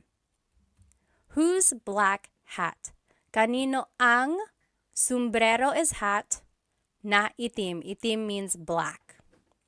Now the response. Kay Jacob ang sombrero na itim. The black hat belongs to Jacob. And I want to move forward, and then we're going to go back and make everything make sense. Okay, so the next sentence structure or question structure would be kanino ang plus the noun plus na, and then a demonstrative pronoun. So it's similar to this previous structure. Instead of an adjective, though, it's going to be a demonstrative pronoun. So kanino ang sombrero na ito? So whose hat is this? Whose hat is this? Kanino ang sombrero na ito?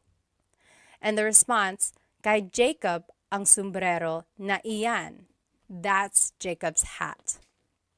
Okay, so hopefully you can see here, there's just this pattern of kanino, then the noun, ang plus a noun, na, it's like a sentence marker. Again, sometimes it doesn't have a direct translation, but it's like the linking word for the adjective or for the pronoun. And then just a pronunciation tip, kanino ang can be put together in a contraction. It would be kaninong. Kaninong sombrero na itim. Or kaninong sombrero ito. All right. When using the contraction, though, you drop the na if there's a demonstrative pronoun. So, kaninong sombrero ito, you wouldn't say kaninong sombrero na ito. So that's just one thing. It's kind of redundant when you add the na again. So just to respond, you would use an ownership marker, then the person, then the word ang, then the noun, then na iyan. So let's see what that would look like. Kanino ang bahay na iyan? Whose house is that? Kanino ang bahay na iyan? Here are the different ownership markers. So one of these has to be in your response. If there's only one owner, it's kay, kay. If there's multiple owners, it's kina, kina. More than one person, it's kina. If there's not a person, if there's no one's name, then you would have to use sa, sa. So it's an improper noun or an unnamed person. So we'll see what that would look like. So an example here, kanino ang bahay na iyan? Whose house is that? Or kaninong bahay yan? If it's just one person, it would be kay Rose ang bahay na iyan. Kay Rose yan. So we are using kay because it's just Rose. It's just one person, Rose. Versus if there's multiple owners, so kaninong bahay yan? Whose house is that? Kina Mike at Ana ang bahay na iyan. Or kina Mike at Ana yan. That is Mike and Anna's house. So I want to point out there's kina. that is when you would use kina when there's more than one person owning that thing. Now, kanino ang bahay na iyan? Whose house is that? Sa kapatid ko ang bahay na iyan. That is my sister's house. That is my sibling's house. Sa kapatid ko ang bahay na iyan. Or sa kapatid ko yan. That is my sister's. That is my siblings. So you see how the person is unnamed? It's just kind of an improper noun. It's like a general answer. So that is when you would use sa, when the person is unnamed. It's just like a person in general speaking. Okay, so here are some more ownership pronouns that you could use when answering a kanino question. So, akin means mine, iyo means yours singular, kanya means his or hers, inyo means your plural, maybe it's your house, bahay ninyo, or inyo. And then atin is our inclusive. Amin is ours, me and my husband, Chris. And then kanila is theirs. So here's an example of how to use that. Kanino ang bahay na iyan? Whose house is that? Akin yan. That's mine. Akin yan. Or inyo yan. That's yours. You all live in one house. Inyo yan. That's your house. Or kanila yan. That's their house. Kanila yan. Okay, so that's how to use these ownership pronouns. I want to show you, let's go back to the first example we learned. I know it's a lot of words in this one. So, kanino ang sombrero na itim? Whose black hat is this? So, sombrero is hat, itim means black. But they are interchangeable. Like you can switch them around and it would still mean the same thing. For example, kanino ang itim na sombrero? So instead of saying, kanino ang sombrero na itim, you might hear, kanino ang itim na sombrero? So in Tagalog, you can switch the adjective and the noun around and it will still make sense. And why does that happen? It probably just goes back to baybayin or to the evolution of Tagalog in general. So the adjective and the Tagalog vocabulary word can be interchangeable and they mean the same thing. Another example, kanino ang sombrero na pula? Pula means red. So whose red hat is this? You can switch it up and it could be kanino ang pula no sombrero. So we just switched it. But I want to show you that when you switch it, you can make a contraction, meaning you can put pula and na together. And now it would be kanino ang pulang sombrero? Whose red hat is this?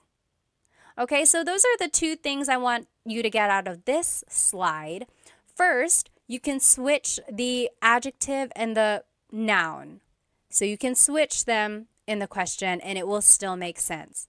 Second, when your adjective ends with a vowel like pula, then you can make the contraction. Add ng to the end. Instead of saying pula na sombrero, it's pulang sombrero. Pulang sombrero. We can't do that with the word itim because it ends with a consonant. There's nothing to put together. It would still have to stay itim na sombrero. Okay, so to respond to this question, kanino ang sombrero na pula?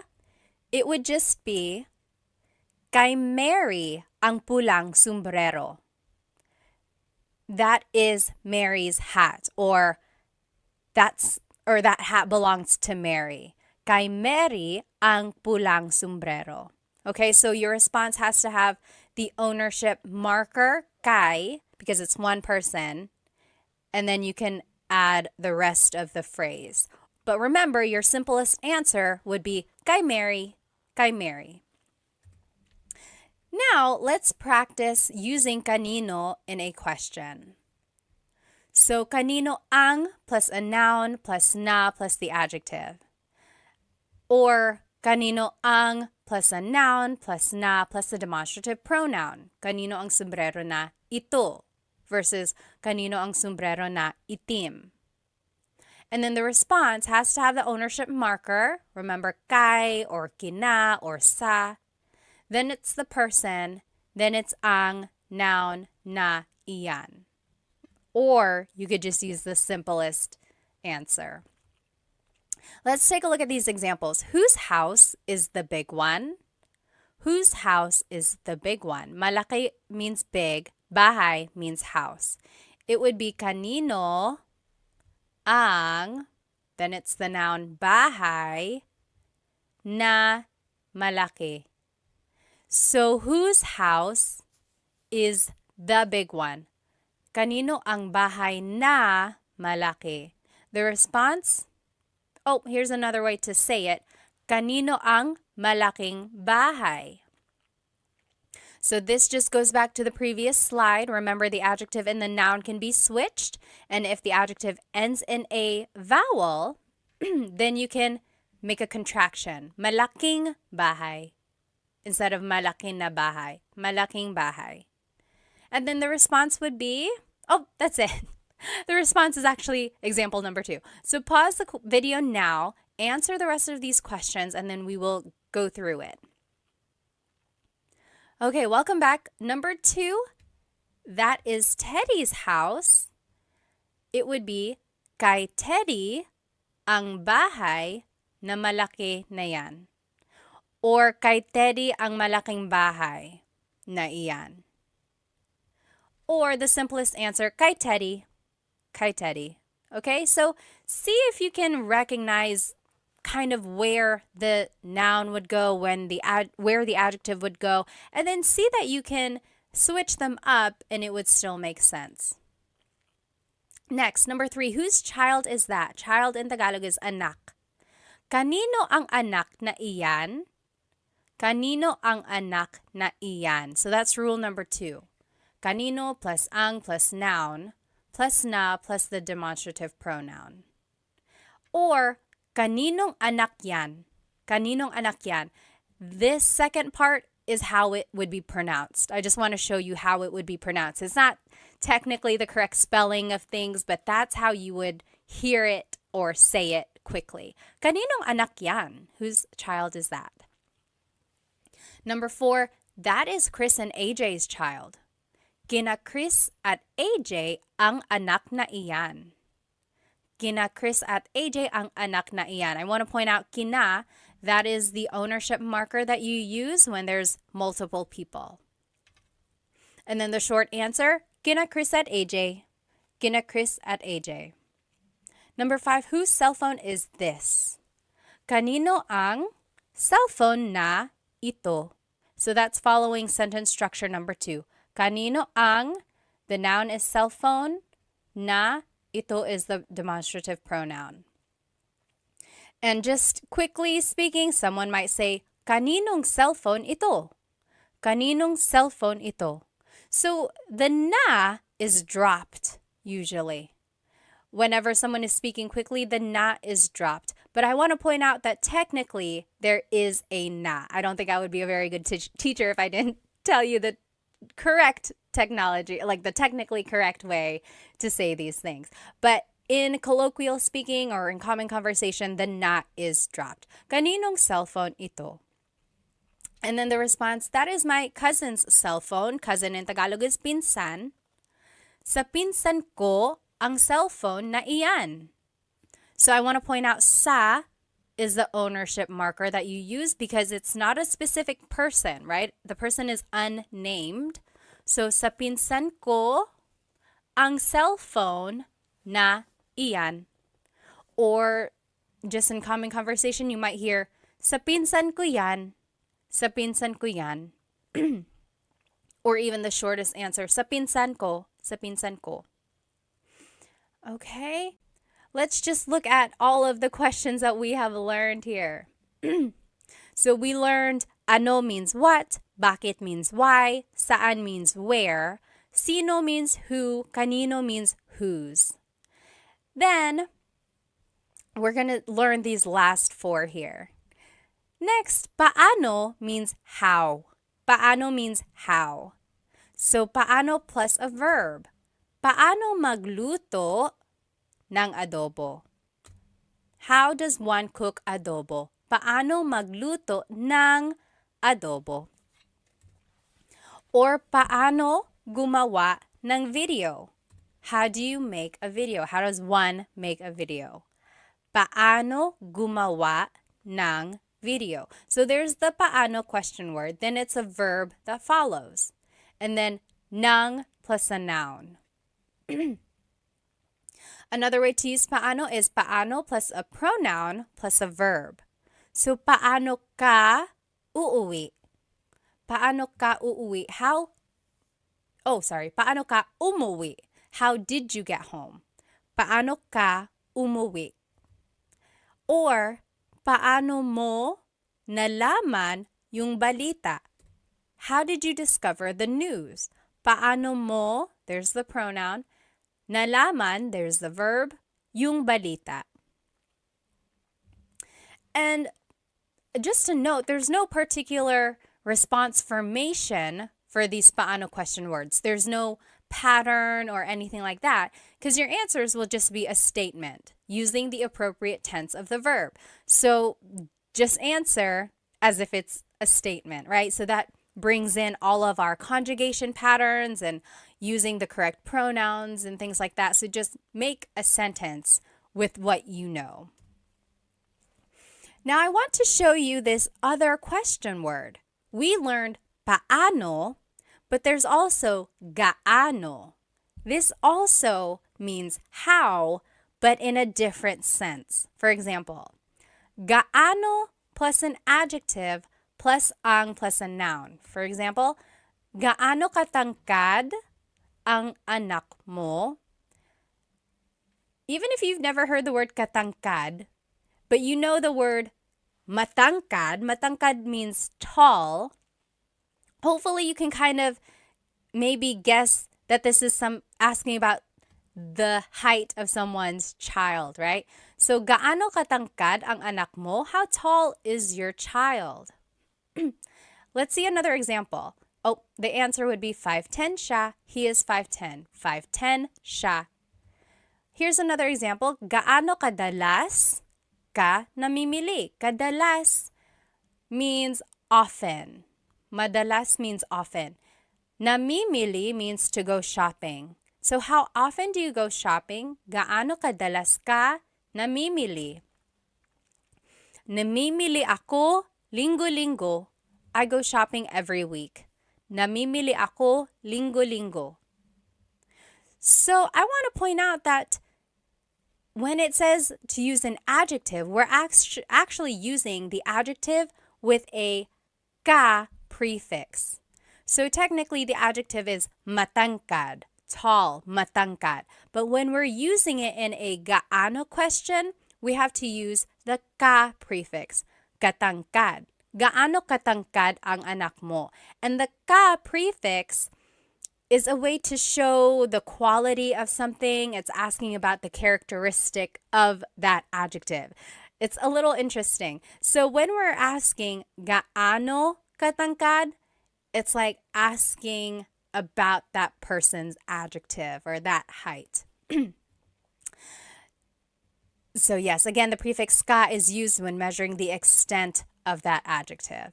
And then just a pronunciation tip, if you happen to see gaano ang something, it's usually put together and it's gaanong. So gaanong katangkad ang anak mo? We didn't have ang in these examples because technically you don't need it, but some people add it still, and it would be gaanong katangkad ang anak mo. So both of those are correct. Gaano katangkad ang anak mo or gaanong katangkad ang anak mo? Both of those are correct.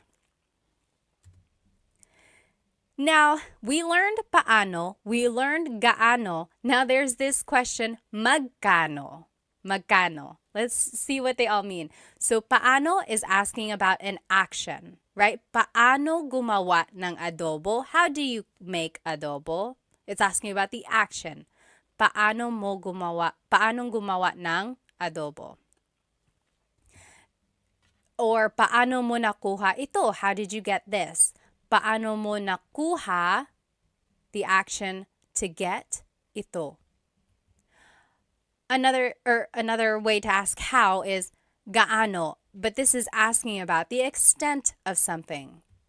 Gaano kabilis ang kotse mo? How fast is your car? Gaano kabilis ang kotse mo? So it's asking about the speed of your car. And then magkano is asking about the cost of something.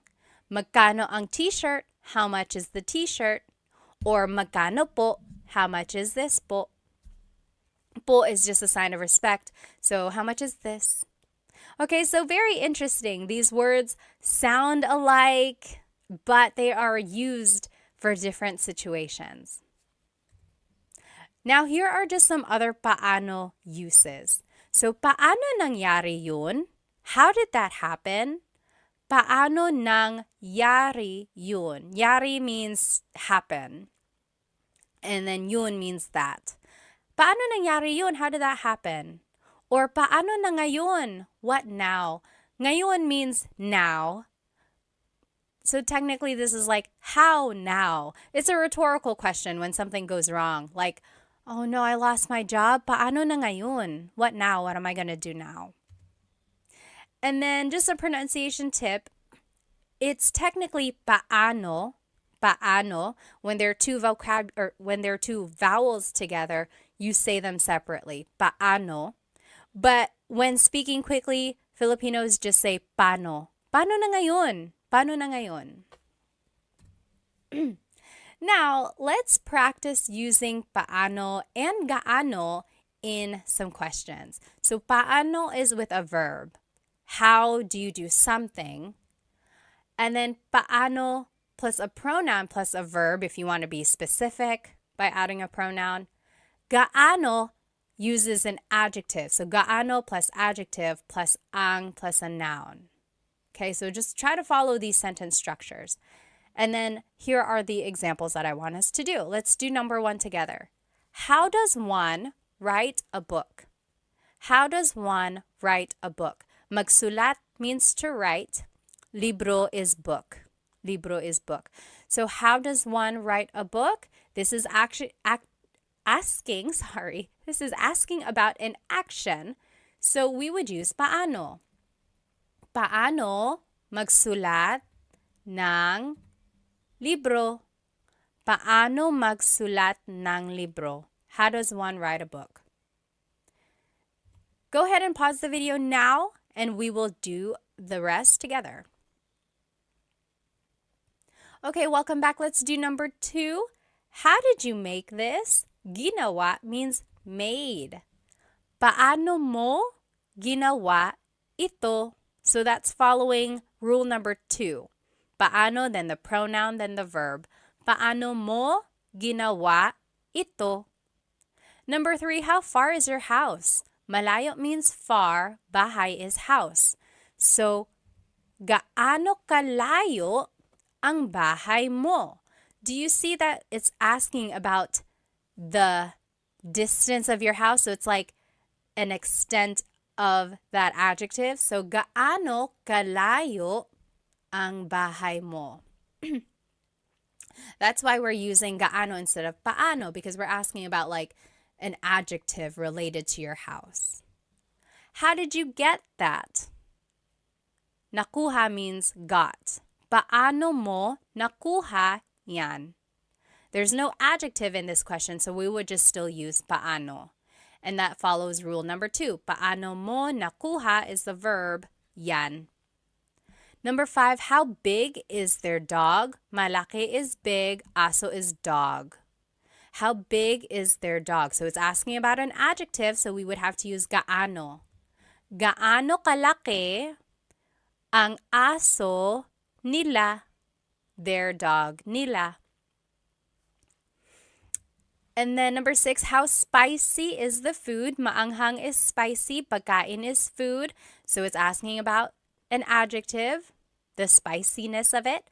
So it would be gaano, kaanghang, ang pagkain. Gaano kaanghang ang pagkain? So in all of these examples, I gave you the adjective in the ma form, right? Malayo, malaki, maanghang. So it's the ma form of the adjective. But remember, when you are using gaano as a question, you have to change the adjective into the ka form. So it has to have the ka prefix because it's asking about the extent of that adjective. Okay, if you have any questions, again, please feel free to write them in the comments. I will try to answer. Okay, next question word we're going to learn is ilan. How many? Ilan. So it would be ilan, then ang, then a noun. For example, ilan ang anak mo? How many kids do you have? Ilan ang anak mo? Ang anak ko ay 3. Ang anak ko ay 3. I have 3 kids. Or 3 ang anak ko. Or 3. So again, there are many ways to respond. The first one is formal. No one really says it like that. The second one is common. That is what people would say. And then the last one is the short answer, which is also acceptable. I have 3 kids. That is what that means. Now, you might hear someone say, ilan na ang anak mo? Ilan na ang anak mo? Na means already. It's kind of like an emphasis. Maybe you haven't seen someone in a very long time and you're just catching up. They're like, ilan na ang anak mo? How many kids do you have now? Or how many kids do you have already? So it's just like an emphasis. And then technically, when you want to make something plural, you have to add the word mga. So mga anak, kids, mga anak. But in the question form, you don't have to add mga because it's already implied. So you don't say, ilan ang mga anak mo? You can, it's not wrong, but people drop it and it's just, ilan ang anak mo? How many kids do you have? But it's not incorrect if you wanted to add mga. Ilan ang mga anak mo? It's just kind of redundant. All right, next, ilan ang plus a verb. Ilan ang pupunta sa handaan? How many are going to the party? Ilan ang pupunta? Pupunta is the verb meaning to go. So, ilan ang pupunta sa party? The response is, ang pupunta ay 5. Or 5 ang pupunta. Or 5. I would say the second one. 5 ang pupunta. 5 people are going to the party. Next example, ilan ang kakain dito? How many are eating here? Ilan ang kakain dito? And then, your response is, ang kakain dito ay 3. Or 3 ang kakain dito. Or 3. That means 3 people are eating here. Or will eat here. So, both of these questions ask about like how many people are coming, how many people are eating. And I didn't add the word tao because it's kind of implied already. Like ilang tao ang kakain dito or ilan na tao ang kakain dito. Those just kind of make it a little bit more complicated. If you want to just get straight to the point of the question, you don't have to add the word tao. It's kind of implied. So, ilan ang pupunta sa handaan, ilan ang kakain dito. It's asking about like the people. Okay. Next. Just a pronunciation tip. When there's ilan ang, it's usually put together and it's ilang. Ilang taon ka na? How old are you? Ilang taon ka na? I will say when you make the contraction, though, it kind of changes up the sentence structure or the grammar. So, ilan ang taon mo? Technically, if we were following the sentence structure that we learned, it would be ilan ang taon mo? How many years do you have? How many years are you? But when we make the contraction, ilang taon ka na, now we are using a different pronoun. So, ilang taon ka na. And you don't have to add na. Ilang taon ka? How old are you? Ilang taon ka? But I do want to point out you have to change the pronoun here when you're making the contraction. And it's just a different form of asking how old are you. Another example of that is ilan ang anak mo? How many kids do you have? Versus ilang anak ang meron ka? So we made the contraction and then now we changed up the grammar a little bit. So they both mean how many kids do you have? But this one is literally meron means to have. So ilang anak ang meron ka? How many kids do you have? So same meanings, just different ways of saying it. All right. Now, when you respond with an amount of something, you might hear or you might use this word lang or na. So, ilan ang anak mo? How many kids do you have? A response could be, isa lang ang anak ko. I only have one kid. Lang means only. Isa lang ang anak ko. Or, na means already. Tatlo na ang anak ko. I have 3 kids already. Tatlo na ang anak ko. Or another example, ilang donuts ang kinain mo? How many donuts have you eaten? Ilang donuts ang kinain mo? Or how many donuts did you eat? So, you could say, dalawa lang, only 2. Dalawa lang, only 2. Or, apat na ang kinain ko. I already ate 5. I've already eaten 5. Apat na ang kinain ko. So these 2 words kind of show almost like an emphasis, or they just give you an idea of how much or little something is. Only and already. Okay? Now, there are other ways to use ilan. Very interesting. So there's pang-ilan, tig-ilan, and mga ilan. So, pang-ilan is what you use when you're asking about the ranking of something or the order of something. So, for example, pang-ilan ka sa magkakapatid? In what order were you born amongst your siblings? So, were you the oldest? Were you the firstborn? Are you in the middle? Are you the last? Where were you in the order of your siblings? Pang-ilan ka sa magkakapatid?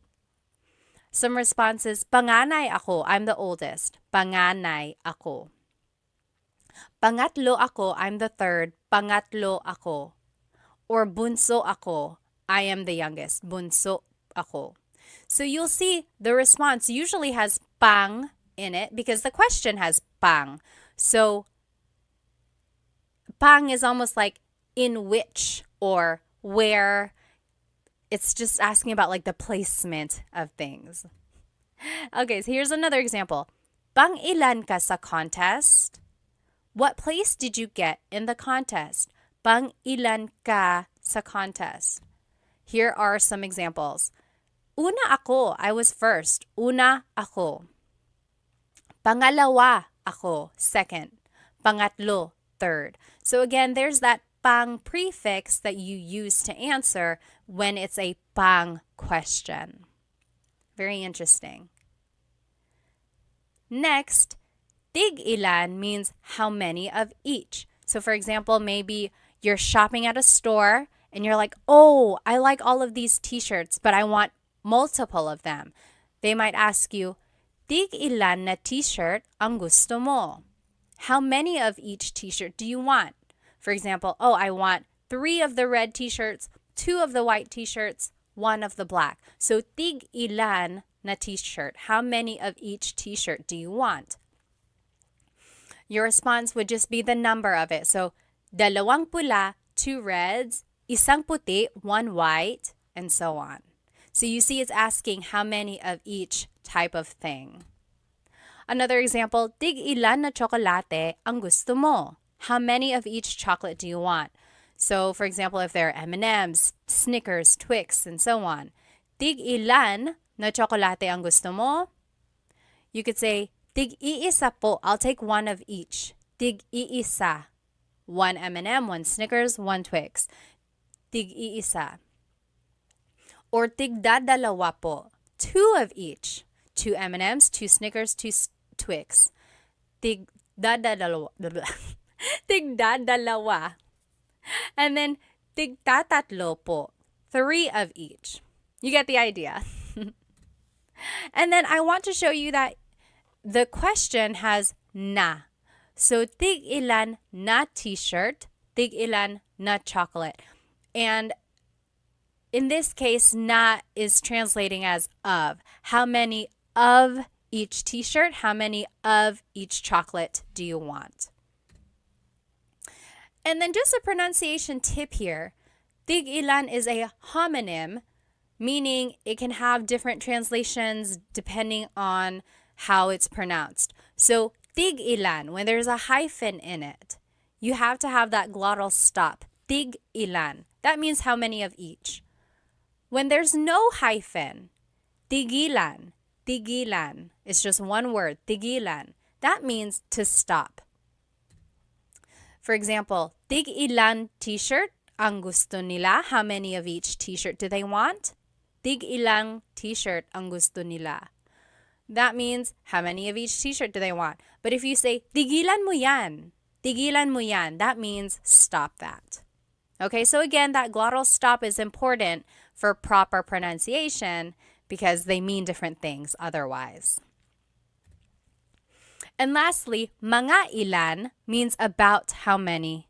Mga ilan. So, mga ilan na tao ang darating? About how many people are coming. Mga ilan na tao ang darating. You could say mga 10 tao or mga 10 na tao. There's the contraction that you can make when the adjective or when the number ends in a vowel. Just add the ng at the end. So about 10 people, mga 10 tao. And up here, I just wanted to show you, you can make a contraction again. Instead of mga ilan na tao ang darating, it's mga ilang tao ang darating. About how many people are coming. So that's just a pronunciation tip. Make that contraction to make it flow a little bit better. Another example, ilan na tao ang darating? How many people are coming? Ilan na tao ang darating? 10. So that's just to show you the difference here. Mga ilan is about how many are coming versus ilan na tao ang darating. This is like definitive. 10 people are definitely coming. Versus mga 10, about 10. Okay, so when you add mga, it's asking about like an estimation. When you don't have mga, it's asking for a definitive answer. And then just another example of mga ilan na oras ang biyahe. Mga ilang oras ang biyahe. About how long is the trip? Mga 3 oras. It's about 3 hours. Mga 3 oras. So there is the na again, and then you can put it together so that it's just ilang. So mga ilang oras ang biyahe or mga ilang tao ang darating. All right. So this is just a review of how to use these different ilan questions. So pang ilan is a ranking question or asking about the order placement. Tig ilan is asking about how many of each. Mga ilan means about how many of something. Okay, now let's practice using ilan in some questions. So on the left side, you will see the different ways to use ilan. Ilan plus ang plus a noun. Ilan ang anak mo? Or ilan plus ang plus a verb. Ilan ang pupunta sa handaan? And here are some examples. Let's do number 1 together. How many cats do you have? Mga pusa is cats. It would be ilan ang pusa mo. Ilan ang pusa mo? Remember, you don't have to add mga, but you can. It's not incorrect. But just to be quick about it, and if you want to sound natural, you don't have to. So, ilan ang pusa mo? Ilan ang pusa mo? How many cats do you have? pause the video now and you do the rest and then we will go over it. All right, welcome back. Number 2, I have 2 cats. Dalawa ang pusa ko. So that's how you would respond to question number 1. I have 2 cats. Dalawa ang pusa ko. Number 3, how many are coming to the house? Darating means coming. So it would be ilan ang darating. So ilan plus ang plus a verb. Ilan ang darating sa bahay. Number 4, 4 people are coming to the house. Apat means 4. So 4 people are coming to the house would be apat ang darating sa bahay. Apat ang darating sa bahay. Remember, the short answer would be apat, apat. Number 5, how many friends do you have? Kaibigan is friends. Actually, kaibigan is friend. Mga kaibigan would be friends. Ilan ang kaibigan mo? Ilan ang kaibigan mo? How many friends do you have? Also, you could say, ilan ang mga kaibigan mo? Ilan ang mga kaibigan mo? That is also correct, but remember, you don't have to add it. Number 6, I have 10 friends. 10 means 10. 10 ang kaibigan ko. 10 ang kaibigan ko. Or 10 ang mga kaibigan ko. I have 10 friends. All right. Another way to answer this, meron akong 10 mga kaibigan. So I want to show you again, there are different ways to answer.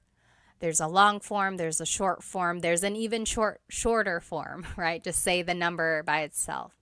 So if you hear different responses, hopefully you can recognize some of the vocabulary words and just kind of go from there. This one is a fun practice. So I want us to match the question words with the correct example. Then we're going to translate and then give a response.